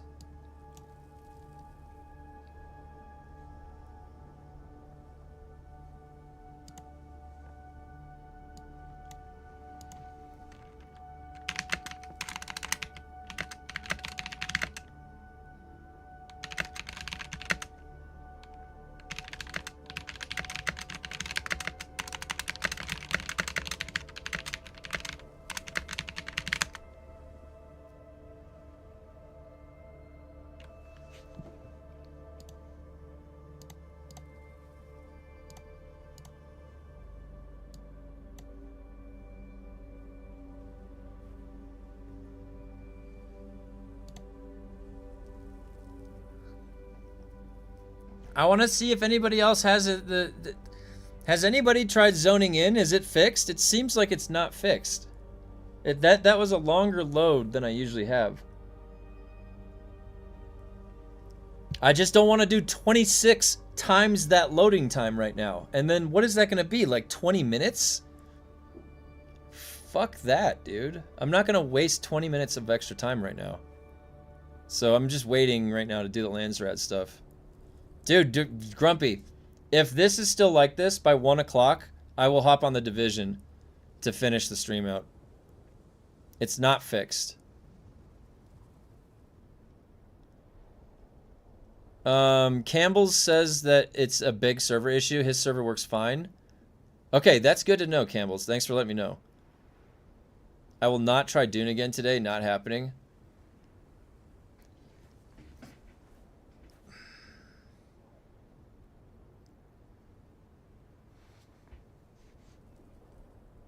Hey, you're in the instance. Wait, what is this? What is this? What is this? What is this emote? Wait a minute. Is that an emote where somebody's looking through, like they're covering their eyes and then they're peeking? Is that what that emote is? Because that's fucking hilarious. I stepped out for a bit. What happened? Well, the servers came down for the hotfix for an hour, and then I came back in here and I went and I loaded into Blushing Cavern, and it still took a while to load in. So they didn't fix it. How to kill your game 101. Okay, maybe it's a little fixed. Only a 1 minute.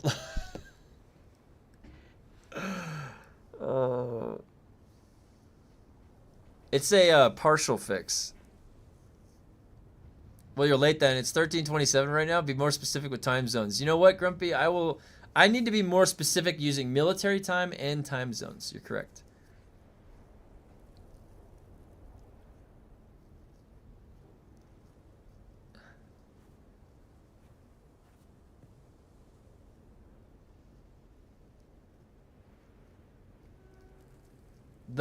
Okay.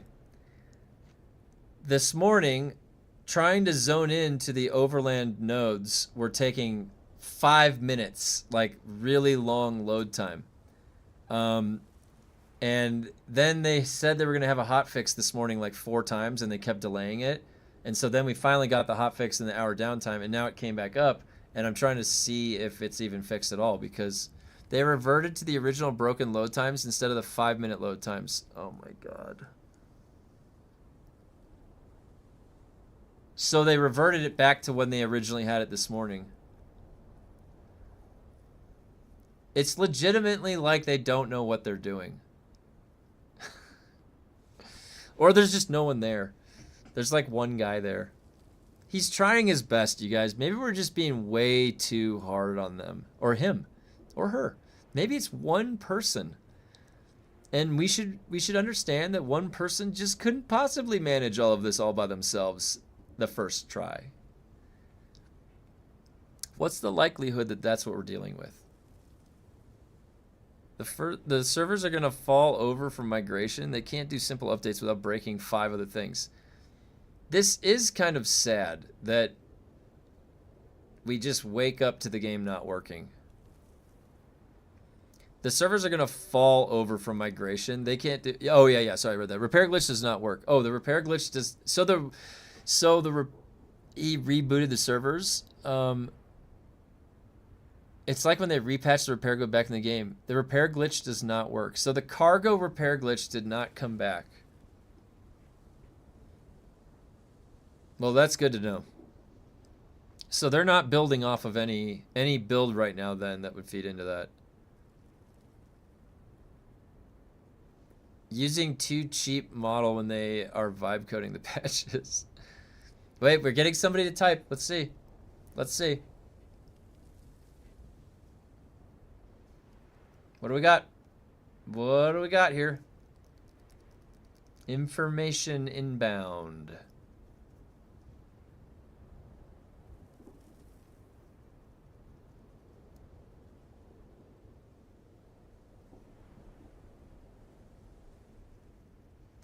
Stardate 78870.86. We had a hotfix. We had a non-hotfix. Captain's log supplemental. The hotfix did not go as planned. God damn it, Scotty. Where is the hotfix? I'm a Dr. Jim. Wait, that was Bones. I said Scotty. The reason for this is obvious the game has a hard time loading in everyone's red bar. Campbell's, yeah, get rid of the red bar. Yes. Oh my god. You know what's funny? I put in an emote that says muted, but it kind of looks like a red bar, doesn't it? It kind of, you squint, it kind of looks like a red bar. Poison Tooth is still OP, right? Because I don't think I can handle a nerf to it. Oh my god. I would love the day where it's like an accidental bug that Poison Tooth, the damage is like 1,000,000 per second or something like that, you know? Breaks the fundamental code of the game because of how big the damage calculation is. But we get it for like 24 hours, and then it's just like kamikaze Poison Tooths coming in left and right in PvP. It's madness. Like, he's got a Poison Tooth! I'm a doctor, not a pool man.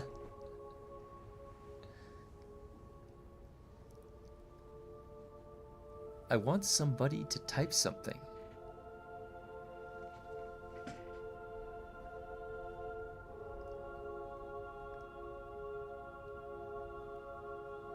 Proceed. I think they called it a day, you guys. What time is it over there in Norway?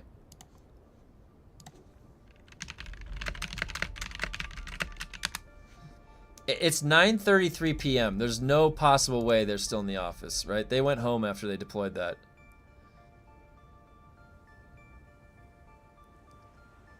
Oh yeah, from Ace Ventura, Pet to... I remember that part where he's like by the pool, like the pool fixture or the light, and he's like looking all close to it. It's 21:33.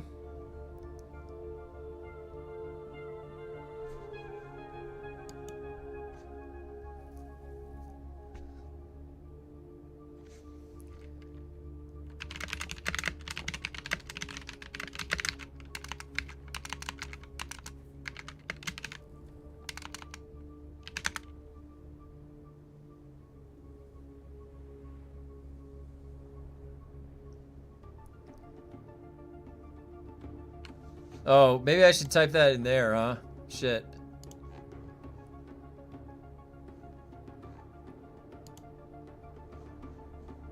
Whatever.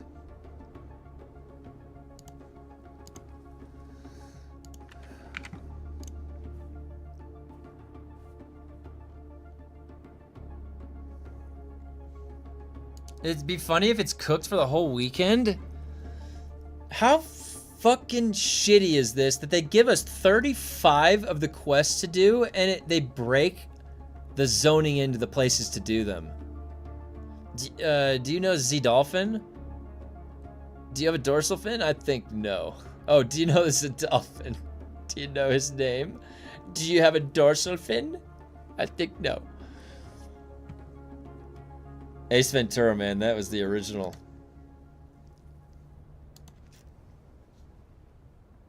This is fucking crazy. I'm not even going to do this until I understand that this game is not fucking broken today. I don't want to add on 25 minutes of loading. So the loading out. Is the loading out okay? Okay. Now the loading in.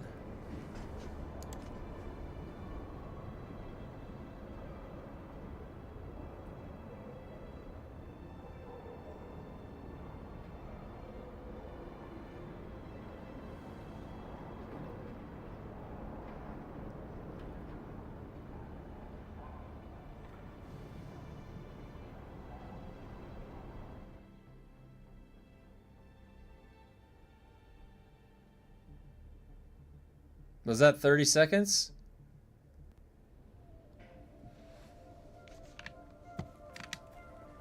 I'm gonna actually time it this time.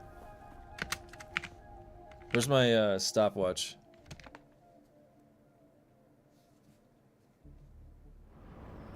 I'm gonna stopwatch this.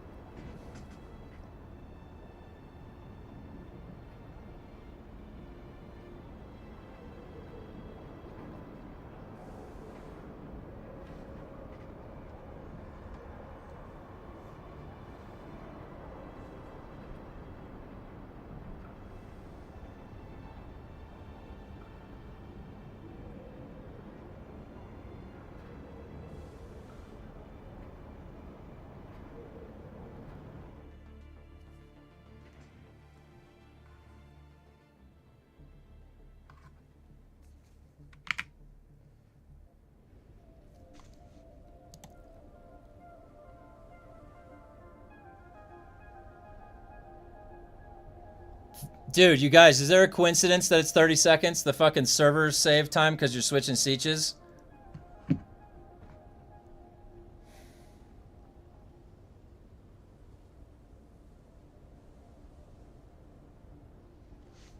What was it before? Let me look. Is there a way I can pull up my VOD from yesterday?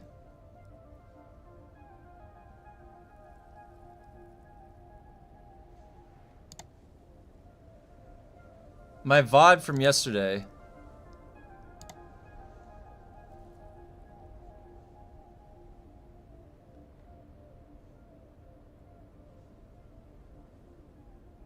Here we go. Let's see how long the load time was yesterday.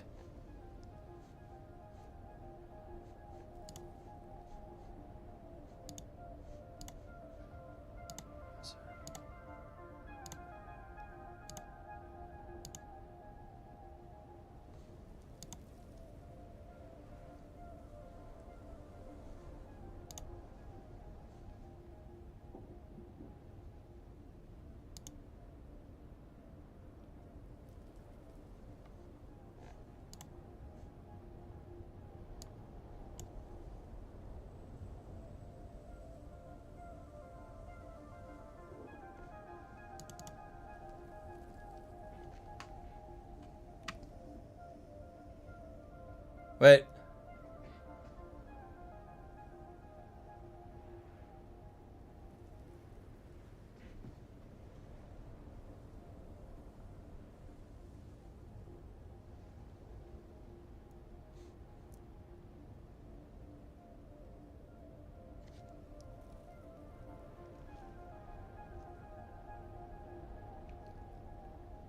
It was doing this yesterday.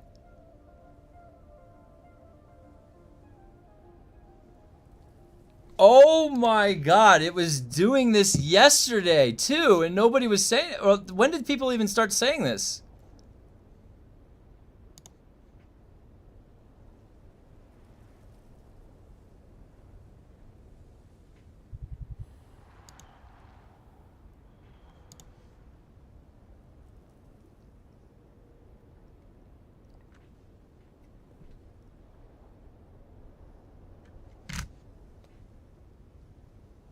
I'm gonna time it.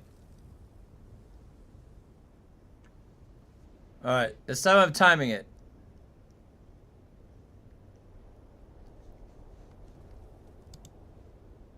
This was just yesterday's stream.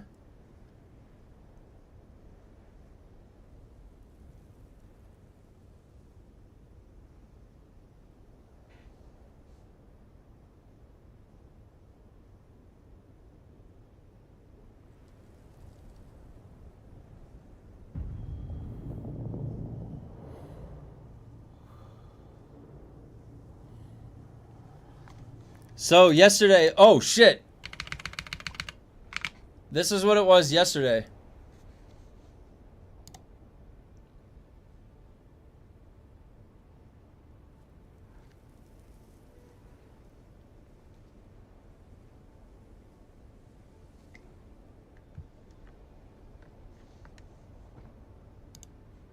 So we have 38 seconds yesterday and then 32 seconds today. This one time at band camp, we played this broke-ass game called Dune and then smartened up and played Division 2. Grumpy teabag. I don't know, guys. How are you feeling about 30 to 38 second load-ins?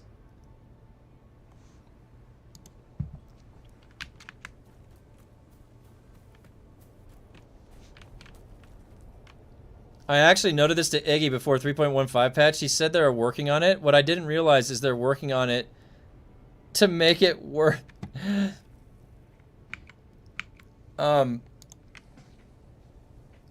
So what I gather happened today is that they tried to fix what was going on apparently yesterday too. And how long has this been going on? It's not really that big of a deal. They used to be like 5 seconds at one point, I swear. That's what I thought too. We're loading like... Okay, let me go back to maybe an older VOD. Okay, let's see.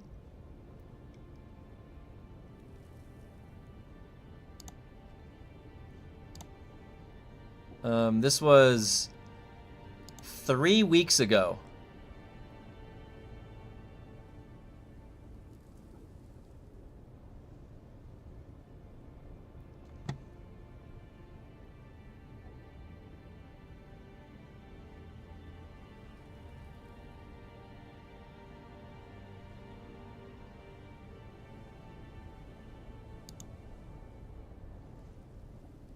All right, guys. This was 3 weeks ago. I'm gonna get my timer out. Okay.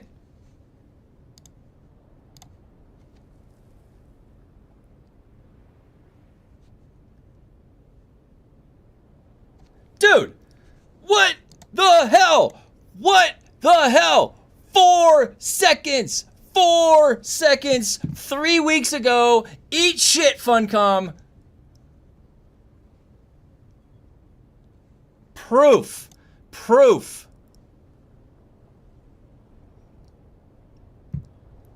They did fuck it up.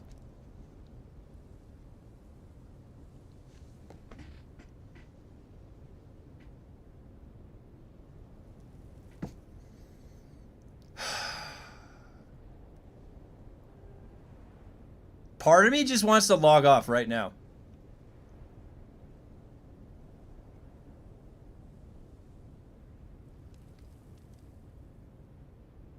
It's got something to do with the party size glitch fix, but they'll never admit it. Feels like it got worse post-server moves. The extra players per server seems to have had a big server hit. Interesting. Now, when you do zone out to the Overland map, it's a different server, or like it's a different siege. Mine goes from Garikulan to Abir. Been having problems way before then. Well, I went back 3 weeks. That was 3 weeks ago, that video. So there was no loading errors 3 weeks ago. You won't. Oh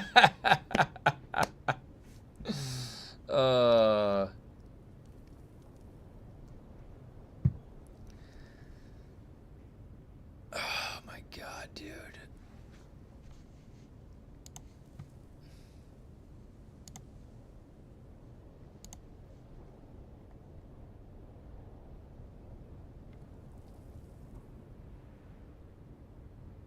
And everybody ignores my post.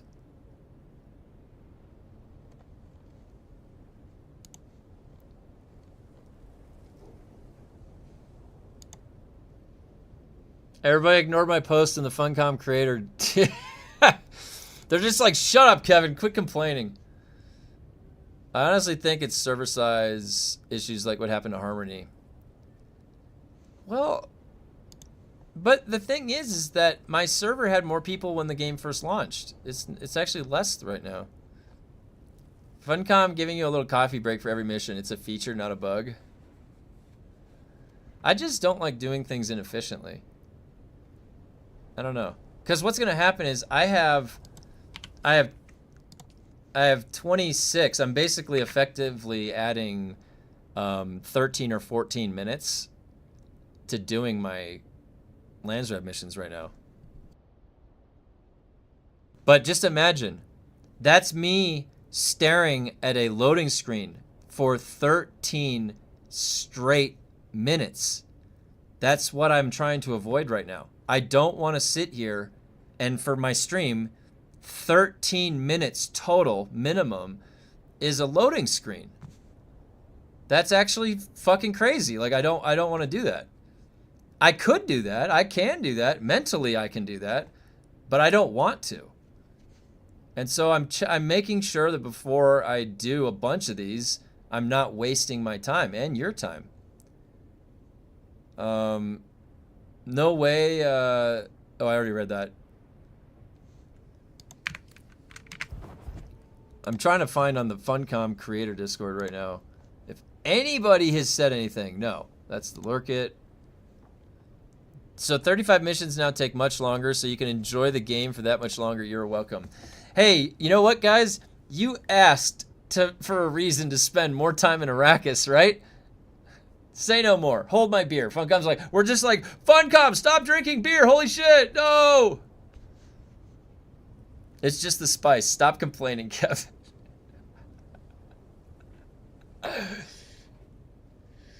Maybe that's how they paid their average playtime stats. Force everyone to wait. They're like, guys, give them nothing to do for 4 months so we get relevant data to make this push for PvE only, PvE first, right? They're like, it's genius. We'll make all of the PvP players part of the PvE statistic. I also think you sitting in an overland station is not helping others in your server trying to get into that location.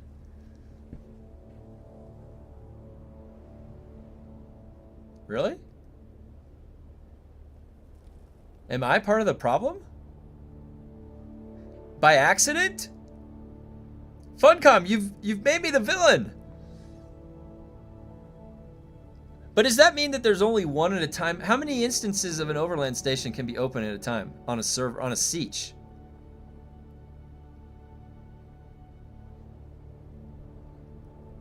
Less mission means less action means less red bar. That's a positive way to think about it. That's a positive way to think about it. Hey, at least I'm not gaining a red bar right now. At least I am not gaining a red bar.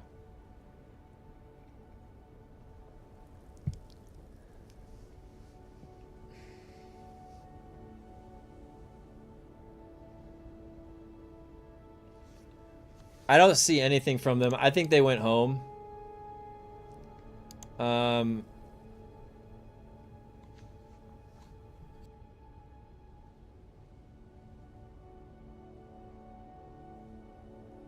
I think they went home today.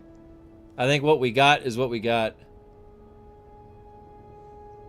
Does staring at an allocation box count as PvE in Funcom statistics? They said, this is what I don't know to believe, because they were trying to claim the validity of this statistic, that claim 80%. To do that, they were articulating what, or Iggy was, I think, what they were looking at. And from my understanding of prior issues, they don't have a registry of what's going on, like all of the information. So I don't understand how they could fairly confidently say they had a statistic that 80% of players have never PvP'd before. You're telling me you can tell by a query you run on your backend to access the database of information, you can tell if a player has never gone through PvP. That seems like harder to have a registry of, right? Like at all. Like were they actually registering that and looking for that? So that worried me a little bit, because then I didn't understand the validity of their statement. So then what are you guys looking at? If you can't, you have all these other restrictions on what data you can collect about, like who's hacking and who fucking was griefing, but then like I've tested it with my son yesterday. If I am in queue, he gets stuck also. They say 80%.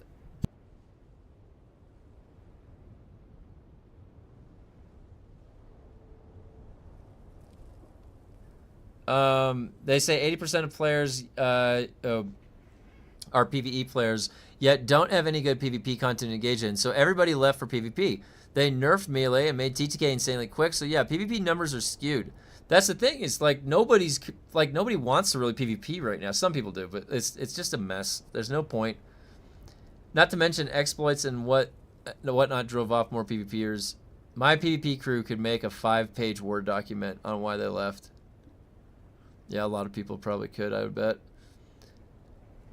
I suspect they're just looking for player kills and nothing else. You know, and that's all. The thing is that gets bored. If you guys remember, I'd say this a lot. The World of Warcraft, when it first launched, had no even honor kill stat sheet for you, and it was pointless.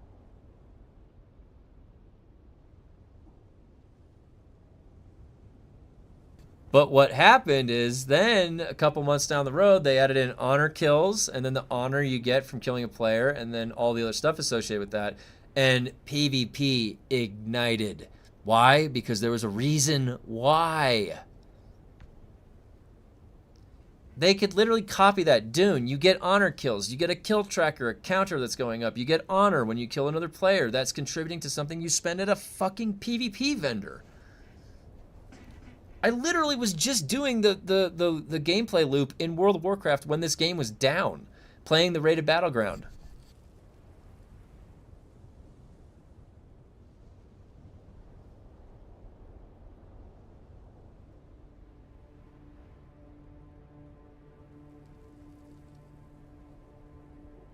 This is the PvP. Stall others from doing their Landsrat missions by staying in the location. Oh my god. Nobody PvPs because gear gets gone through so fast and can't be repaired. So one night of PvP causes a weeks of farming and new gear. That's right. They always had the killed by logs. Yeah, it's true. Considering that you basically need to make it to endgame to realistically see any PvP in most servers, now especially with the hagga change, yeah, you're automatically including anyone who didn't make it to DD in your 80% number, which is skewed data. Oh, that's a good point.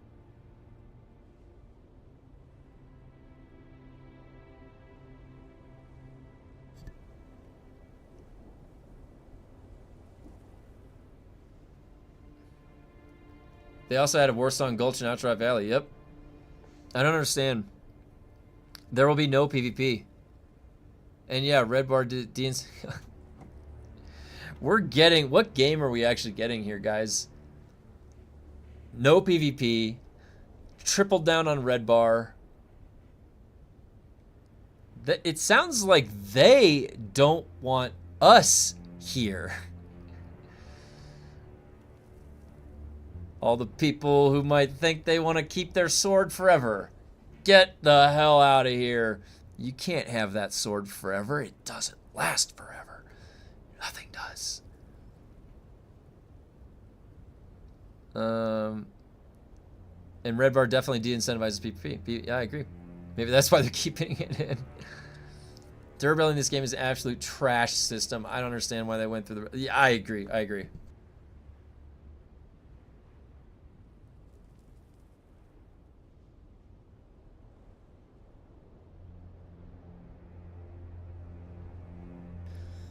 Most of my friends I have who liked PvP left for games like Ark. I could never... See, the thing... I like Ark Raiders, but the thing is, I can't... Oh, or Ark Survival Vibe. The thing is, I can't play an extraction shooter in place of an MMO or something. Like, I have to play like an MMO, like World of Warcraft, PvP. Dune was kind of like an MMO. I can't swap the PvP fun I have in World of Warcraft for Ark Raiders, an extraction shooter. It's not the same type of a game at all. And I don't have the same joy I have when I PvP in WoW as I do in Ark Raiders. Ark Raiders to me is more like PUBG. Now I play PUBG to this day with a group of my college friends that I met in college, and we'll always go out there and it's so fun. We'll all get vehicles and ram into people. It's just shenanigans.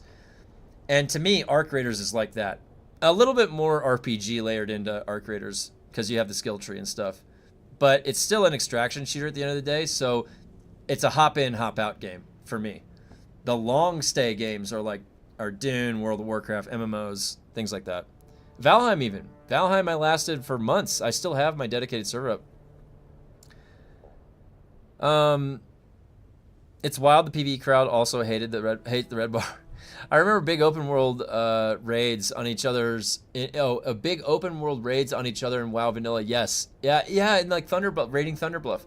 Several hundreds of people at the same time with beautiful slideshow FPS. It was glorious, wasn't it? I loved that stuff. Art of Conley honor kill system. Yeah, Art of Conley honor kill system. There you go. That would work. No Red Bar. It's disgusting. I'm willing to pay with scripts to fully repair gear weapons.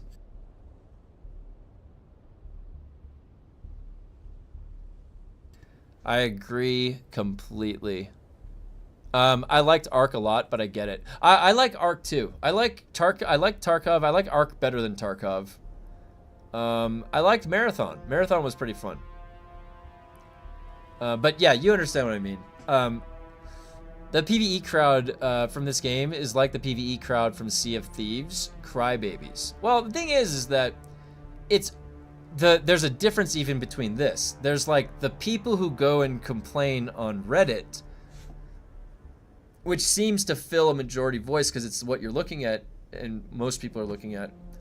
But that's not necessarily the full PvE crowd because, you know, there's nothing against how somebody wants to play the game. It's their choice. They want a PvE and not PvP, that's fine. Nothing wrong with that. Now, forming a picket line and going to Reddit and then doing all that, then anytime you try to even mention PvP, you're attacked. No, I agree. But that's the other thing too. There doesn't need to be a divide. Like when you look at my character in World of Warcraft, right? Is somebody telling me I can't PvE? Or somebody telling me I can't PvP? Like, no, I'd be looking at you like you're stupid. It's like, it's part of the same game. I can do whatever the hell I want. I can do both. But it's like, why should there need to be such a hard separation? Part of it most likely comes from the nature of the way that they built the game. That it doesn't offer enough robust content in either of the locations, especially when it first launched, so that both parties are left fighting for scraps at things that are interesting to do.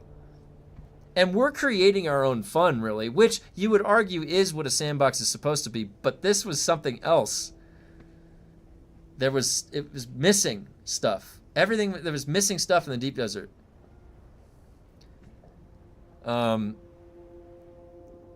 I don't think people should be afraid of the word PvP.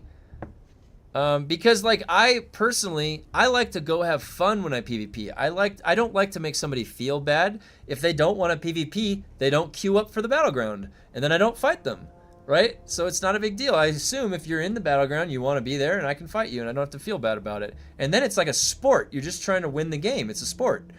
So to me, I like playing sports. I played sports all growing up. State championship wide receiver. I was a baseball player. So I can't wait to see all the PvE complainers move the goalposts when griefers infest their DD and you've got randos. I mean, we're going to get they haven't fixed the issue. They haven't fixed the issue with a Y to PvP. So you're going to get griefing still. That's the problem. And that's sad. If they just put in more of a thing to do, like Battlegrounds, and then a closed loop for the PvP vendor, you wouldn't have griefing as much, or at all.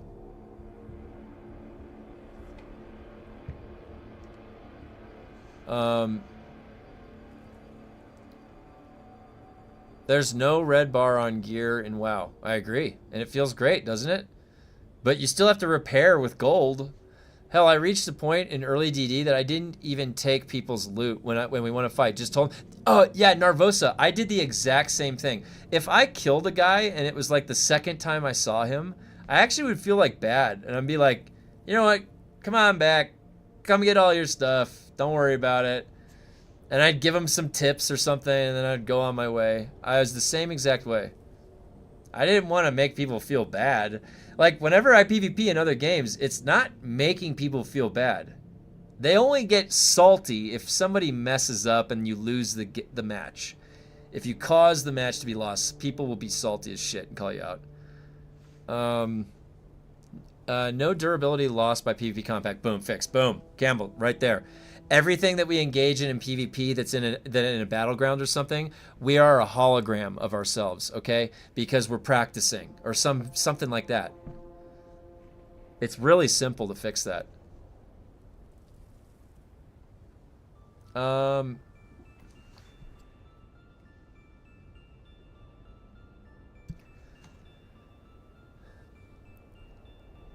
me get through some of your comments. So, I'll make sure I don't want to miss any of these because looks like I missed a few. Agreed, Campbell's. Anytime you try to even mention PvP, you're just attacked by the PvE crowd. Oh, so all you like to do is grief. That is a problem. Yeah, I have noticed that. If somebody tries to make an informed discussion about PvP, it is, and especially on Reddit, people really don't like PvP. People are very venomous on Reddit. They like want to see you suffer. They're like, yeah, you like that? You PvPer? You like that? Like, no, bro, I'm trying to have a conversation. At this rate, the word PvP will be banned in chat rooms. I can't wait to see all the PvE completers move on to the goalposts when griefers infest their DD and you've got randos compacting large piles while you crawl. PvE players have been catered to since launch, and PvP players have gotten absolutely nothing, yet they still complain nonstop about PvPers. The PvP isn't true PvP. Most instances is hunting a farmer, not actual PvP scoring. That's true, yeah. And one of the things I like about rated battlegrounds in World of Warcraft, everybody has to have the minimum eye level of every slot has the PvP versatility gear. So the minimum player has the right versatility loadout when you're in rated. And the matches feel really nice, really smooth. You really feel the class balance when you're in the rated battlegrounds. That's why I like doing it. You may get a match in the regular battlegrounds where your whole team is terribly geared and it sucks. You're just getting steamrolled, but your gear is okay. Maybe PvP engagements give red bar reducer consumables. We'd have to put that in for PvE too. It's funny when they call PvPers seal clubbers. If you want to play seal and I have a club, because you over the red line, I'm gonna club. The poor seals are just used in our analogies left and right. God damn it, I keep stop going through the comments. Okay. Nah, I want to fight over a control point or whatever. I want PvP for the love of the game, so to speak. I agree. Is the repair glitch back? Not yet, Rux, right? I think somebody checked.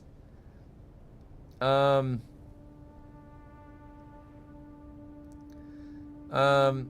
not exclusive to Dune. Reddit gamers have decided all PvP is toxic. Oh, interesting. Early PvP on this server was just avoiding Death Star and his toxicity Vantage and their duping or Kend. Yeah, no, yeah, GDI base. Yeah, he's been here since the beginning. That's actually fairly accurate. That's what it was. Like, I would just pull up a lawn chair in the deep desert and just watch the chat spam from Death Star. That was it. I'm just grabbing popcorn. I'm just like, what's going on today in the deep desert? I didn't even need to go anywhere. It was so entertaining.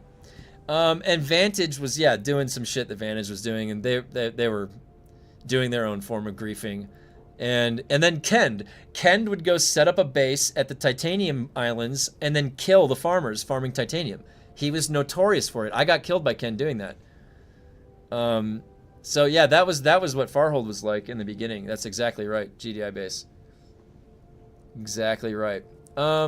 If all PvPers were like you, no one would complain about PvP in Dune. Most of what I saw of PvP were people griefing, not fighting over resources. Ah, okay. Yeah, I mean, I think I saw a lot of that too. Solo farmers on Arrakis are risking it. You need to learn up on this planet. It's true.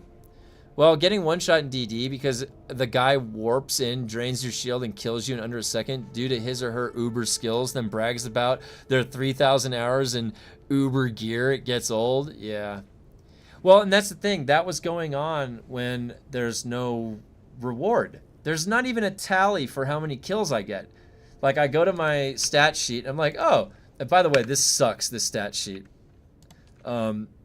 This is just terribly useless information here, guys. Just absolutely terribly useless. Like, the only thing that really, like my totals. Yeah, okay, that's good.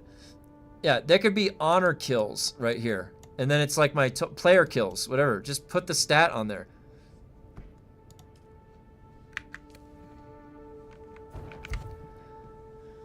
Well, air combat is where only feel competitive. I mean, it should be the opposite. It should be things that your 200 skill points are going into the skill trees is where you feel the best dynamic skill combat exchange.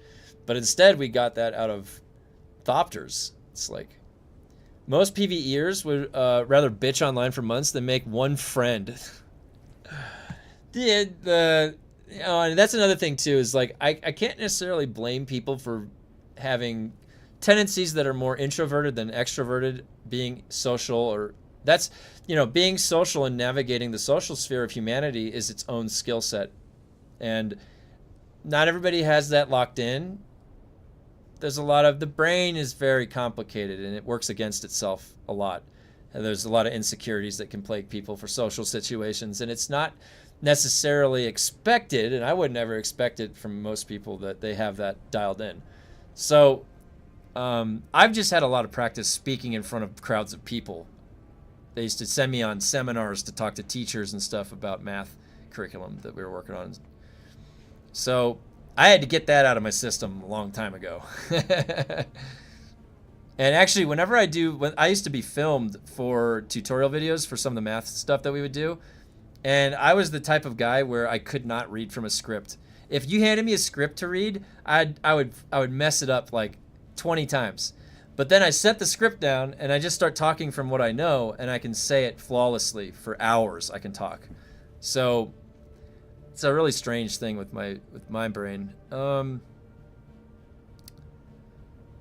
I think the term griefer is silly in a game where you go into PvP zone, you accept a PvP. Well, the term griefer, right? It's ideological at this point. The grief, to cause grief, right? That could be it's subjective because everybody's type of grief that they would be caused is different and variable. So somebody could be, kind of sensitive and they suffer grief a lot quicker than the average person. So, but griefer, I think, to me, was always just like bullying. You're trying to bully somebody, and if you've come across that on the schoolyard or something like that back in the day,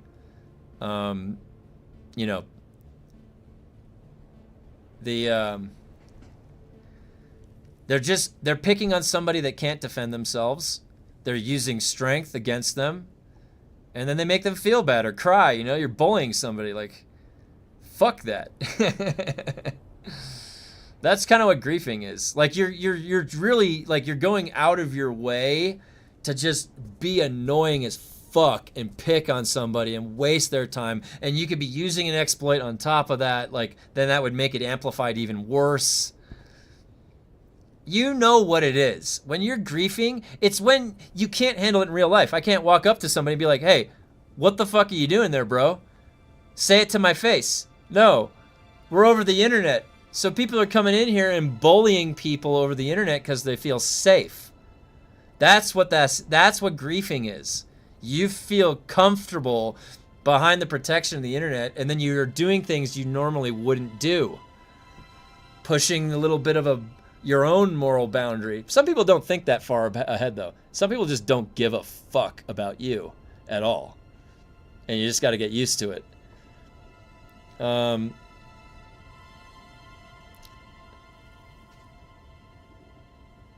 got Thopters with 100% offensive but 0 defensive. Yeah, you're right, Campbells. You can build in the ringworm. Makes for some great worm contact. That's funny. Uber skills is a stretch. Most are geared by not intended means, bypassing grinds with glitches. That's another very valid point, Galadorn. Nowadays, it feels like griefer is just tossed around when people lose fights. If you don't want to have a fight with other people, stay in hagga. I'd say I like camping zones. Oh yeah, I'd say like camping zone lines is griefing. And now with 2DD, you go to the one that fits your playstyle, so no one should complain anymore. It's true. Well, it should be a little bit better. I do think they need a timer, though, on when you could switch. Like a week. If they put like a couple day or a week timer on that, then you wouldn't have people trying to go grief the PvEers, which we are warning is going to be happening because we've been seeing people talking about it. We have that play for keeps.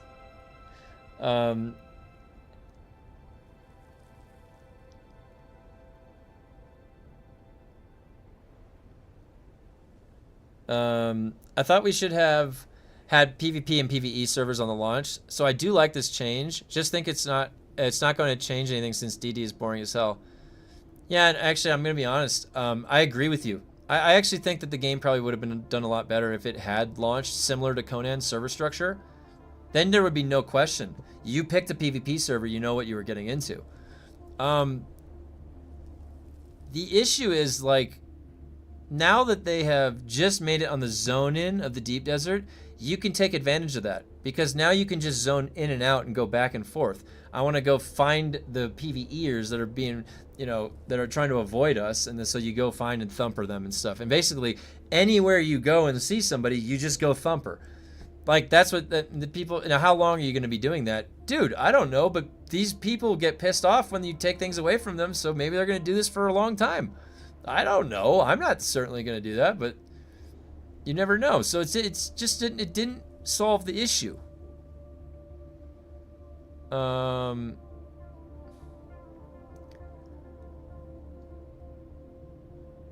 Now you're just going to have worm PvP and the PvE DD, which is no actual griefing. Yeah, the PvE DD is going to be where they can't fight back. Like, they are going to be able to be griefed, but how are you going to grief the griefer? They're not there for the spice. You are. So then you try and thumper them back. They don't care. They fly away. But you care because you've got the storage unit. You've got the spice you're trying to get. So they come thumper you. It's a one-way street unless they set it up differently. Honestly, guys, they need to set this up differently. They're not done. They need to not be done yet because simply just splitting it like that, there's not going to be any difference in the griefing.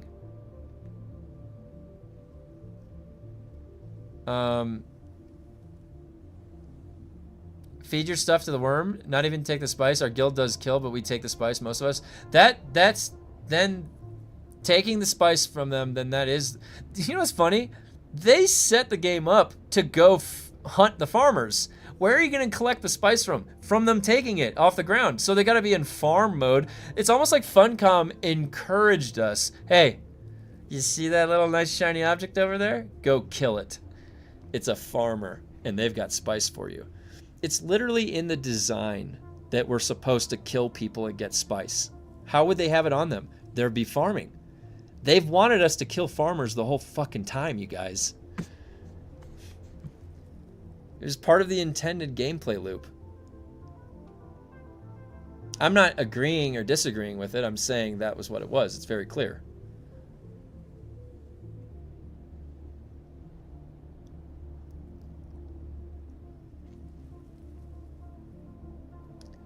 Need starter car ships and faction base in the DD for people to have a fight over. Yeah, I agree. I think that this game would literally come alive if there was more random things occurring in the air, right? So when you go up in your ornithopter, there's no risk. Your biggest risk is disconnecting from the internet, or you're losing your power or something, right? So they need to have ships up there fighting and flying around. So what people aren't getting is everyone ends up on PvP instance anyways.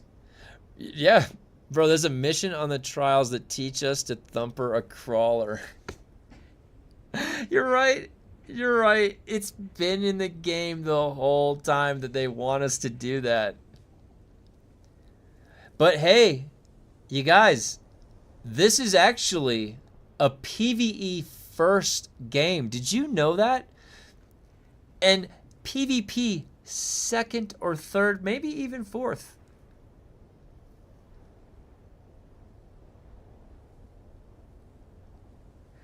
They got handed off this game, and it's like they don't even know. They can't even recognize it. Like, wait, did we make that? We put that in the game? With that design intention? It's like they don't even remember the game that they started with. Why they put things in here. The game in the beginning it was better. The game in the very beginning was better. They should have just, instead of changing it and meddling with what's behind them, they should have layered on top. They should have added. They should have only added things. They should not have taken out or nerfed or removed. They should have added or buffed. They got stuck in this. This happens all the time with development cycles. They want to protect their baby. People are breaking it too easy, too fast. PvEers are just going to grief themselves. Multiple people in a ringworm. Compacting is awful. Hey. Oh, did they get here? What happened? What happened? Did your package get here? I don't have a package. Oh.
Okay.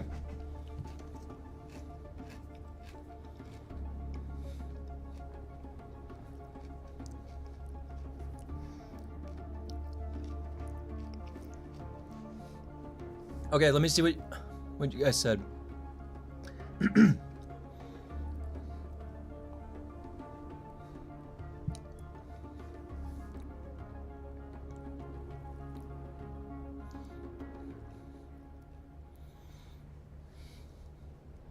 Okay, so it's so wild that there is 0 PvE flight combat. Oh. Whoa. That's actually a really good... Oh my god. Narvosa. That is a really good point. Okay? Narvosa says it's wild. There is no PvE Thopter combat in the game. What does that mean? That means the entire purpose of Thopter combat is for fucking PvP. But guys, it's a PvE first game. What are you supposed to shoot with your Thopter? I guess you could shoot the enemies on the ground. I guess you could do that. Well, there's no PvP land vehicle combat. That's another thing. They didn't even know how. They showed, dude, you guys, we have loading screens showing like fun, like people look like they're having a great time doing ground combat. But and then those loading screens have been there the whole time the game's been out. But guess what? No, you guys can't have that fun. You guys cannot have that much fun. You can look at people depicted having that much fun in an artist rendition. But you yourself cannot participate in that fun. No, not at all. Because they never intended to put that in the game. Or they couldn't. They couldn't figure out how. The infamous tank, which they removed. Dude, that would have been sick. Having a tank with people on like multiple people looking around. Like, yeah, this is an escort. We got the escort. Like, what if you had to escort it off the tank and there was like a gauntlet that you had to go through or something? And the tank, though, could knock things out of the sky. Like, the tank was gnarly. The repair bug back. Let me see.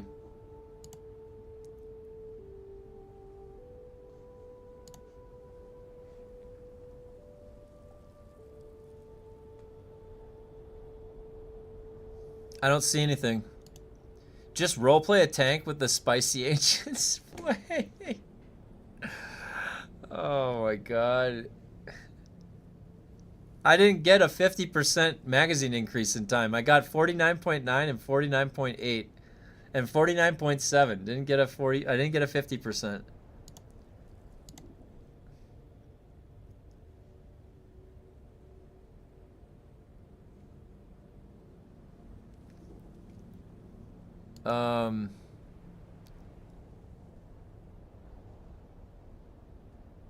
Quicksand, the quicksand worm repair bug is still in.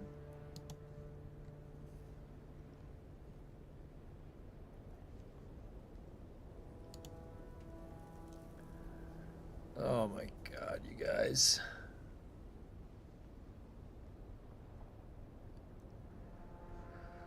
Oh. Well, what do we have here on the forums?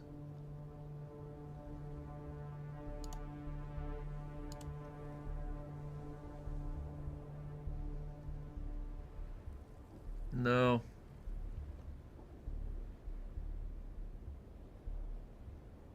Yeah, I like this. Put Sardaukar in the deep desert. That would be a good idea.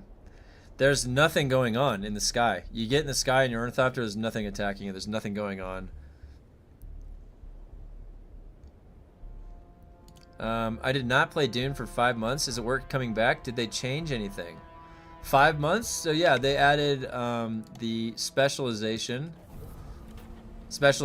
right here. And if I close my video camera real quick, you can see that in combat, that's 81% passive damage increase and 40.8. It'll be at 100% and 50% when I get that to 100. So you can see that these are kind of fun for the power growth of your character here. And now there is something else to be said. The mechanism to get the experience for those specializations is through this system right here. You pick, if I want to level up combat, I pick from in here the rotating set of quests. These, you can see, give 125. I can only do this amount per week, so 35. And you go through those tokens each week, and then you slowly are leveling up your specializations. They also put it in graded gear. So look at the damage of my weapon, 766. That's way higher than when you last saw it at probably 133 damage at the grade 0 stuff. So you can get really decked out, really high damage numbers on all the gear. And this progression right here, by the way, takes about 350 days to get all of this.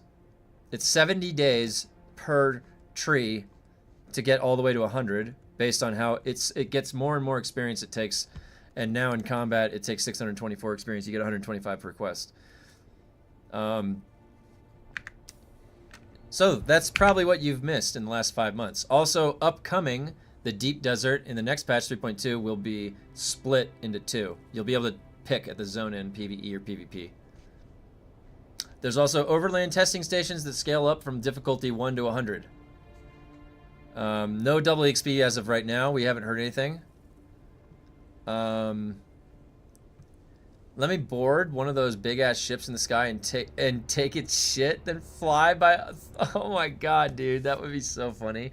Like, I'm the captain now, yeah. And you like come in and you like, who's that? And you like put the beam on somebody in Hagga, and they're like, oh my god, is that a player? Ah.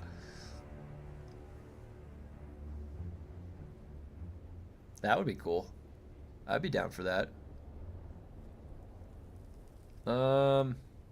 They say they can't add the tank? Wait, they said that? Just put an OP shield on it, which reduces rockets by 85%.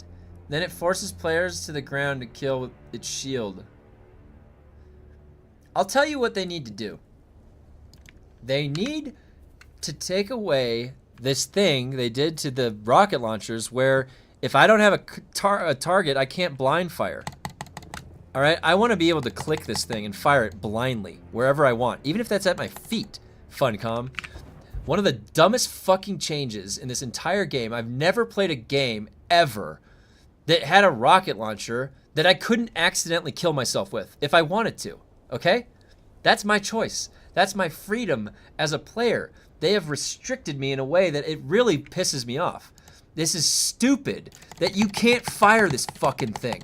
Imagine going through the game the first time, you don't know what they've buffed and nerfed, and you're like, I'm gonna build a rocket launcher, and you're like, I can't even fucking fire it.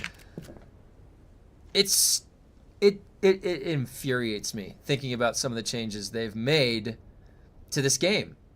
Because they don't make it, they're holding on to things that make sense. Like, oh, nothing lasts forever. There's a red bar. But rockets, in this day and age, I just can't press the trigger and fucking fire it? Are you kidding me? You're telling me there's no technology for that? Shut the fuck up, dude.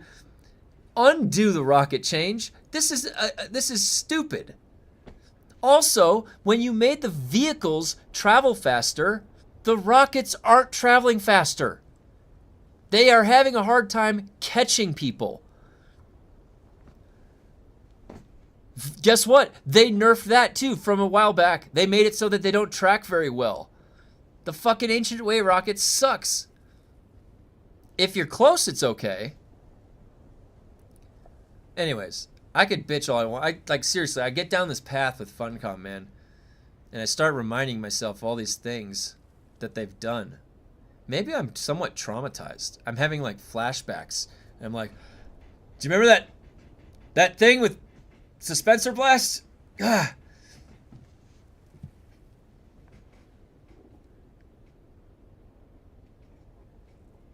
You used to be able to hold down Suspensor Blast and then just take all the sword damage you want. It was great. You're like, ah, I'll release this when I want. I remember all of that.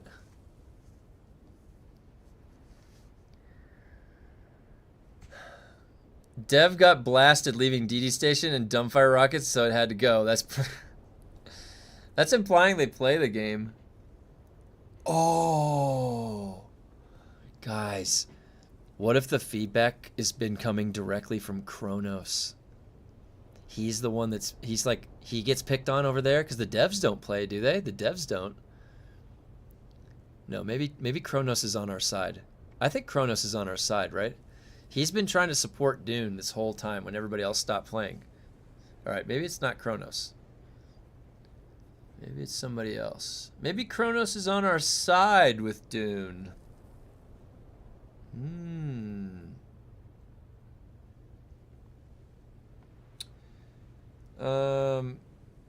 We want a rocket jump. Can't have shields on the sand. They took it out because Harmony PvP and testing stations was just a bunch of people lobbing rockets back and forth. So, well, if it's not a bunch of rockets back and forth, people are just shooting a bunch of sniper shots back and forth. It's gonna be something. What would they be able to prevent? They would just have to make the rocket do the most damage to vehicle structures. I know it doesn't make sense, though, because if it's going to damage a structure, it could damage a human fleshy body.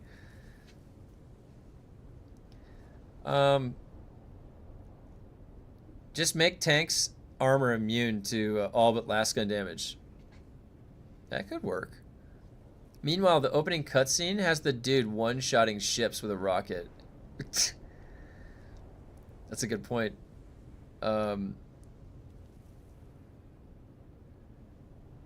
Most PvP is done at islands. Well, yeah, because the island is what makes you feel safe. You're like, as soon as I start getting shot, I'm like, where's the closest island that I can crash on? Dune, in my opinion, is early access and all but the name. It definitely feels like we were the testing bed to set up the console release. That definitely, maybe they would never say that, but that would, like, in development, having an overlap causes efficiency, but the deliberacy behind the overlap is up for discussion. So, Chapter 2 was an entire dinner murder scene, unable to find out who was there when we have DNA tests now, but they can do the same 20K in the future. So they aren't coming up with very compelling stories in the framework of the world that they have. So the writers, are they not thinking in, like, if I was there, right, in Arrakis at that time, how would I write this? Well, if there's a murder, how does somebody get away with murder back then, right? Surely there would be very advanced technologies for forensics. So that is good to bring that up. Now, the question is now, a science fiction writer, how far ahead of you are they in their understanding of science and fiction? So what can they create in their world with their imagination that explains that? So Herbert, did he ever articulate some mechanisms, innovative, maybe you don't have to explain the middle step type of sci-fi mechanisms like the replicator or something in Star Trek, that would be able to cover that explanation of why that dinner party wouldn't have been a good thing in the book, because there would have been a way to forensically solve that immediately.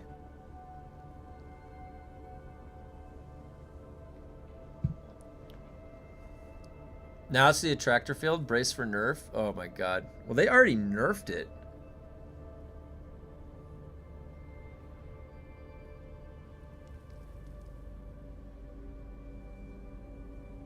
The first 100 to 200 hours of this game is incredible. Yeah. And you know what? I'm pretty sure I got 200 hours out of my first NG playthrough of Elden Ring. I think it was like 150 or 200 hours, something like that, crazy like that, before I even rolled it over one time to NG+. And if that's the case, then yeah, Dune Awakening then is worth it if you like survival games and you're not too worried about population yet, because when console release, or if there's any fresh start servers, that would be better. Could you get banned for using the worm repair glitch? So I, as a streamer that have a platform that I can show information and then spread information, right? I have a responsibility with information that I show. So for someone like me, I could never advocate or show publicly on stream how to take advantage of an exploit. And in that case, if I ever did and there was evidence, so I was shown to be doing something that violated terms of service, then I could get banned, or I would get banned. Now, somebody like you, somebody that's just a player, a random player, using the worm repair glitch, you'll have to ask anybody else that's done it. I've never done it. There's probably plenty of people in chat that have done the worm repair glitch. Do you get banned? I would say no, because Funcom has no way to track what's going on. And they're certainly not looking for you, you know? And there's nothing that's going to get flagged from initiating this. There's no way to tell. The worm eats the thing. You pick up the stuff, it drops out of the storage on the ground. That happens naturally. So my Discord and myself, I'm a hub of information. All right? I'm like Brainiac. I just want the information. What you do with the information is up to you. Okay, I'm not going to tell you what to do with information. I would like to know the information. I want to know everything about the game I'm interested in. I want to know everything. I want to know all the little tricks, all the little holes. We can help them get fixed. We can help give suggestions because we know so much about it. I just like knowing things. I'm a seeker of insight in life, in general. I like to seek out insight. That's my drive in life, is I want to acquire more insight. I would like to know more about reality and what's going on here. I'm curious. Did the quicksand glitch the first thing after the patch that so did the quicksand glitch the first thing after the patch that fixed the box still here? Yeah, the quicksand one is still here. I feel like the devs are out of touch. They gave us new icons for tier 6 blood bags and leader johns, yet didn't change the icons for heal kits tier 4, 2, 4, and 6. Should have some different icons, different colors. Yeah, that's a good point. They should have like a green, like a little color green bar, and like the high, it's an MK2. It has like 2 green bars. MK3, and you could see it like visually, like, oh yeah, that's the MK6. Shit. Yeah, I agree. Some higher ups were determined to shoehorn a clue dinner theater quest line. Oh, quest line, no matter what, that no one wanted. What were they thinking? Oh my god. Was that what chapter 2 was? Like, yeah, like, and then chapter 3, like, to me the most interesting thing is trying to find the Fremen and those technologies and those abilities. What do they know that we could learn and stuff? And maybe they don't have a red bar. Maybe the Fremen know how to get rid of the red bar. You know, that's maybe what it is. Are they going to do that play? Or no, Fremen comes with double red bar. Maybe that's what it is. The Fremen doubled down on the red bar. It's their source of power. People doing level 40 labs in 2 minutes, not banned. Funcom doesn't care. Funcom doesn't care, and they don't have a way to know who's doing what, I don't think. They don't have a GM. They can't bring a GM into your world, and they're like hovering in the back end, and they're like, I can see what you're doing. Do you remember in EverQuest? In EverQuest and in old days of World of Warcraft, the GMs? That shit was crazy. They had unlimited power. They could come in and do anything they wanted. It was awesome. Long gone are the days of game masters.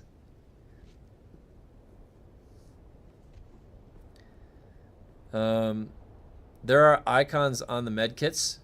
Oh, it's that, yeah, that one, what is it? Yeah, there is. That's right. People are doing, yeah, Fremen gear is so high quality, it doesn't have a red bar. That's the next tier. I hope, oh my god, I hope so.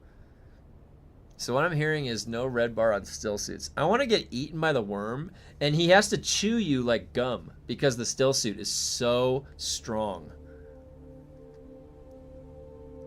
It just holds on. It's funny because I'm like, I saw this Chris knife in the beginning of the game, and in the beginning of the game, that Chris knife said like 400 damage on it, and I was like, what? 400 damage? I got the worm tooth, I made the Chris knife, I ran up to the first mob, and it broke, and then the mob killed me, and I was like, wait a minute, what the hell? Well, guess what? That 400 damage Chris knife, we're at 766 damage, so we're gonna have to be at like a whole other threshold if they add in a worm Chris knife that's solid and doesn't break. Is it gonna have scaled damage? I mean, that worm knife is gonna be the strongest knife in the game. It has to be by the lore. We're already breaching thresholds of damage here that they need to address. And because if we're gonna get, are we ever gonna make it to the Chris knife? I hope we do. Are they going to give up on the game before then? I hope they stick around.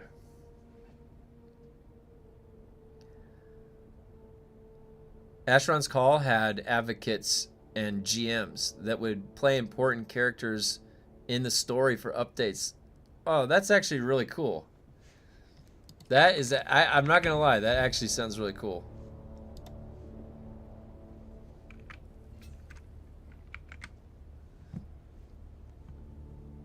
Sadly, they can't get rid of the red bar, as it's the current gameplay loop, farm, craft, lose, repeat. Also, what if they can't get rid of the red bar because they actually can't? They don't know how to take that out of the game. What are the odds of that? Like, there's like some dev pleading with the world trapped inside of Funcom, like, we can't! We've tried countless hours. I'm pulling overtime in here. I haven't slept in weeks. I don't know how to remove the red bar. It's stuck in the game forever, guys. What are the chances that happened? Devs would spawn as Palpatine and Vader in Star Wars Galaxies. That's awesome. No doubt. Only hope for red bar is some new time-gated resource sink to undo it, but I doubt we'll ever get that. Yeah, it was incredible. They played the big bad guy and went around killing people in the PvP world. Oh my god, that is so cool. Dude, devs play as the TS bosses. There's a PvP everyone wants. Everyone take it out on the game devs. Oh, maybe that Elden Ring did that, where players could play as the boss. There was 2 different fights like that, and it could be hard, actually. Some of those players playing as the boss can be very crazy, almost impossible to beat.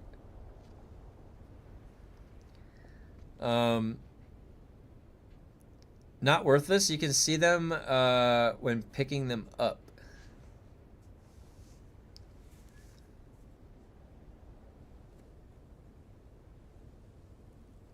Oh, you can't see the icon. Oh, I see. It's worthless on hotbars, and who's actually looking at the tiny icon on the top left-hand side of the corner?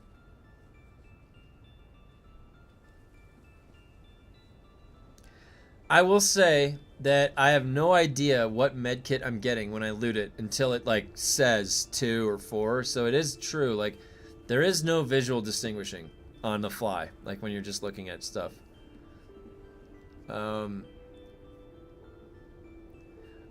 I don't know why you would need the icon on your hotbar when you literally just put it there.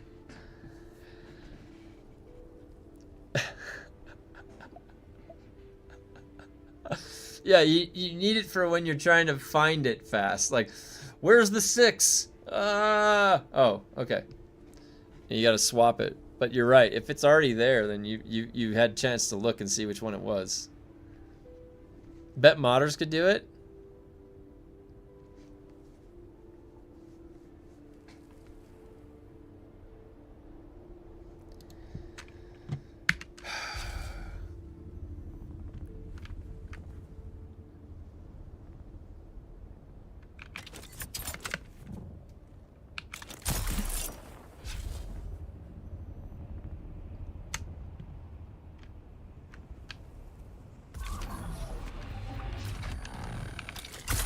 I'm actually gonna do one of these.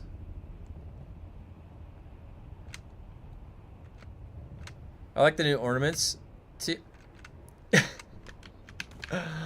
Oh my god, wait, I gotta go see what else is there. I'm gonna go back to the base after this one, guys. Let me see, I'll see what's there.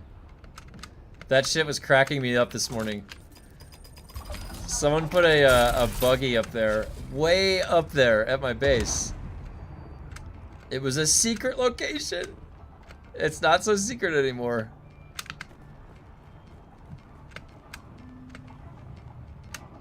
Alright, no death. Whoa!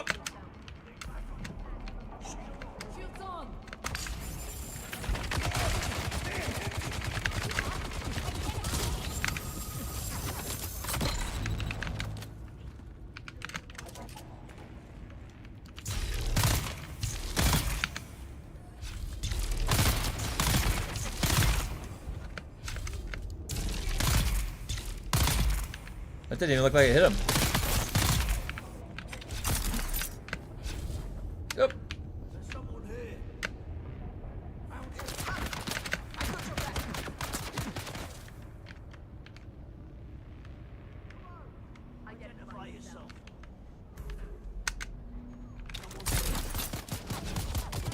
By emphasizing your point, do you mean using capitals?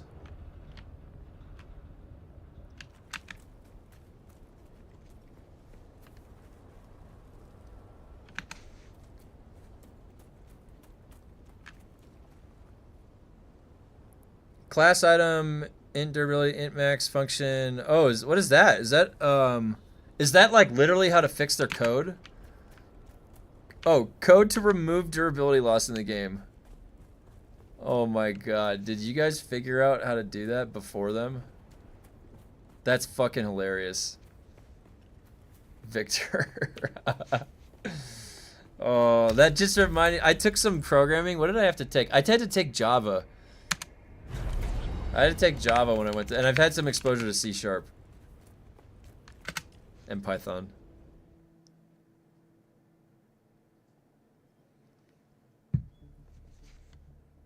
It all has the lazy employees looking busy. Oh, yeah. Yeah. Yeah. Busy work. I agree. That's exactly what it feels like. I agree completely.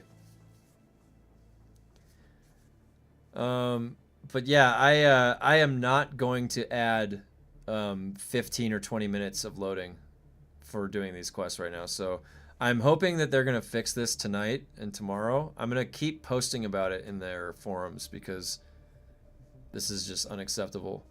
Dude, I swear to God, they're all just not even there. It's like when they launched... I guess when you're used to looking at tiny things, you like...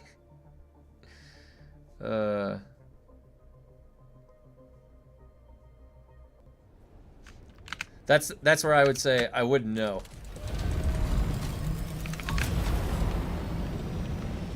Seems to me with the IP and the initial interest in the game, they would hire some more senior coders. That's what I would have thought too.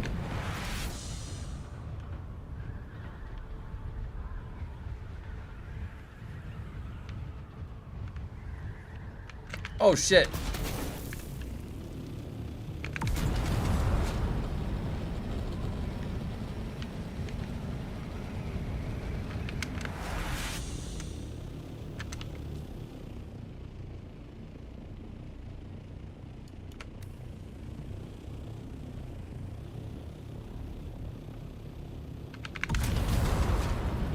I couldn't find it there for a second. I got lost on the way to my own secret base.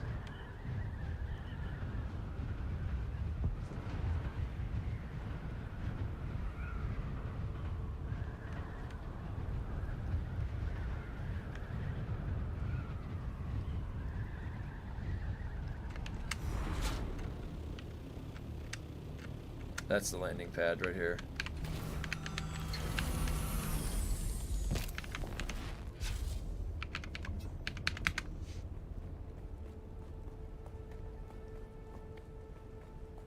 The load times have been effed for about a month now on private servers. I'm shocked that people are having trouble in public now. Makes me think it's a game issue and not a service provider issue as much. Interesting, Mr. Jiggleballs. Interesting. Load times have to be the load times are stopping the single player dungeon cheese. Oh.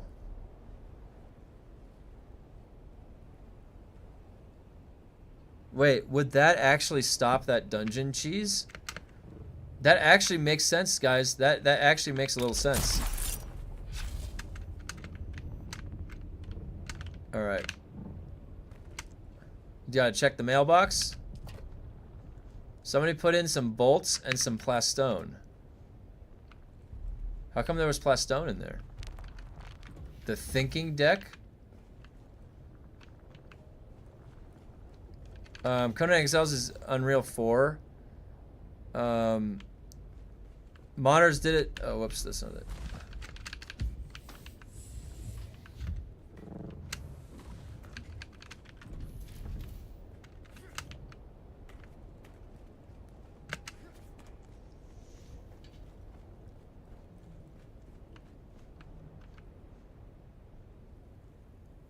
What's that?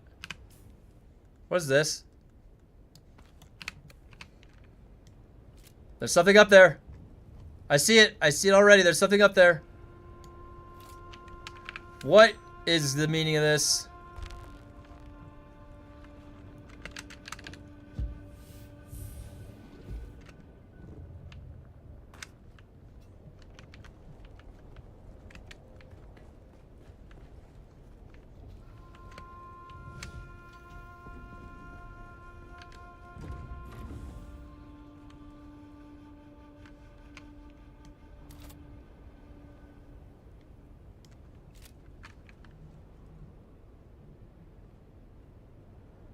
Oh!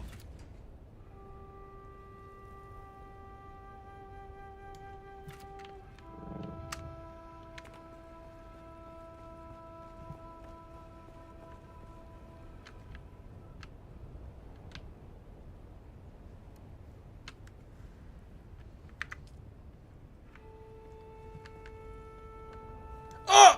What the hell is that?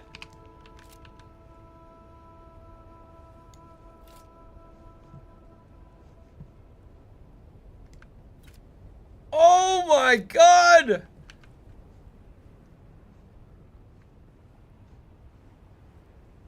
This is up in the no-fly zone. You can't just fly this up here, guys.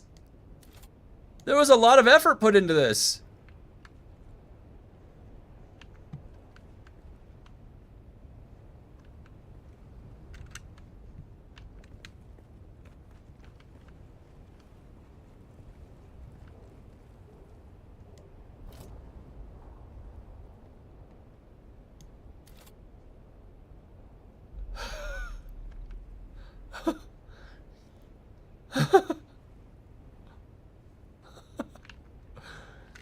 Oh my god, dude.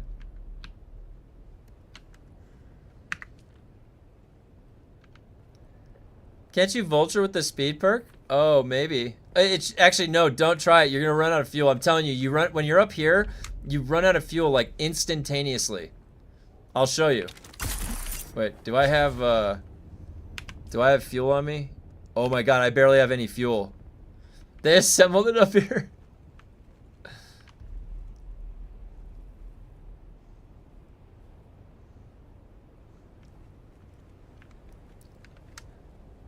All engines are disabled there.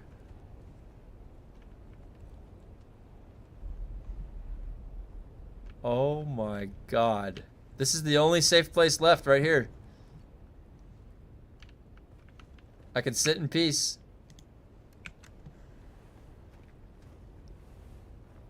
With the reminder. Hence the blue glow, no engine.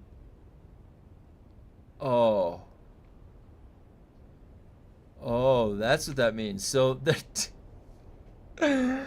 they dumped them here with no engine inside of them?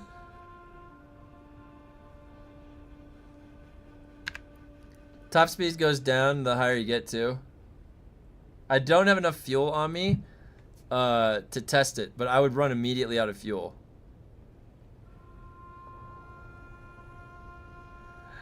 Now I'm starting to wonder why someone in our Discord was asking where to get scrap buggies. Oh my god. That's so funny. This shit cracks me up.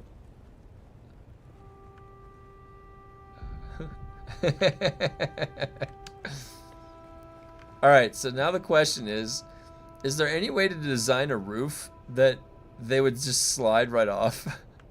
Look at that one down there. Look at this.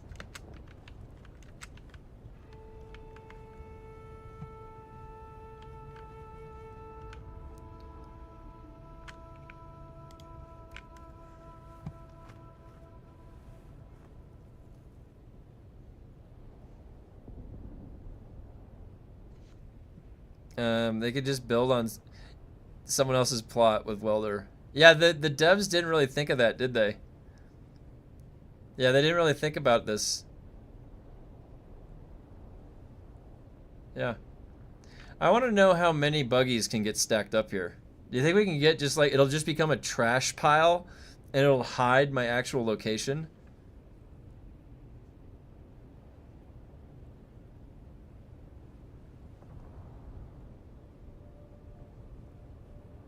The red bar will save you. They can't last forever. Oh, it'll eventually get washed away. What if they come out here and they repair them? They could just repair this, right? Oh, the red bar. So eventually, so months down the road, these will finally be... Yo, build a base out of unfinished buggies. Cover the entire landscape of my base with buggies.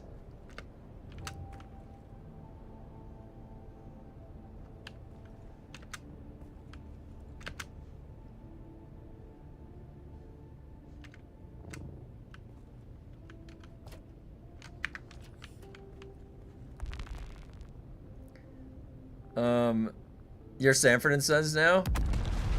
Oh!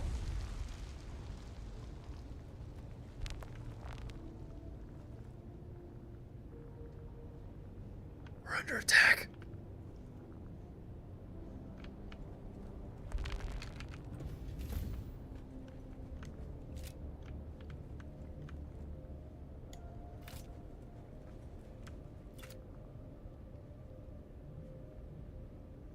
Do you remember that stream you did where you were listening to Kronos? Said they had no queue times on their private servers because they found out how to multi-queue labs. Maybe Funcom used too. Yeah, well, and we were talking about that out of speculation because I only got to hear Kronos talking for 10 minutes or 15 minutes. And I wonder, yeah. Then it cooked the loading times. They were making it seem, the way that Kronos was talking, that they were doing things better on their private server than Funcom was. And then how do things how does that expand out to the whole player base when it's implemented? Because there's less testing than you could argue if they're just on an amateur branch of a private server, just kind of on their own doing stuff, right? Like, the Funcom has a team that's working on a schedule and stuff, so it feels like the output should be much better coming from the actual company, not like a private branch like that. So maybe there's stuff I don't understand though, maybe about the relationship with the servers and Nitrado and Kronos, what he does with them. They weren't working on the scale of the actual game's player count though. What that meeting was about was they were inviting content creators to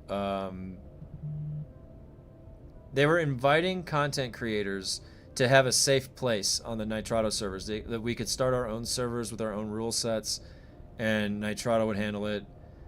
And it would be something so that if they wanted to have community events, you wouldn't have griefers bother you. They would help special case with transferring into those servers. And then Kronos was saying that he himself has a private server that he's had running this whole time. It's very successful, and they have been testing various things successfully, such as, and then like, you know, he articulated that the multiple instances, they got it working before Funcom's team did. So that was all I had, though. I only had like 10 or 15 minutes listening to that. And so the discussion about Kronos too, there was even when Kronos was talking, the chat, like lots of people in chat and the other content creators chat was lighting up as well, asking about Kronos because of the pirate software stuff. So how to assess Kronos in general, I don't really know anything about him. I only knew him from what I heard about the pirate software stuff. So I like, how do you reserve judgment? So Kronos stuck around for Dune, so that he obviously was putting an effort towards Dune when other people had left. So that might be a positive thing for him. But again, I didn't know who he was, and chat was kind of just blowing up about Kronos and what he had gotten into, or what his connection with pirate software was. So it made me curious, though, because I didn't even know that those types of things were set up in an arrangement with Funcom to help with development. And I mean, helping with development in any way you can, you know, that's I don't know. That's a necessary thing sometimes. And you got to just do what you can to get it done. I ended up talking a lot. Hold on. So they weren't working on the scale of the actual game. No. All right. So yeah, thanks, Grumpy. I apologize. I have a meeting that I have to head into pretty soon here. So guys, tomorrow's Variety Day, but we're gonna do something a little bit different tomorrow. I'm gonna take a look at Windrose, and then we're gonna go on Valheim. I have a dedicated server up for Valheim. If you want to play Valheim, I'm gonna post some information in the Discord tonight. It can have 10 people. It's gonna be fresh start, no modding, so try not to use WeMod, and we just want to try and survive and have some shenanigans for Variety Day. Now, Sin also has a dedicated server up for Windrose. So I'm going to take a look at Windrose just in the very beginning of the morning so I can see how it looks. It's a PvE survival game. And then we'll hop over to Valheim tomorrow for Variety Day. And then Monday, it's going to be back to Dune. Hopefully, Funcom has sorted out this server thing, because this is crazy that the zoning in is this long. And somebody was right. The zoning in has been like this for a little while now for this last update, and we're just noticing it today. If you stop by today, I appreciate it. We kind of sort through all the bugs and talk it out and then see what's going on. So if you hung around, I appreciate that. If you enjoyed the content, please like and subscribe. I am here Monday through Friday every week, 8 a.m. till 2 p.m. Pacific, and then I've got to head into my next job. So thanks for stopping by, guys. I will see you tomorrow morning, 8 a.m. I'll be in the Discord if you find anything else out with the patch today, with the hotfix. Thanks for stopping by, guys. I'll see you tomorrow.